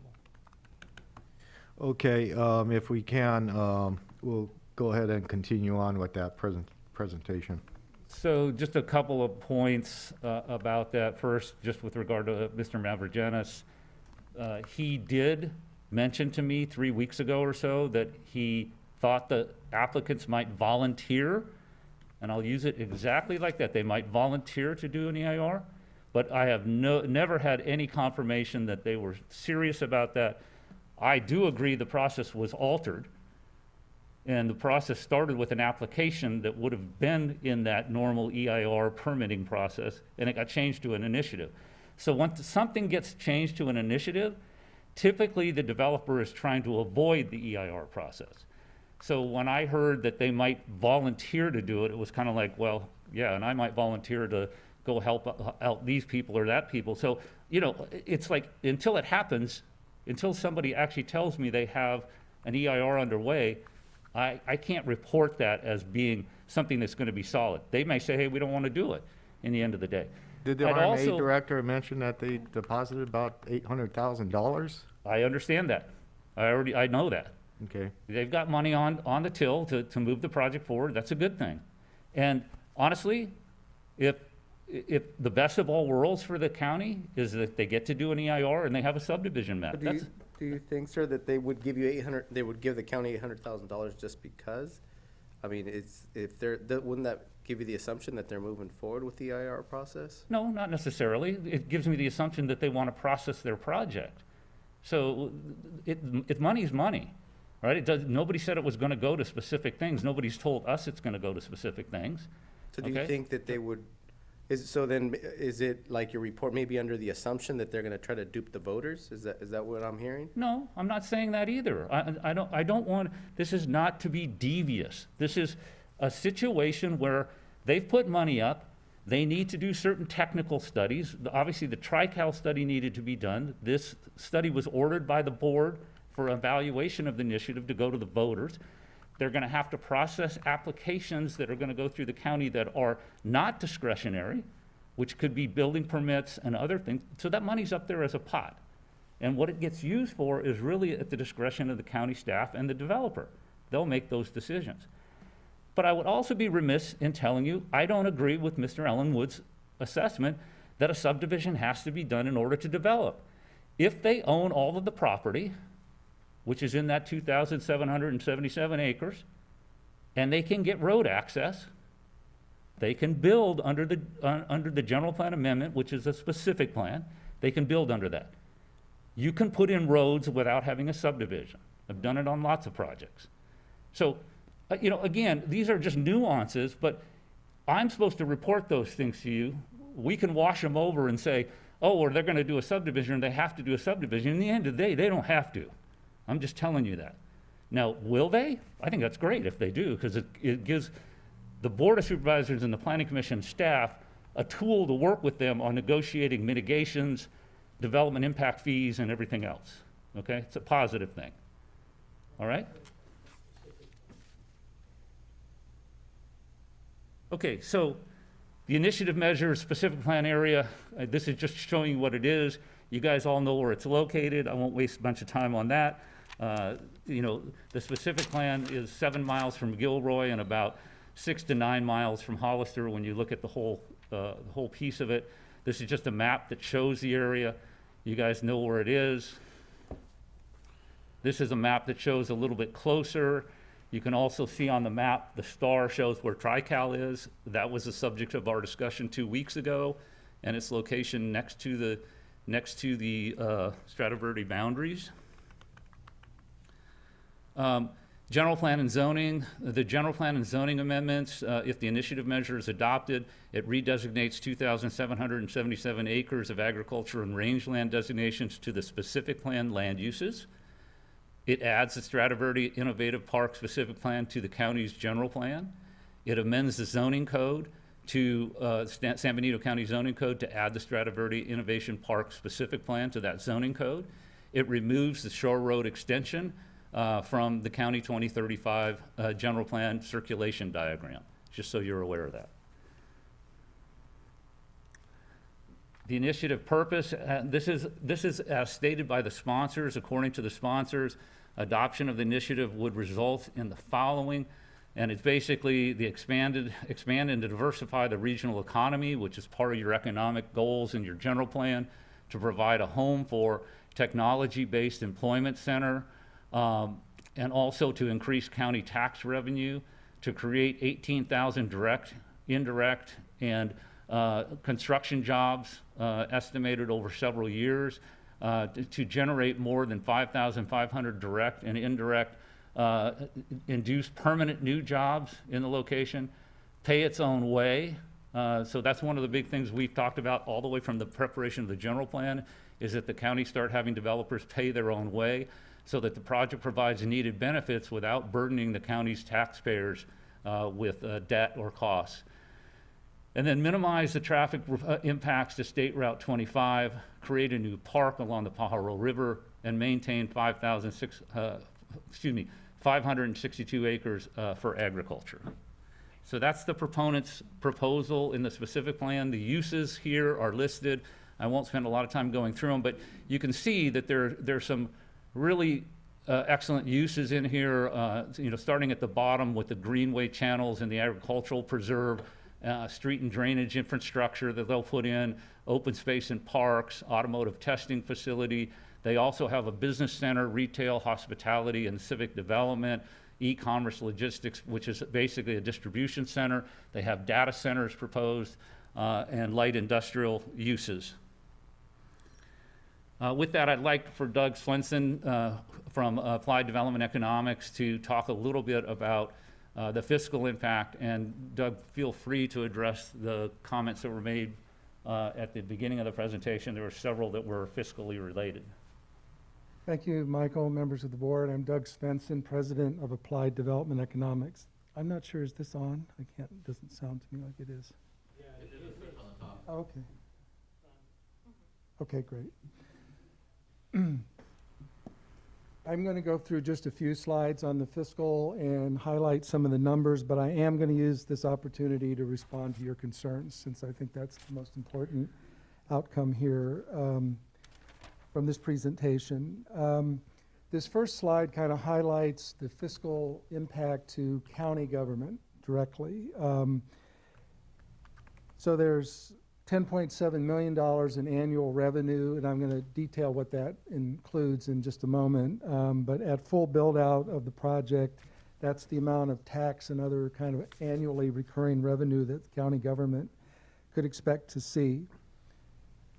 We also estimate that increased services to the site, which would be police protection, fire protection, other kinds of governmental services that normal development requires would cost about $2.8 million a year. So the net gain for county government is $7.9 million a year. So a very favorable fiscal impact. So while I'm going through this, I want to talk a little bit about the process that we went through in the fiscal analysis, because there's some questions about where did the information come from and why was there certain information and not other information.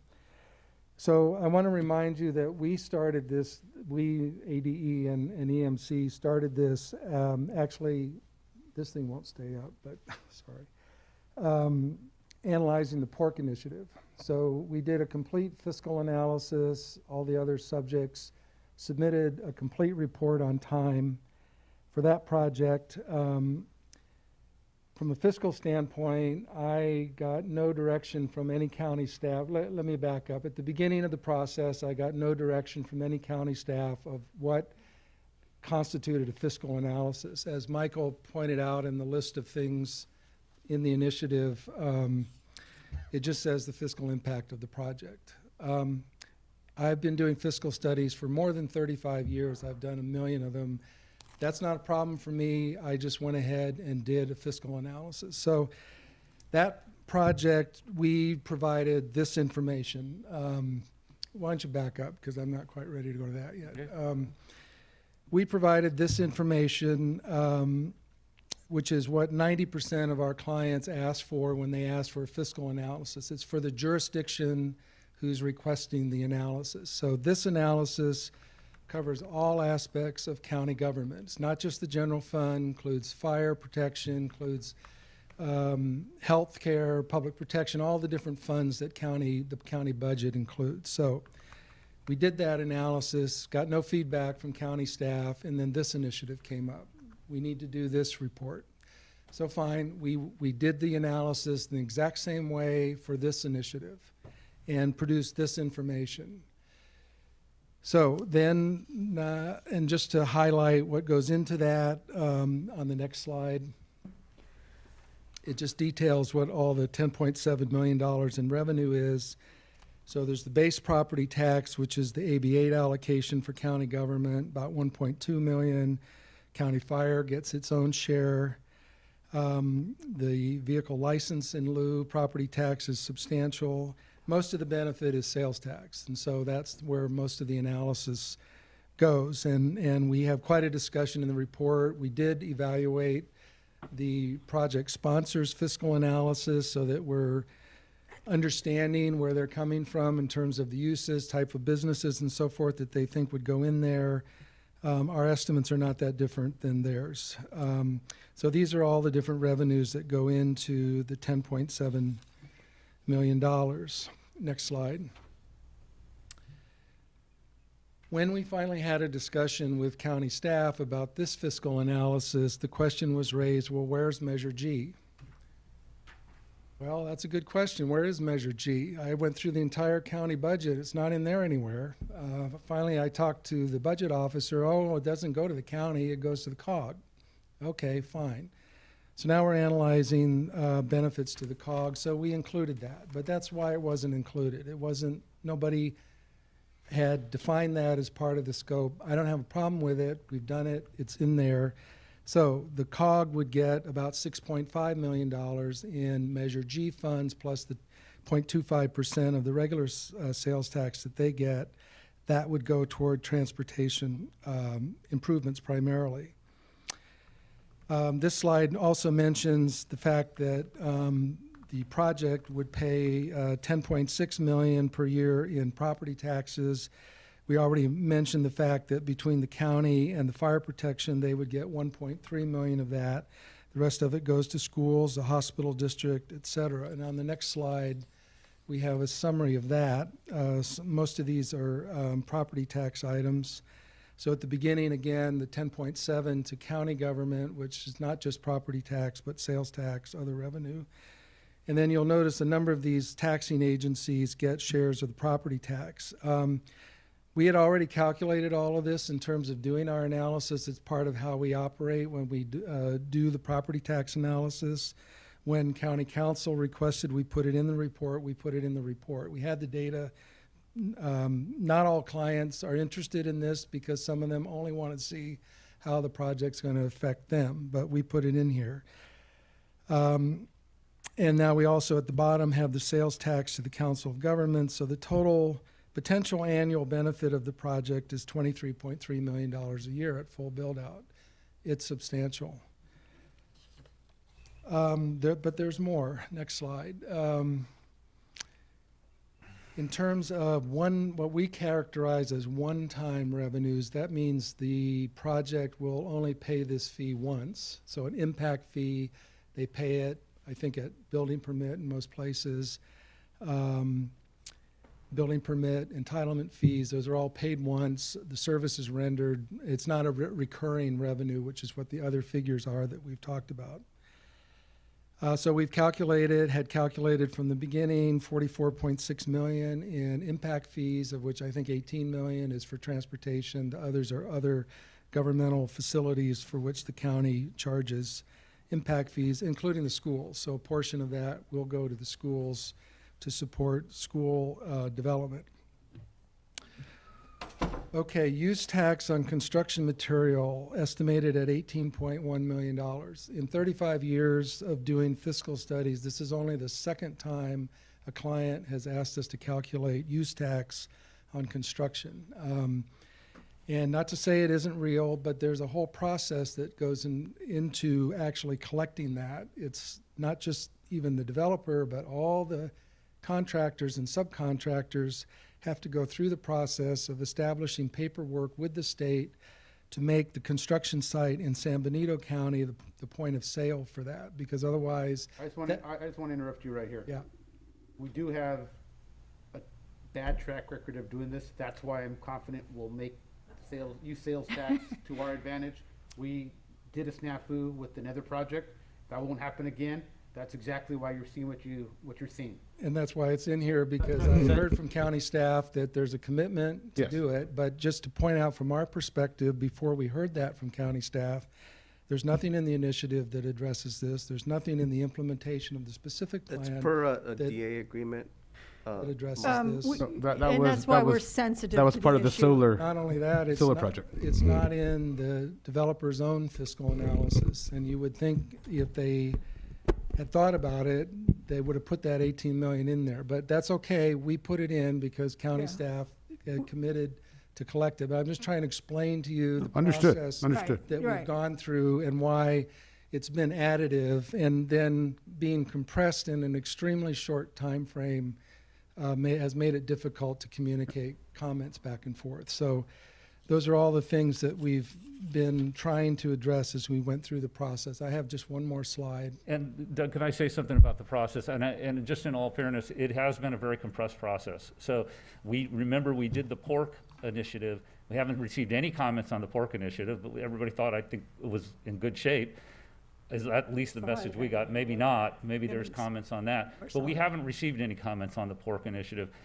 And then we had to get that in the door in a certain time frame, and then we started the other initiative, which is the Stradivari initiative. We had a very short time frame to put it in. We submitted it 27 days ago, just so the board knows that. We submitted it 27 days ago. Now, I know County Council and maybe RMA weren't completely satisfied with it, so we went through a round of discussion with them, or a round of changes. So we've been through 2 rounds of changes, and in those changes, there was multiple rounds inside of each one of those changes. So it's been all compressed into a 2-week period. So it's just been very challenging for everybody on board, including County Council, RMA, and EMC Planning Group and ADE. So I just wanted to recognize that as we're doing this. Thank you. I just want to address one additional topic, which is the topic of how the project affects the county's ability to attract and retain business and employment. And there were a couple comments from County Council on this topic. So I'm not going to go through these details, but again, I want to talk a little bit about the process. When we did the pork initiative, Joel Ellenwood asked us specifically to do a market analysis. So the point was, we're not going to put a fiscal analysis out there that just says if you build it, they will come. What is the time frame that the county could realize the revenues from the development? So we did a really extensive market analysis for that project. So we had all that market data at hand when this came up, and we didn't have a lot of extra time to do additional, but we did do some specific research around this project. And the thing I want to point out is at the very end of this slide, it's a key element that was missing from the county council's slide on this topic. We had done a whole detailed market analysis that covers 3 pages in the report explaining what we think is going to happen between now and 2035, which is the horizon for the general plan. We estimated that specifically for these types of uses that Strata Faraday would support, there's actually demand for 820,000 square feet of development in San Benito County. We think that development is going to happen. That projection is well above, though, anybody else's projection. It's above AMBAG's projection. It's above Caltrans' projection. We took the unusual step of really looking at the labor force that San Benito County has, where people drive north to tech jobs. And we recognize that there are not the jobs in San Benito County to employ that labor force, and what would be necessary, what could be done to bring a better balance between the labor force that you have and the job base that you have. And that's what this 820,000 square feet is based on. Now, our analysis, which we did in detail of all the commercial nodes, showed that the 2 of them could support about 700,000 square feet of that market demand, and that's what showed up in that slide, but it's based on this other analysis that really looks in detail at what the opportunity is. So it's not just an analysis of, well, we got this many acres here and we've got that many acres here and they're equivalent.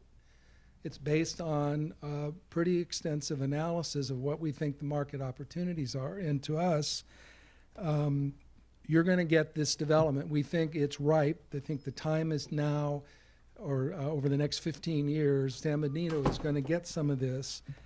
Whether or not you have Strata Verde or whether it goes on one of the other nodes, you know, with the right economic development program, this can happen. So that's the only point of that, because from a fiscal standpoint, it won't matter to the county where that money comes from. And the market is going to limit how much money is produced. The market is going to either develop, you know, as we're suggesting, 800,000 or something more or something less, but whatever that amount is, that's what the real fiscal outcome is going to be during that period of time. Mm-hmm. And then the rest of the fiscal benefits that we've talked about will be at some other period of time going forward. So let me ask that's the only point of that part of the analysis. All right. So you've done this analysis as far as, you know, the demand. Within that analysis, how much do you weigh as far as infrastructure that supports those type of new industries and to come up with that? Well, sure, that's part of it, but I mean, from our perspective, when you look at where the nodes are currently designated at the major intersections of 25 and 156 and 156 in San Felipe, that is immediate regional traffic access near other businesses, because you've got the airport there.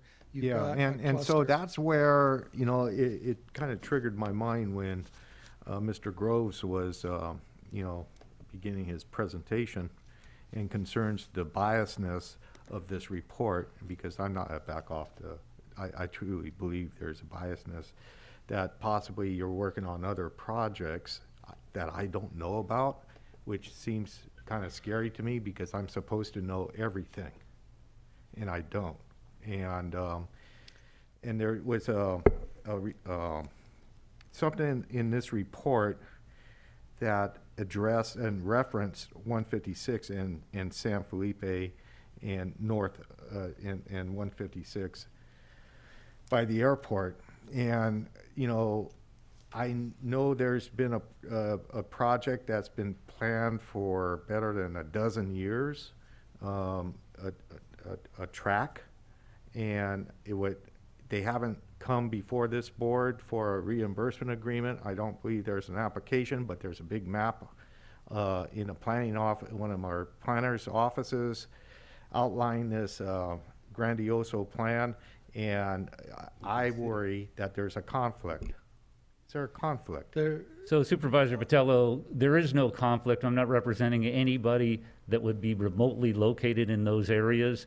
And I think what you're doing is you're missing the point. The point is this: if there's a bucket with 10 gallons of water in it, and that represents all of the development in the entire county for potential build out, and three gallons of that water is going to happen between now and 2035.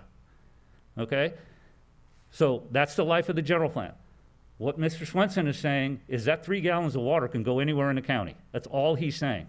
It could go at Strata Verde, it could go at 25 and 156, it could go at some other node. So remember, we did the initiative measure on pork, which was trying to basically get rid of all of the nodes. So we went through every node individually, assessed each one for boundaries, assessed each one for potential development. We had Mr. Swenson go through and run a market analysis to see whether that was real or not.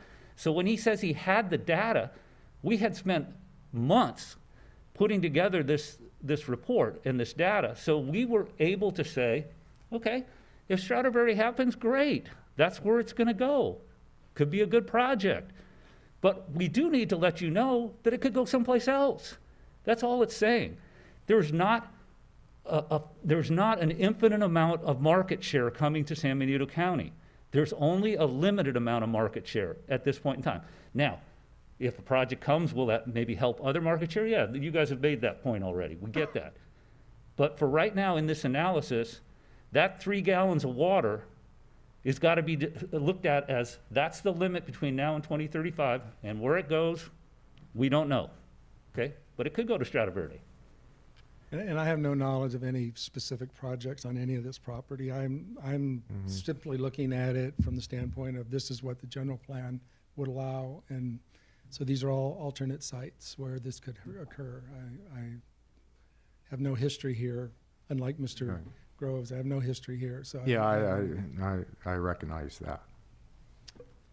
Okay, continue, please.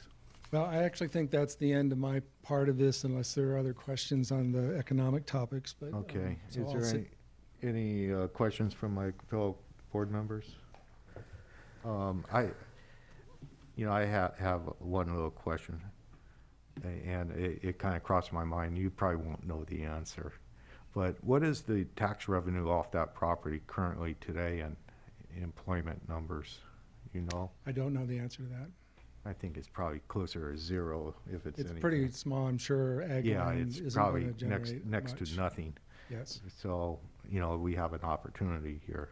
Okay, Yeah, Mr. Chair, if I may, my question is definitely, to get down to the bottom of it, right? It's a lot of information, a lot of hypotheticals on the reporting philosophy, because I think ultimately the expectation of the board and then the expectation of EMC and the reporting are it's like two different languages. To a certain extent, it sounds like to me it's like a report written from the devil's advocate perspective. I don't think that's necessarily as productive as we had expected or hoped. Because I wanted to see what is the potential, right? That's really what we want to know, is the potential benefit of this project in our community. And then as far as the risk, not so much fiscally, but with that hazard report, that's, we're addressing risk through the eyes of that report. Both of them seem to be very anti this project, which made it by default, it created more questions. And I know one of the things you mentioned was you're not trying to solve issues, you're trying to raise the issue. But then that should also include basically all the information within context, and it sounds like you didn't completely have it. And then the 101 issue, the access, that's a huge issue. So, and I only use that as a reference point, but, I still don't have the information on the unsecured taxation.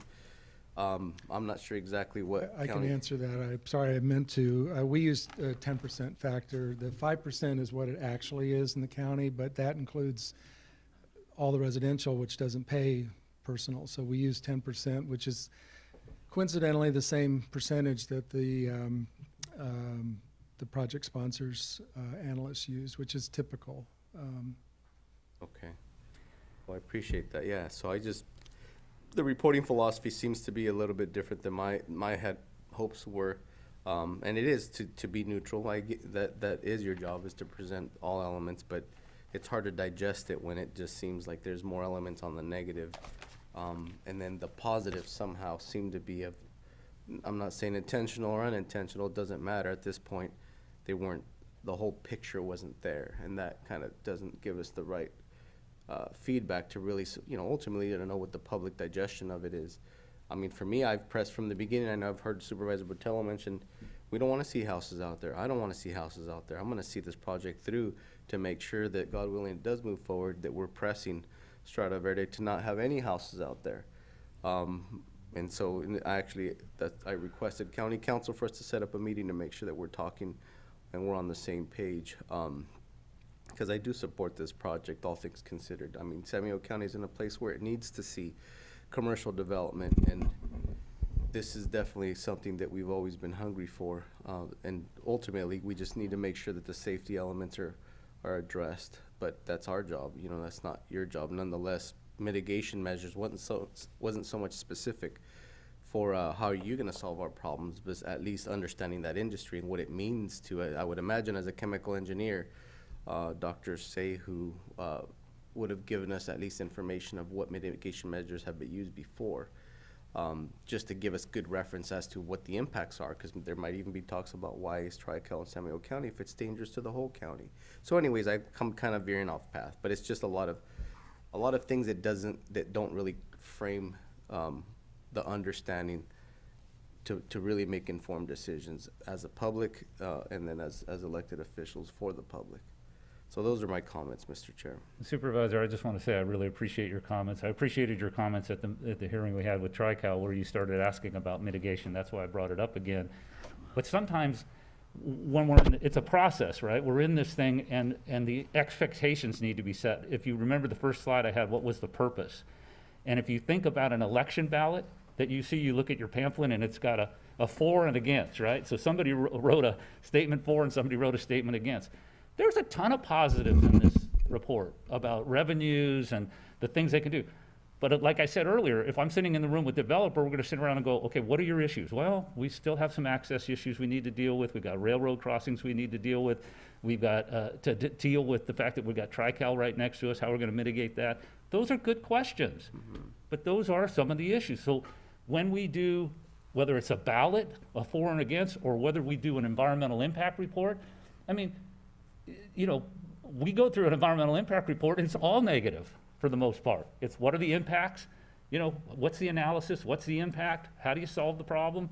If you can solve the problem. But that's the expectations we're trying to set. So when I did the first slide, I just wanted to set the purpose. And our job was to tell you everything that we can tell you in terms of what we think are issues. Not to solve them, not to go flesh them out, but just to try to point those issues out so you have them, the voters have them, and then they can evaluate it themselves. And if you look at the slide that I put back up, which is all the areas we need to look at, that's what the code says that we need to look at. So it makes it complicated, and there's not a whole lot in there that's positive other than the fiscal. If you look at the top line, it says, what are the impacts?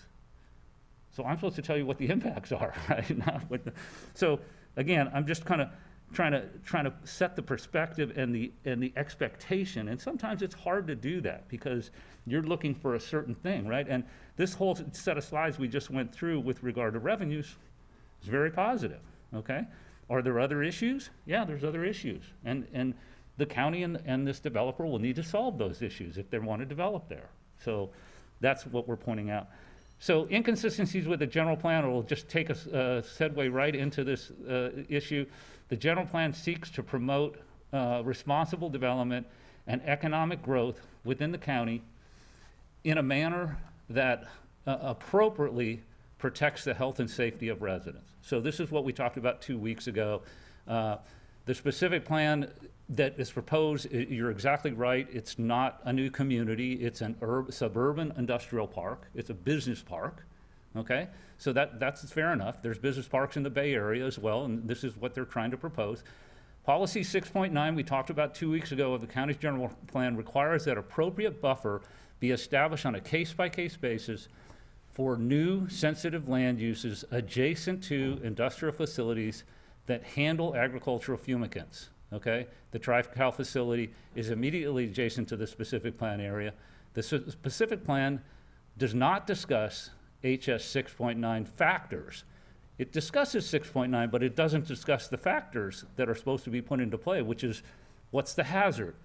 What's the emergency response plan from Tri-Cal? It doesn't discuss those things or deal with those things, and it's supposed to establish a buffer. So we concluded in the report that it's inconsistent with the general plan. Now, let me talk about that a little bit further in terms of the purpose of the buffer is to protect human health and property from adverse consequences in the event of a large, unexpected chemical release. That's what we talked about 2 weeks ago. The 2020 report prepared by MC Planning Group and Dr. Ron Saho was the offsite consequences analysis and hazard buffer report for Tri-Cal. Evaluates the degree of the hazard at Tri-Cal. The purpose of the report is to aid in the establishment of a prudent and appropriate buffer between Tri-Cal and Strata Verde project. The report recommends a 3.5-mile buffer. Given the recommended buffer in the identified specific plan would conflict with this policy. So If I I know could the county. interject, though, Yeah, just hold on. because Well, let we me do know. let me finish No, what I'm I'm just saying that the pre-review has already shown that that buffer should be smaller.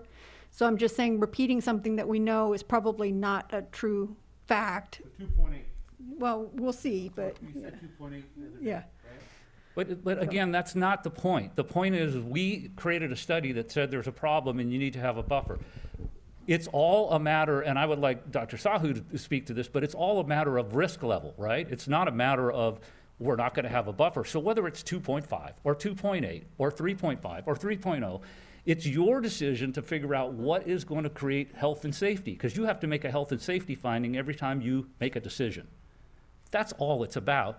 So you don't want to beat up the messenger because I produced you a report that says there's a hazard there. Well, maybe you do, and maybe that's what it's about. But the point is you shouldn't be beating up the messenger. You should be going, thank you for pointing this out to me. We need to deal with this. It's a problem. And so whether that buffer turns out to be 2.5 or 3.5, that's a decision you'll make as the decision makers in this county. It's not the issue. The issue is we have an inconsistency. Mr. Ellenwood said earlier that there was a statement in their report, in their initiative. Okay, do you remember what the statement was? Okay, it talked about the fact that they, and we can put that back up It's again. in the public interest, the location. Yeah, It's the location's in the public interest. They basically have written off policy 6.9.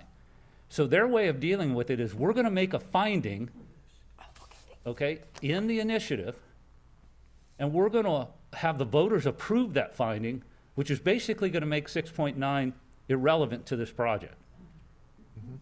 Okay? Now, that's something that you as decision makers have to decide whether that's acceptable for you in this situation. Say that again, sir. Yeah, so they're basically saying in their initiative that 6.9 would go away. Essentially, they're saying the health and safety finding that you need to make is in the initiative, and we don't need to address 6.9 if the voters approve it. That's what they're saying in the initiative, and Mr. Ellenwood pointed that out very well. It's a different project than what the CSA study? Initiative. It's just saying that they're saying that this project would be consistent with the general plan because they've made a finding that it's consistent with the general plan, including health and safety health and safety, HS 6.9. So it's saying that it's trying to prevent somebody from saying later that it's not consistent with the general plan by making that consistency finding in section 2 of How are they justifying that? Well, it's part of their initiative, but Joel can. Joel, you want to, Yeah. you defined it, you defined it for me perfectly, Joel. It's highly technical, yeah.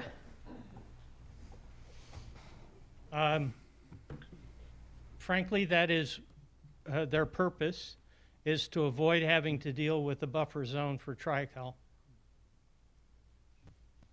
And so I mean, being very blunt, and that's But you can't just ignore the general plan risk mitigation expectation, right? Well, So- they're saying that this finding that they're asking the voters to make supersedes, overrules, trumps, whatever word you want to use, Health and Safety Policy 6.9. And I had a conversation with the author of this report, and he confirmed that, yes, if we have to go to court, I'm confident that I'm going to prevail based on the courts giving deference to the findings made by the voters in an initiative. So the initiative becomes de facto like 6.9, you don't have to address it? Yep. Yep, it's like an amendment almost to 6.9. And the problem is they didn't make that as an amendment. They just wrote that language as if it was a finding. And if you guys know what that means, it's basically they're making a finding for the people of San Benito County that it's healthy and safe, which is crazy in my mind. And I'll be really blunt about that. Well, Okay, I mean- so, and let me tell you what the curveball is in it, before we go there, Mr. Hernandez. The curveball in it is this, is the law says that the initiative law says you have to make yourself internally consistent with the general plan. And what they've done is said, well, we're internally consistent because we're just going to ignore it. Because we say so. Because we say so. And I'm not agreeing with that. And we put that in the report. It's a big issue of contention, I'm sure, with all the board members and county council and everybody else. But I'm not going to sit here and tell you, oh, yeah, they put it in there, everything's good, because that's not my job. If I tell you that, and we have a Beirut out there, and that happened on the day I was giving you the presentation, that's agricultural chemicals blowing up. I think we need to be not too much speculation, though. It's not And also, I think that the saying that it's inconsistent is just too simplistic of the legal argument that's involved, because it's very technical about whether it's going to be consistent or inconsistent. Well, in either Yeah. way, I mean, Barbara, I get what the gentleman's saying. And they do have they plan their projects so they have approximately a mile before a lot of their buildings are. You know, so they've tried to build, kind of in a manner that reflects that Tri-Cal is there. There's a mile before some of their major development. So we're going to have to really evaluate whether that mile is sufficient or insufficient. And that's part of the CEQA process, and I'm still sticking And with maybe the CEQA process. maybe that's their justification, is they're saying it's not so much publicly right, because it's a whole different level of digestion. The public, maybe they might not digest as much, but nonetheless, they know that there's a process that has to mitigate or address this. Doesn't mean that the public should be treated that way. I don't agree with that. I don't think that's very wise. The public doesn't like, they have basically their own way of telling you, you lied to us, and it could be just by omission. And I'm not saying that's the intent, but I don't think there's wisdom in that. Either way, my biggest point, so it's two different things. I know that what you were mentioning, I agree, that we need to know the truth. But within that same context, I feel like, as far as this report goes, I don't understand the sentiment behind it, in the sense that the hypothesis end in mind, because there's a lot of negative assumptions in there, and by default so it's like playing devil's advocate on why this project shouldn't happen. But nonetheless, I feel like there has to be, if the fiscal analysis itself, as an example, should put the hypothesis in mind that what is the potential benefit, so the whole picture, right? I think on both levels, I feel like there was missing elements, and maybe that's where Joel was trying to clarify. So I appreciate Joel being honest about what the Strata Verde folks mentioned. We really do want to have an honest conversation. That's the only way this thing's going to move forward. And Supervisor, again, it's not about not having this project happen or trying to, do something negative that would have, it's not about that. It's just pointing out a problem. I know, I saw how you looked at, I don't want to, put words in your mouth, but you asked the question about how do we mitigate? How do we get a solution? Those were good questions. And that's all we're saying is the county needs to recognize that there's an issue there, and let's figure out a solution. If you go through the EIR process and you come up with a buffer and you decide to adopt that buffer, that's your decision. But you have the reports. Also recognize that when we did the hazards report that you got a presentation on 2 weeks ago, we started that when there was an application. We didn't have an initiative yet. So that was supposed to be a report that would be fed into the EIR report, Well, it ended up coming out outside of that because now we have an initiative we have to deal with, so it's coming. Voters are going to get this, so now the information has to be put out into the public so they know what the information is going into it. So that just gives you some context to it. It wasn't started out like, oh, we're just going to do this study. It was part of like, let's do a pre-study because it's a big red flag. Well, and then the report got released early with TriCal, and that confused the whole situation just the same, which I don't think there was wisdom in that candidate putting that information out. Because ultimately, you can put out something very complicated and it could be skewed in different ways. Right. Until it's actually factually and relevantly interpreted, it doesn't really have, it's not digestible enough, or it's not clear enough, I should say, so that the public really understands what they're reading. Right, right. Okay, so just those are those issues. I'll try to finish this up. This is the housing piece that we talked about. I do want to point out that the elections code requires us to look at the housing piece and having a sufficient zoning for housing. Again, you have a housing element. It already has identified areas. It doesn't necessarily have to be this area. But in the general plan, when it was approved, we had new community study areas put into the general plan specifically to create mixed-use development that would be self-contained and contain residential uses. The report does not evaluate this project as new community policies. That was said earlier. We're not evaluating new community study area policies. If we did, it wouldn't meet them. We'd have a whole nother list of inconsistencies.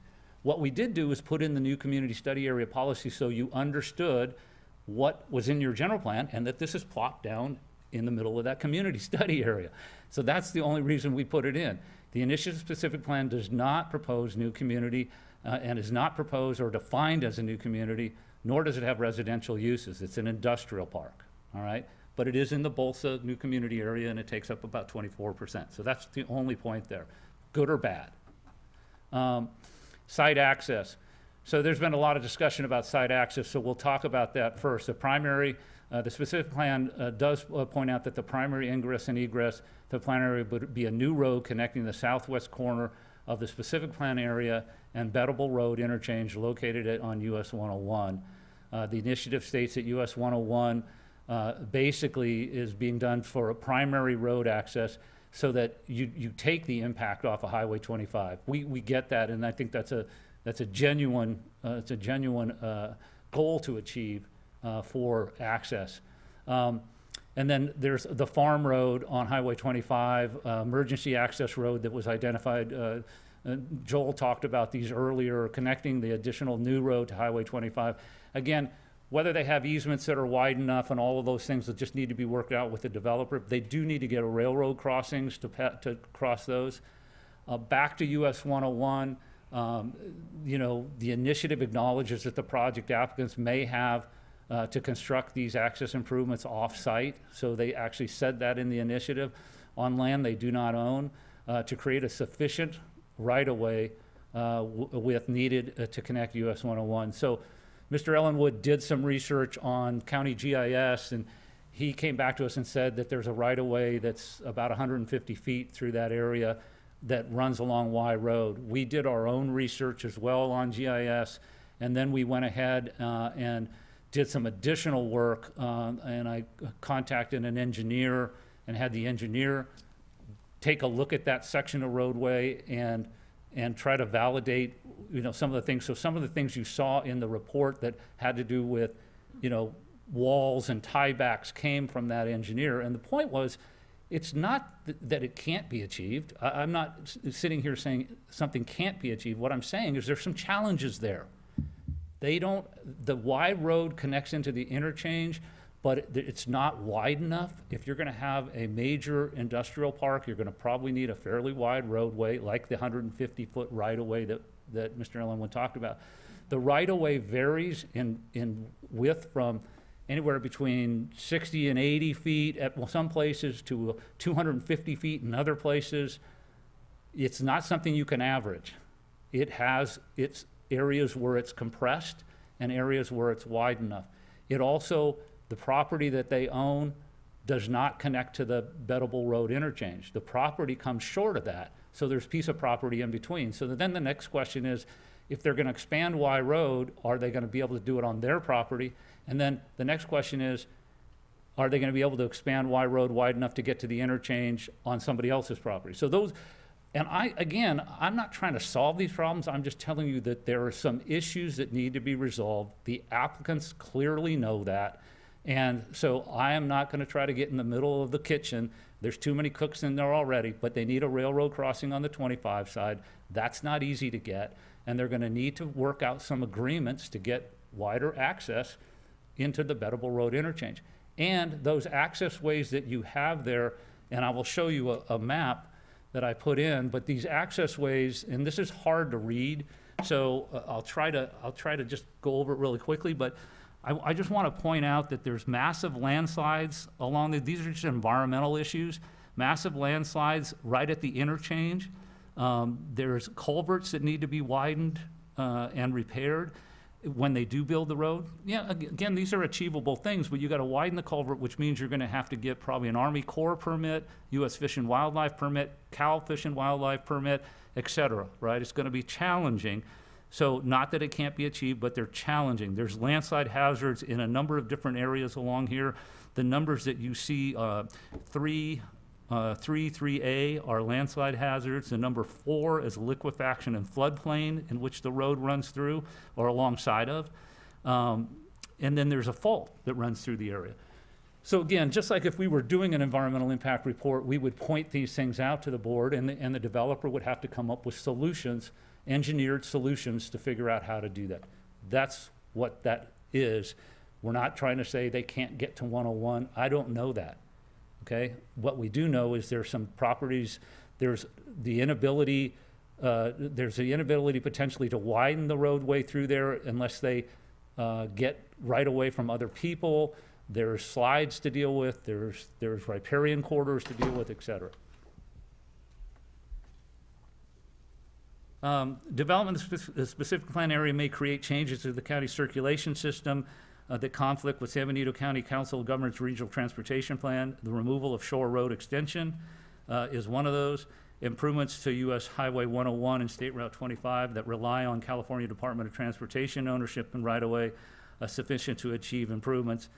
And approval of the railroad crossing. And this is, again, goes back to the last statement, is just about we had an unavoidable impact in the general plan EIR that talked about the fact a lot of these roadway improvements we can't control. If they're Caltrans, we don't have the funding for them, or we have to wait for Caltrans to give us funding for them. So that just becomes a challenge in terms of it. And I know we've done sales tax measures in the county to try to raise funds for roads, and we're making progress because we're going to get 156 improved. That's a great thing. We're still looking to get 25 improved. So there's a lot of challenges in terms of roadways. But just with regard to this project, they have their own internal challenges. Jobs housing, the county has an imbalance in jobs housing, which results in a significant outcommute to the jobs in Silicon Valley area and traffic congestion on regional highways. The development as proposed in the specific plan may create jobs within the region, which could reduce the need for county residents to commute to outlying areas. Improvement of the jobs housing balance may reduce the vehicle miles traveled or vehicle trips in and out of the county. It also needs to be pointed out that if they have a really successful industrial park, that people may commute from outside the county to come in. So that's another possibility. Alternative transportation. This is a whole list of alternative transportations that they've put into the specific plan. It's a very nice list. Network is intended to encourage walking and bicycling, walkable streets and bicycle paths, encourage mass transportation by creating connections to regional mass transportation systems, may partner with transportation companies such as Gilroy Transit Center. The specific plan intends to include Transit Hub, which would be San Benito Express, where transit or employee charter buses will connect the proposed commercial land uses with Hollister and outlying areas. Transit Hub would be would ease traffic congestion. And then the specific plan area transportation demand management program, which encourages environmentally friendly travel behaviors, is also included in the specific plan. Those are all positive things if the business park is built.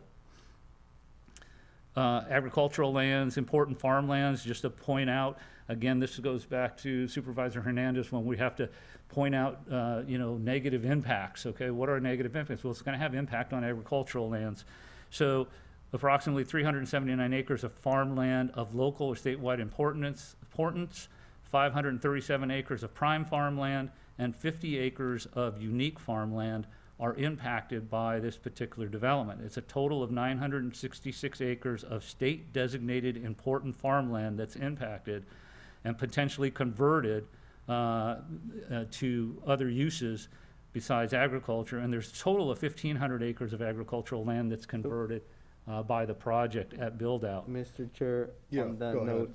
note, the farmland element, though, if I'm not mistaken, so you're saying potential again, the Strata-rated project has designated certain lands to basically be untouched, to leave it as, and I know that, so it's not, so again, so it's, I'm not saying it's not true what you're saying, it's always potential, right? In that sense, that statement always stays true and never changes. But nonetheless, according to the initiative itself, it's saying it's not gonna designate everything. Right, so if you look down on that same slide, in order to reduce impacts associated with agricultural uses, the specific plan requires preservation of 562 acres of agricultural land, including approximately 176 acres of the 537 acres of prime farmland. So they're preserving 167 acres of prime farmland and a total of 562 acres of farmland. The remaining 361 acres of prime farmland would be designated in this specific plan for urban uses and would be converted over time. And again, remember, this all gets converted over time. It's not going to all build out right away. We talked about the market analysis. It's going to take time. Is there a value to this prime farmland that, because everything I've I've been on that property years ago, and I know there's some, not more than 200 acres of good land that you farm. The rest of it's maybe have that classification, but it hasn't been farmed, it's not good. That's what I was wondering, because, I mean, I'm not a farmer, but I and just know.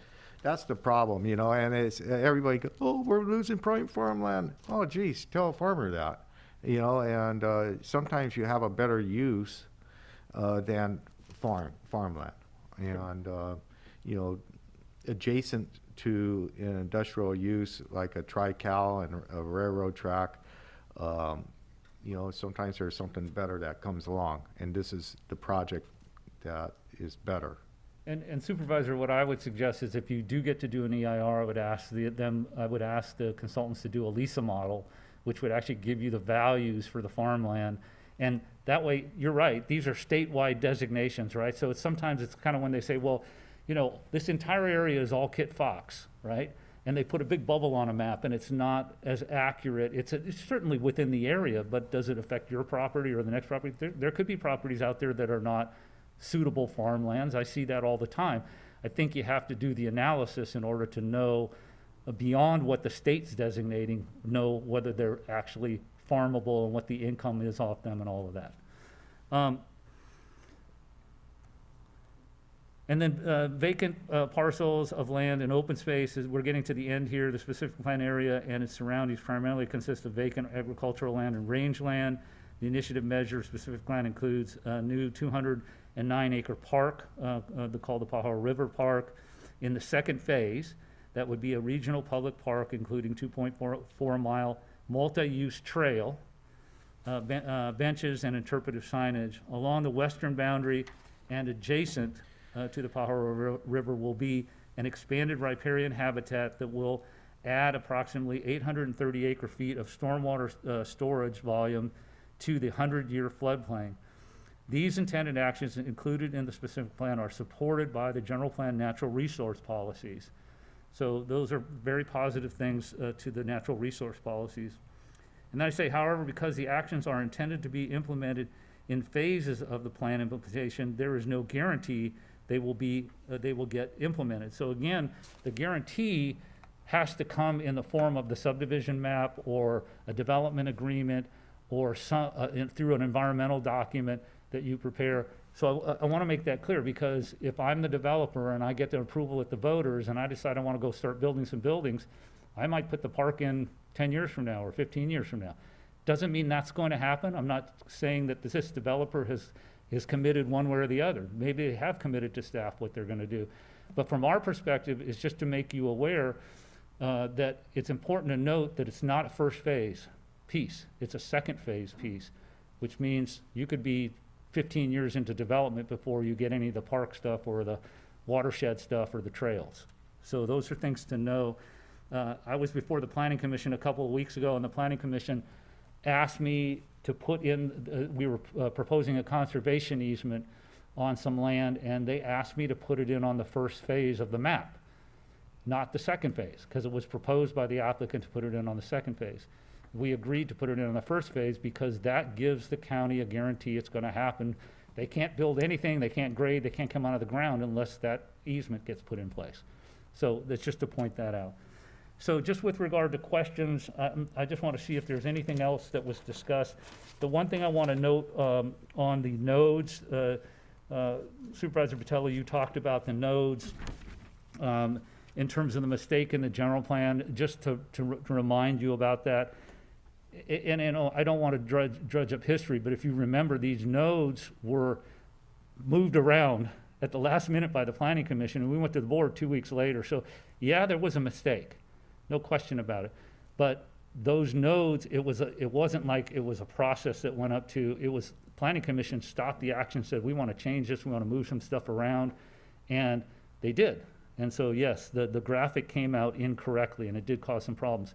With regard to the zoning, we prepared, and I will say, it's an awesome zoning code, a C3 zoning code, that I think it was a mistake by the people that challenged it, because that C3 zoning code was as restrictive as you could imagine, to have themes and have restricted development out on Highway 101 that you would be proud of.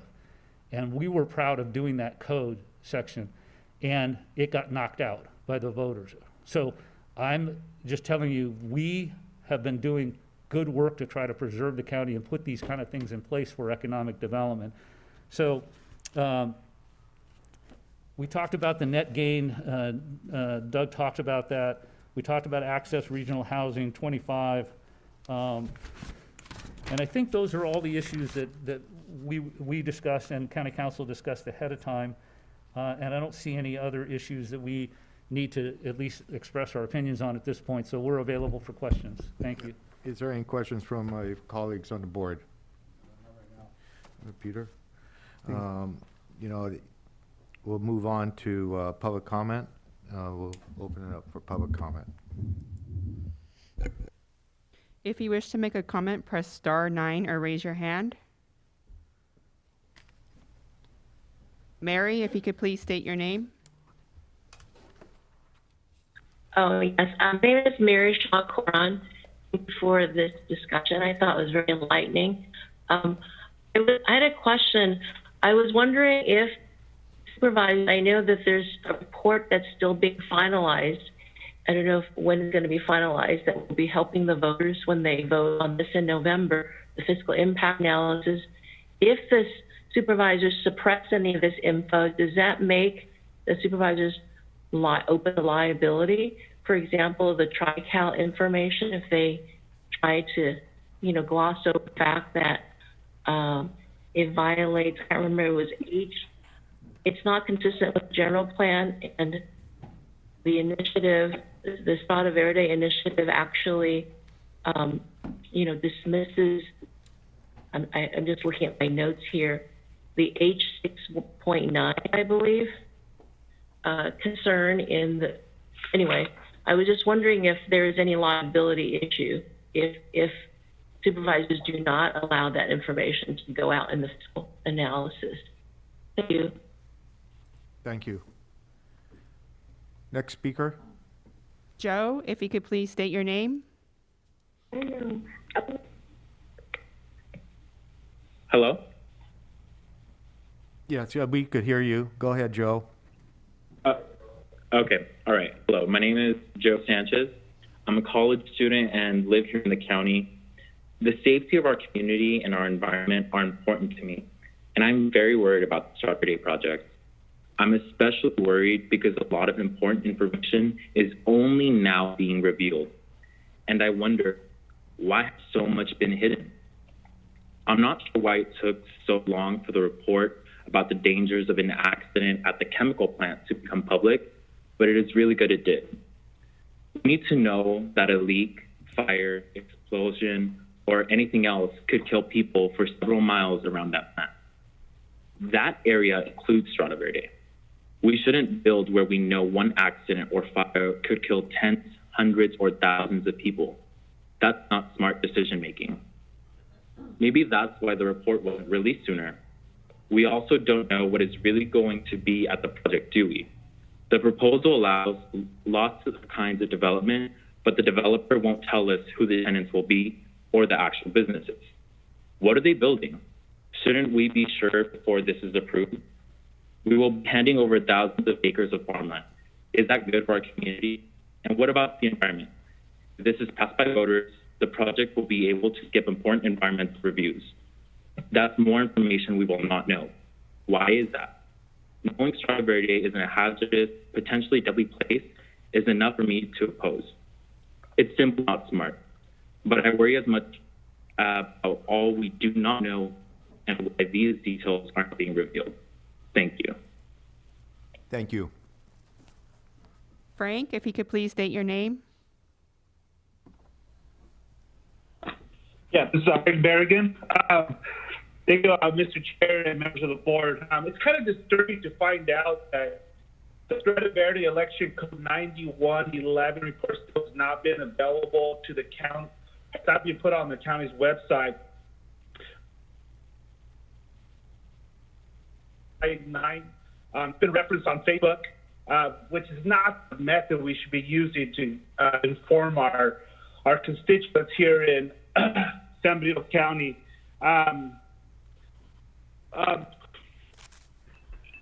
What's also kind of concerning here is the board supervisor, our staff actually is recommending that the board of supervisors acknowledge receipt of the election code 9111, report on the Strada Verde initiative, and receive an informational presentation of the report, which is kind of what we're doing today.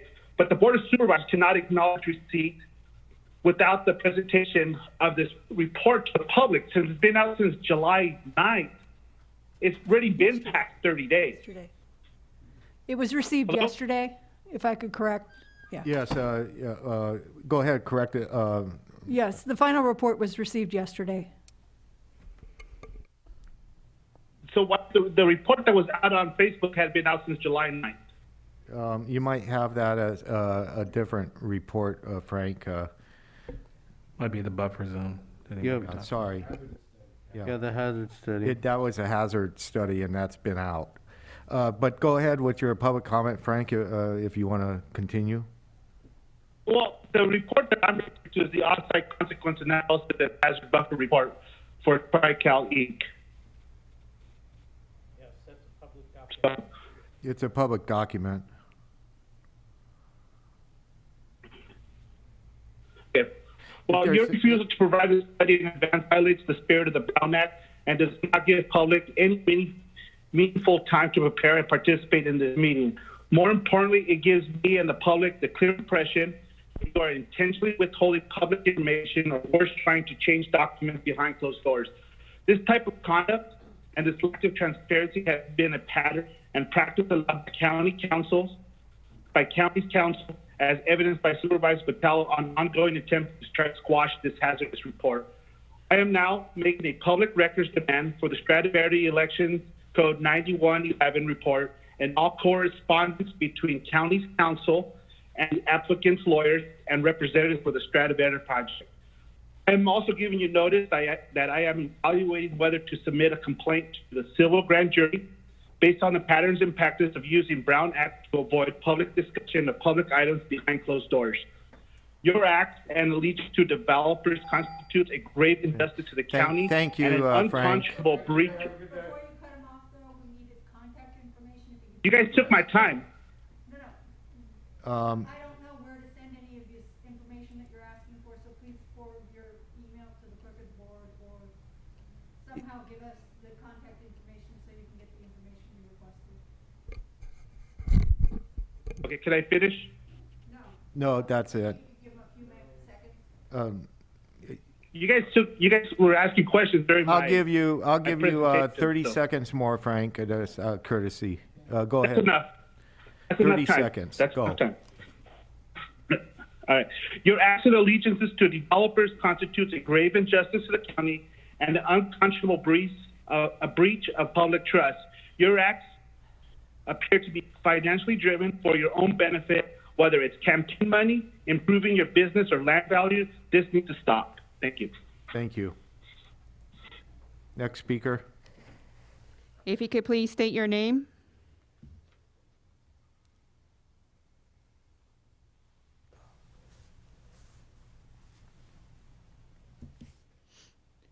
Hello, good afternoon. My name is Regina.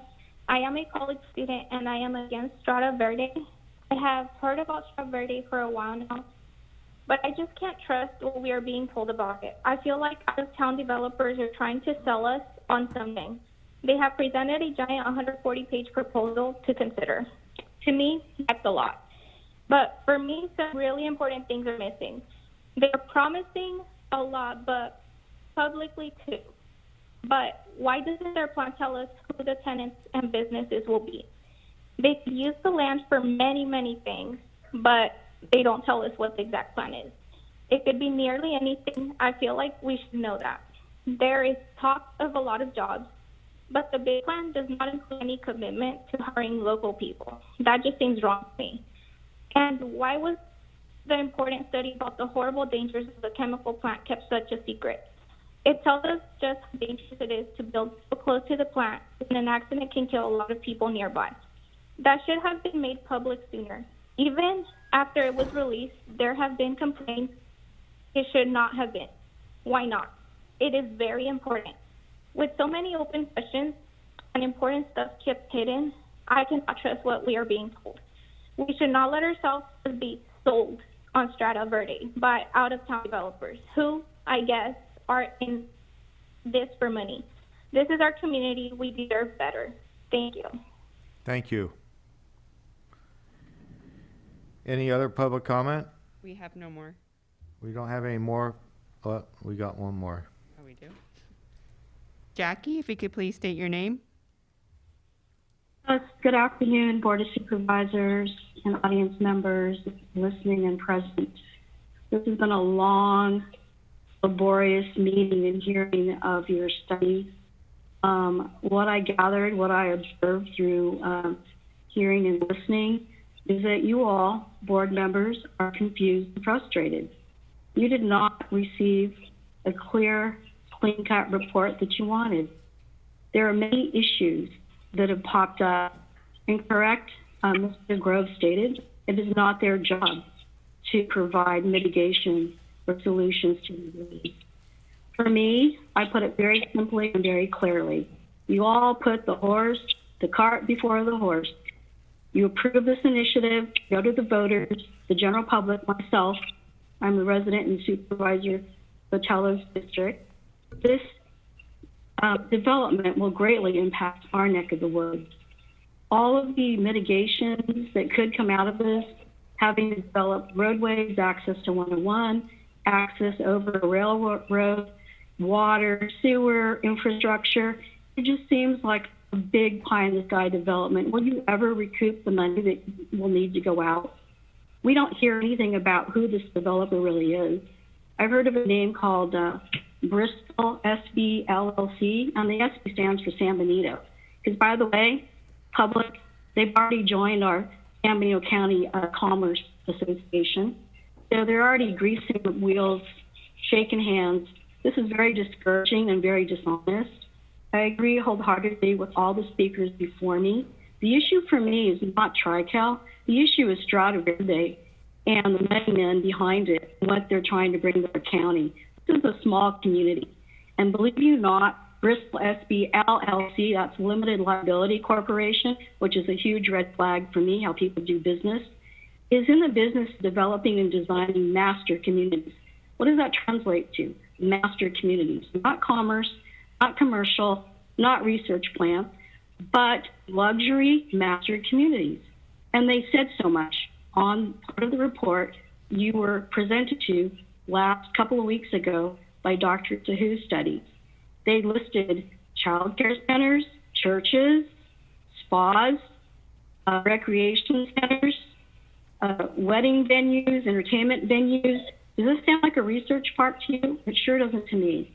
I think that the voters need to have more information on the table. There seems to have been some lack of transparency in the negotiations, even the report. Your staff people were trying to soft pedal this, so how you can get around the voters to approve this. I think it's all wrong. It's an all wrong development for that location. You are really jeopardizing our community, our way of life, our quality of life. Thank you. You have been unmuted. If you could please state your name. Does the city want to buy this property? Or does the city want to take hold of this? Hello, This property? my name is Theo Lopez, and I recently returned home after graduating from Sacramento State University, and I'm speaking on behalf of my mother who lives in San Benito County and commutes every day to her construction job in San Jose. Strata Verde is wrong for our community for a lot of reasons. I will just talk about a few of them. First, your own hazard study shows that it's very, very dangerous to build it right next to a chemical plant. Workers or visitors at Strata Verde could die or be seriously injured if there is a fire, explosion, or leak. Those kinds of accidents have happened many times, including in California. That's not a risk we should create in our communities. We should not build anything new within the safety zone your own experts recommend. It's too dangerous, so why put people's lives at risk? Second, we don't really know what businesses or jobs will really ever come to Strata Verde because the developers won't tell us any details. That makes me worry. But if businesses do come, how would we handle the traffic? Our roads are already jammed. I know because I commute. The Strata Verde plan won't fix the roads to handle more traffic. Unless if jobs are brought here, we'll get them. Strata Verde's rich developer is spending a lot of money to get this passed, but in their really big proposal, they do not promise that local people would be hired. Why not?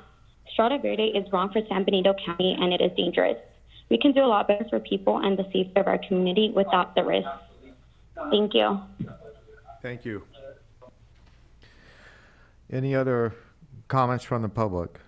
We do not have any more. We do not have any more. We'll bring it back to the board and try to wrap this item up.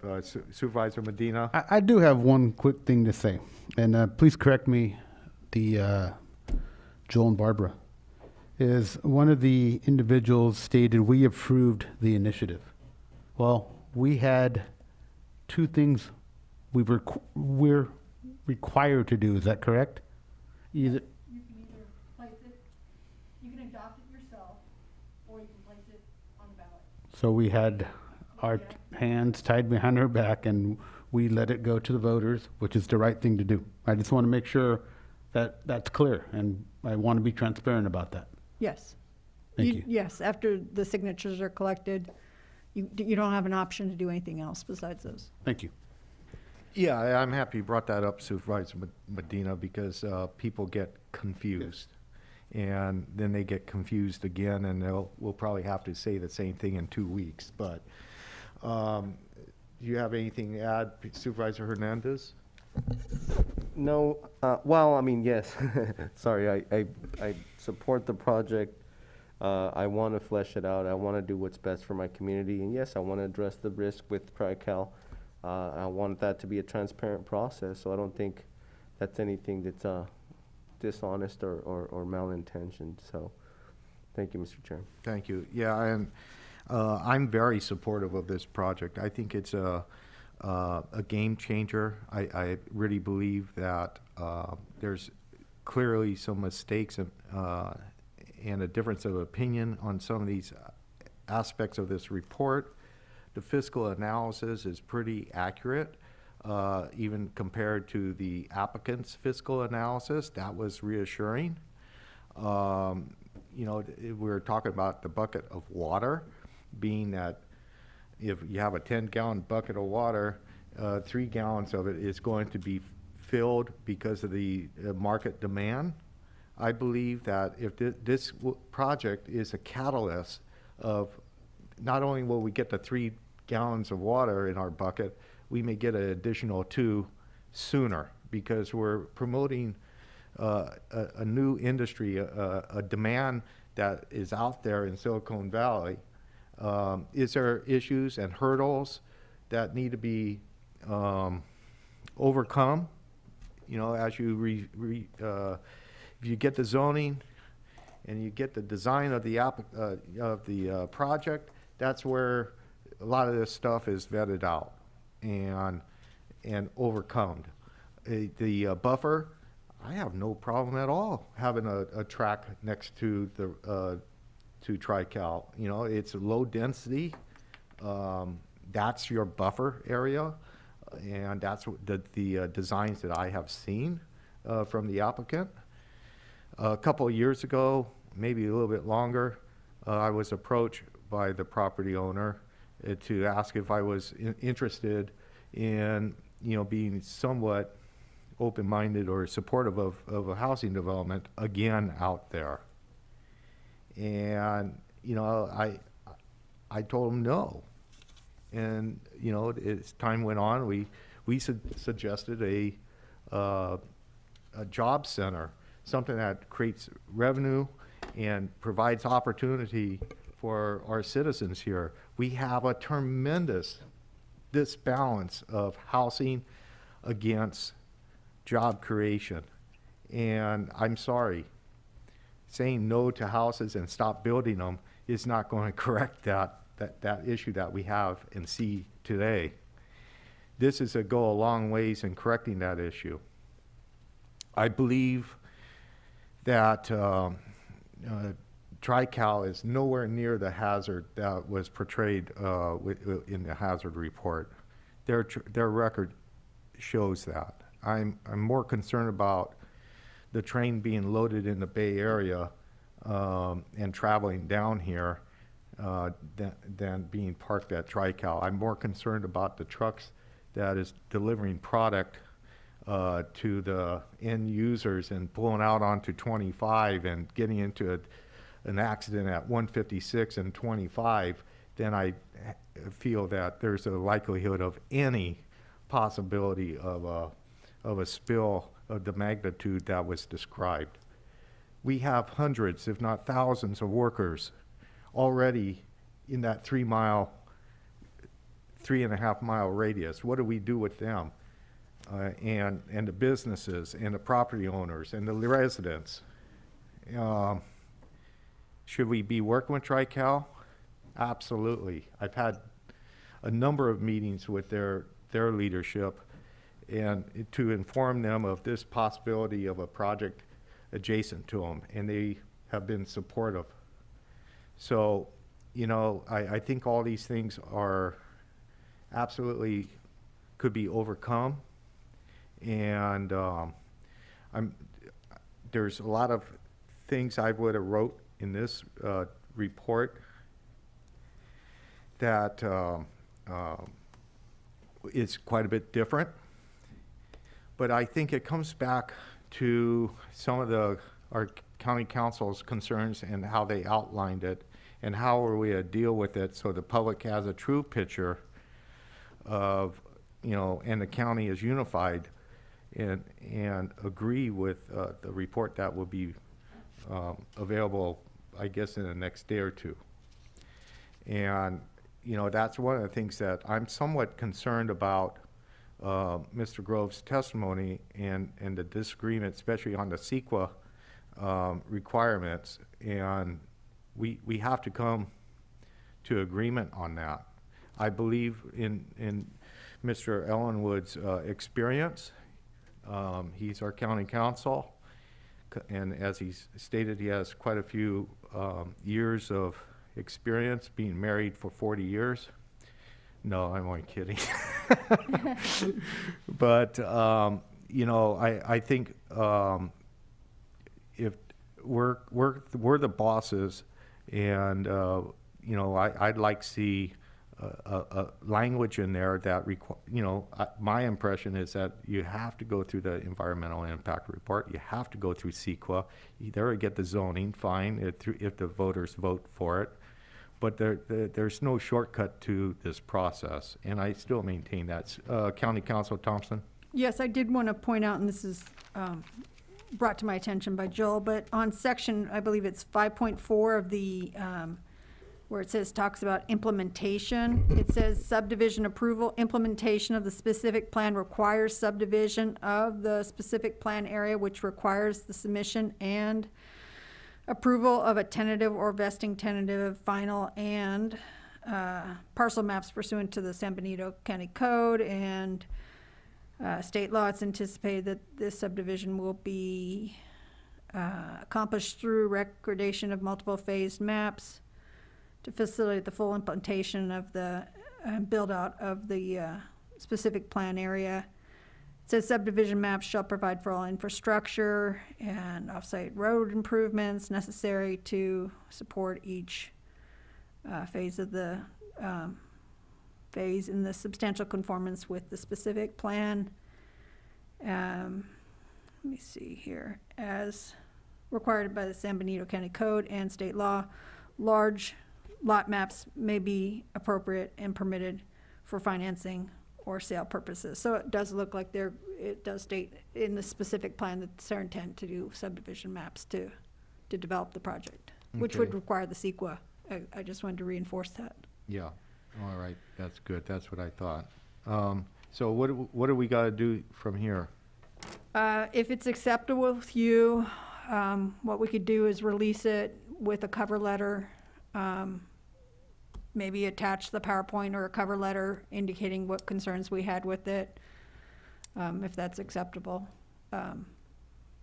If it's up to the board, whether if you want, you know, you have other options, of course, but I'll make a motion, unless there's a discussion. Okay. Make a motion to release this report with a cover letter from our county council and release it within the 30-day cycle, which would be Thursday, August 20th. Okay. Have a motion, wait, there's comment. let me wait for a second before I get into the comment part of it. So how would it look, Barbara, as far as a cover letter? Yeah, why don't we go ahead, second the motion, and then you could ask the question, and I'll come right back to you. Okay, well, just assuming, because I don't know if I will support in specifically that, because I'm not sure what it would. I'll withdraw my motion. Yeah, thank Okay. you. Yeah, Go so I ahead. just want to understand a little bit what that is gonna look like. Cover letter, what does that mean? It's just your explanation of what you see as far as deficiencies? Yeah, I mean, we haven't drafted it yet, so it would be a cover letter. In my mind, it's a cover letter of the possible or our perceived deficiencies in the report, and that due to time, you know, it's being released, but that these are issues that if we had more time or that we would wish to be addressed, I guess. Yeah, I mean, wouldn't it be better for it to be specific, where it actually mentions what the Yes. issues are and the remedies for those Yes, issues? we would mention the issues, yes. Well, and I'm just saying, because a And letter we can from county include some council. proposed language, but, you know, like where I had it in the draft, we would include the CEQA language that we thought was appropriate. Some issues we will not have specific language because, you know, but some areas we can include, you know, specific language. Yeah, well, here's my thing, it's just digestion for the here. Here. Having county council basically mention the land use, and I think Joel's perfect for that, but I think when it comes to certain things, like maybe, I don't know if you're gonna mention the economic impact, I don't know if we can get someone else to weigh in on that, so that way it has a little bit more substance to it. Well, Joe Paul's fiscal analysis is due today, so that could be attached to it as well. Something that makes it whole, you know, basically a holistic response, and that way it's a little bit clearer to the public what exactly is we're trying to address. When I think of a cover letter, I don't necessarily think of something that is report-driven, you know? So it's almost like, this is my rebuttal, but if it's to a certain extent, maybe even referencing the items within the report, so it has a little bit more clarity so that they, you know, folks can annotate, you know, it's like annotations of what the questions are, the concerns. A little bit more involved, but I think it would be a little bit more clear to the public. Yeah, we can do what we can do within the time period. Okay, Mr. Groves? Thank you, Mr. Botelho. I appreciate you letting me come back up. I had the same question as Supervisor Hernandez. What's it going to entail? And the only thing I would suggest to the board is, I think the strategy is a good one, but I also think that there's been some bridges built today in terms of, we have different opinions on certain things, but there's also commonality in a lot of the things that we're talking about. I don't want it to be, they said this and we said this, because I don't think that's how this hearing went today. So if that can be part of the direction, that there's some of the bridges where if they go out, for example, and they build without, they go build without a subdivision, that kind of stuff, that scenario does exist. But I also agree that the other scenario is at play. So those things both need to be presented for the voter. So that's all I'm asking, is that you provide the full scenarios that you ask about, which was essentially what's this going to look like in the end of the day. So there's plenty of things that I agreed with Mr. Ellenwood on today in terms of how he presented things. There's specific things we disagree on, but I think that's okay as long as that full picture is presented. So are you willing to go back and speak with the county council tomorrow, if not tonight, and fix some of the report, and then go ahead and do a cover sheet? Barbara can do a cover sheet. Is that within your? It's within my purview to do that. If you ask me to do that, I think that's kind of where I was leading with it. If we could actually talk with each other, then we might craft the language differently in a way that it explains both sides of that discussion that we've been having on all of these issues. And so I think there's more of a bridge there than there was gaps before we started, right? So. Okay, and I agree with Supervisor Medina that, we've talked about this before for other things too. The transparency and getting this out to the public is very important, and doing it on this time frame. So with that understanding, you want to reissue your motion? I just want to make a public statement also, and this might sound a little bit weird, but if you're going to go back and look at, I should say, reanalyze some of the data, you're doing it of free will. We're not making you do this.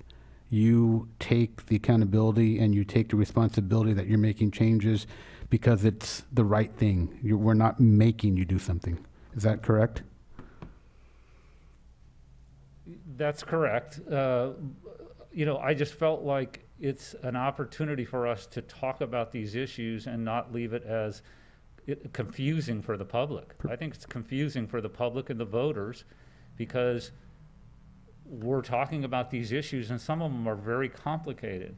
And Mr. Ellenwood's very good at writing language, and I've done this for a lot of years as well, and I just think it's important to do that.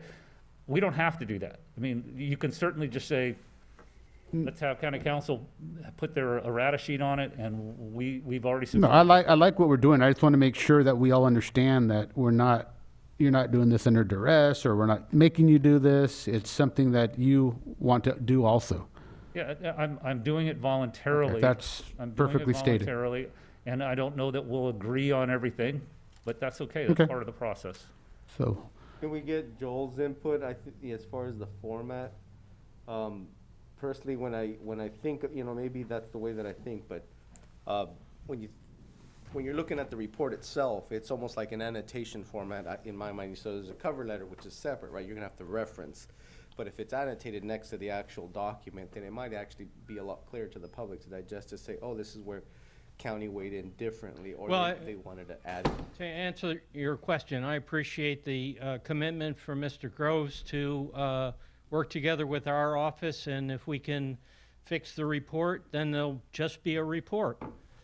If there are some areas where there are differences that remain, there may or may not be. I don't think so, based on the comments that have been made today. Then we'll reflect that in our errata sheet, if you will, or a set of annotations where, on such and such page of the report, they had this language, and we recommended that language. So, but I suspect that we may not get there. We won't need to get there. And that's primarily on the land use side of the section. I think between our clerk, auditor, controller, and that they've worked out the concerns that they had and that were originally discussed by County Counsel Thompson, that the fiscal impact report is by and large the questions that we had resolved. There are some minor things, but they're not insuperable, I don't think. So, yeah, our goal all along was to have a single unified report. Because of the time frame and the need to address it in open session at this board meeting, we couldn't accomplish that. I think we can accomplish that by Thursday, and so I'm optimistic. Thank you. Very good. Okay, go ahead and make a motion. Make a motion to have county council along with EMC get together tomorrow, work on the report, and then once both are happy with the results, we will publish it. And and if we don't reach agreement by Thursday? Then you can do your cover sheet to cover any other thing that isn't mitigated. It would be nicer to have one solid report, Yes, so I that's agree. what we'll work for. Better to work things out. Okay, do I have a second? Second. I have a second. All those in favor say aye. Aye. Aye. Opposed? Hearing none. Thank you very much. We'll move on to the. Thank you, Joel. Thank you, Joel. Thank you. Next item is, can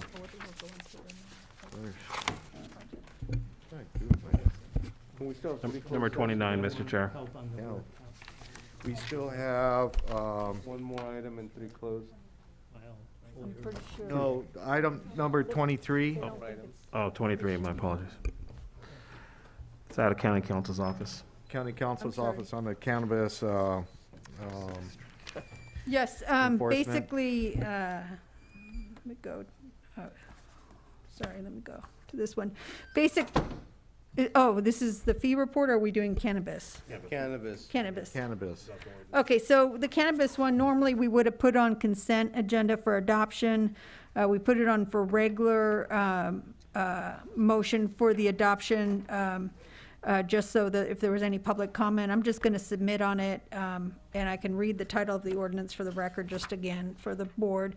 Ordinance of the Board of Supervisors of the County of San Benito amending administrative citation provisions of the San Benito County Code, Chapter 1.04, Sections 1.04001, 1.04.003, and 1.04005. And it's what was discussed at the last meeting, and it's on just for adoption. Okay. Any questions or comments from the public? I mean, from the board, just like Jaime. Seeing none, any public comment? If you wish to make a comment, press star 9 or raise your hand.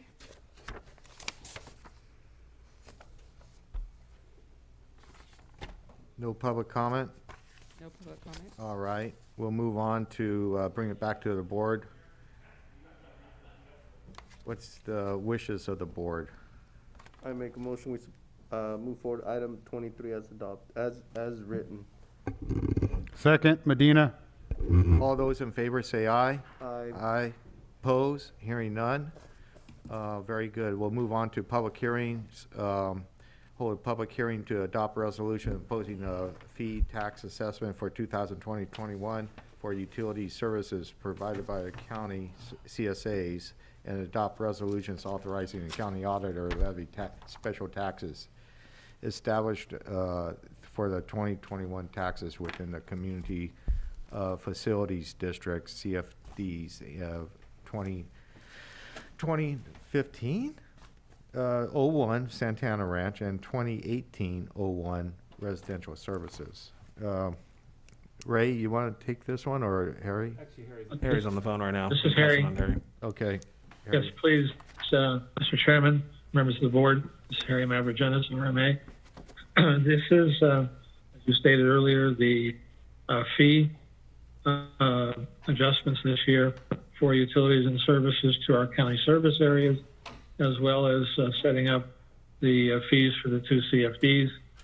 And you have a report, and notice was given to property owners. There are some minor corrections to be made. Jessica Stratton, the staff, should be on Zoom also to explain those. I believe copies of that were presented by Shirley Murphy from the County Counsel's office to the board members.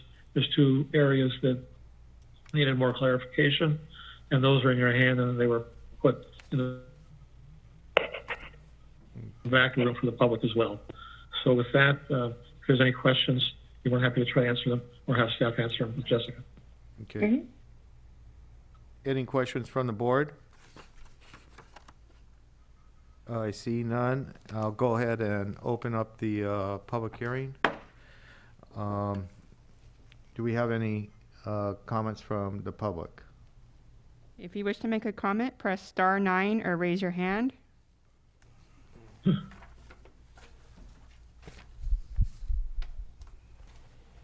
do not have any comments. Okay, we have no public comment. I'll close the public hearing and bring it back to the board.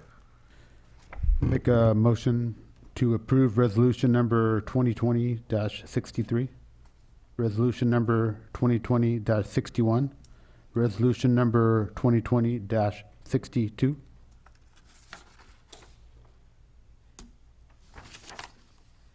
I have a second. Second. All those in favor say aye. Aye. Aye. Hearing none. I guess that takes care of that. Thank you. Thank you. We'll go to closed session.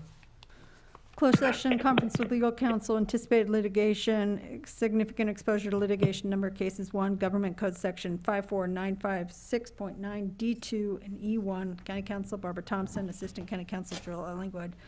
27, closed session, conference with legal, real property negotiators, Section 54956.8. Street address is 1070 Caputo Court, Hollister. Agency negotiators, Ray Espinosa. County Administrative Officer, Tracy Belton. Health and Human Services Director, Enrique Ariola. Deputy Director of Health and Human HSA. And the owner is Heidi Mendoza Nelson and Larry Noon. And under negotiation, price and terms of payment. And 28 is closed session, conference with real property negotiators, property street address 1130 Cedar Drive in Hollister, same negotiators. Owner is Scott Allen Colts and Francis Barbara Colts and Coots. And under negotiation, price and terms of payment. Okay, is there any public comment on items that is in closed session from the public?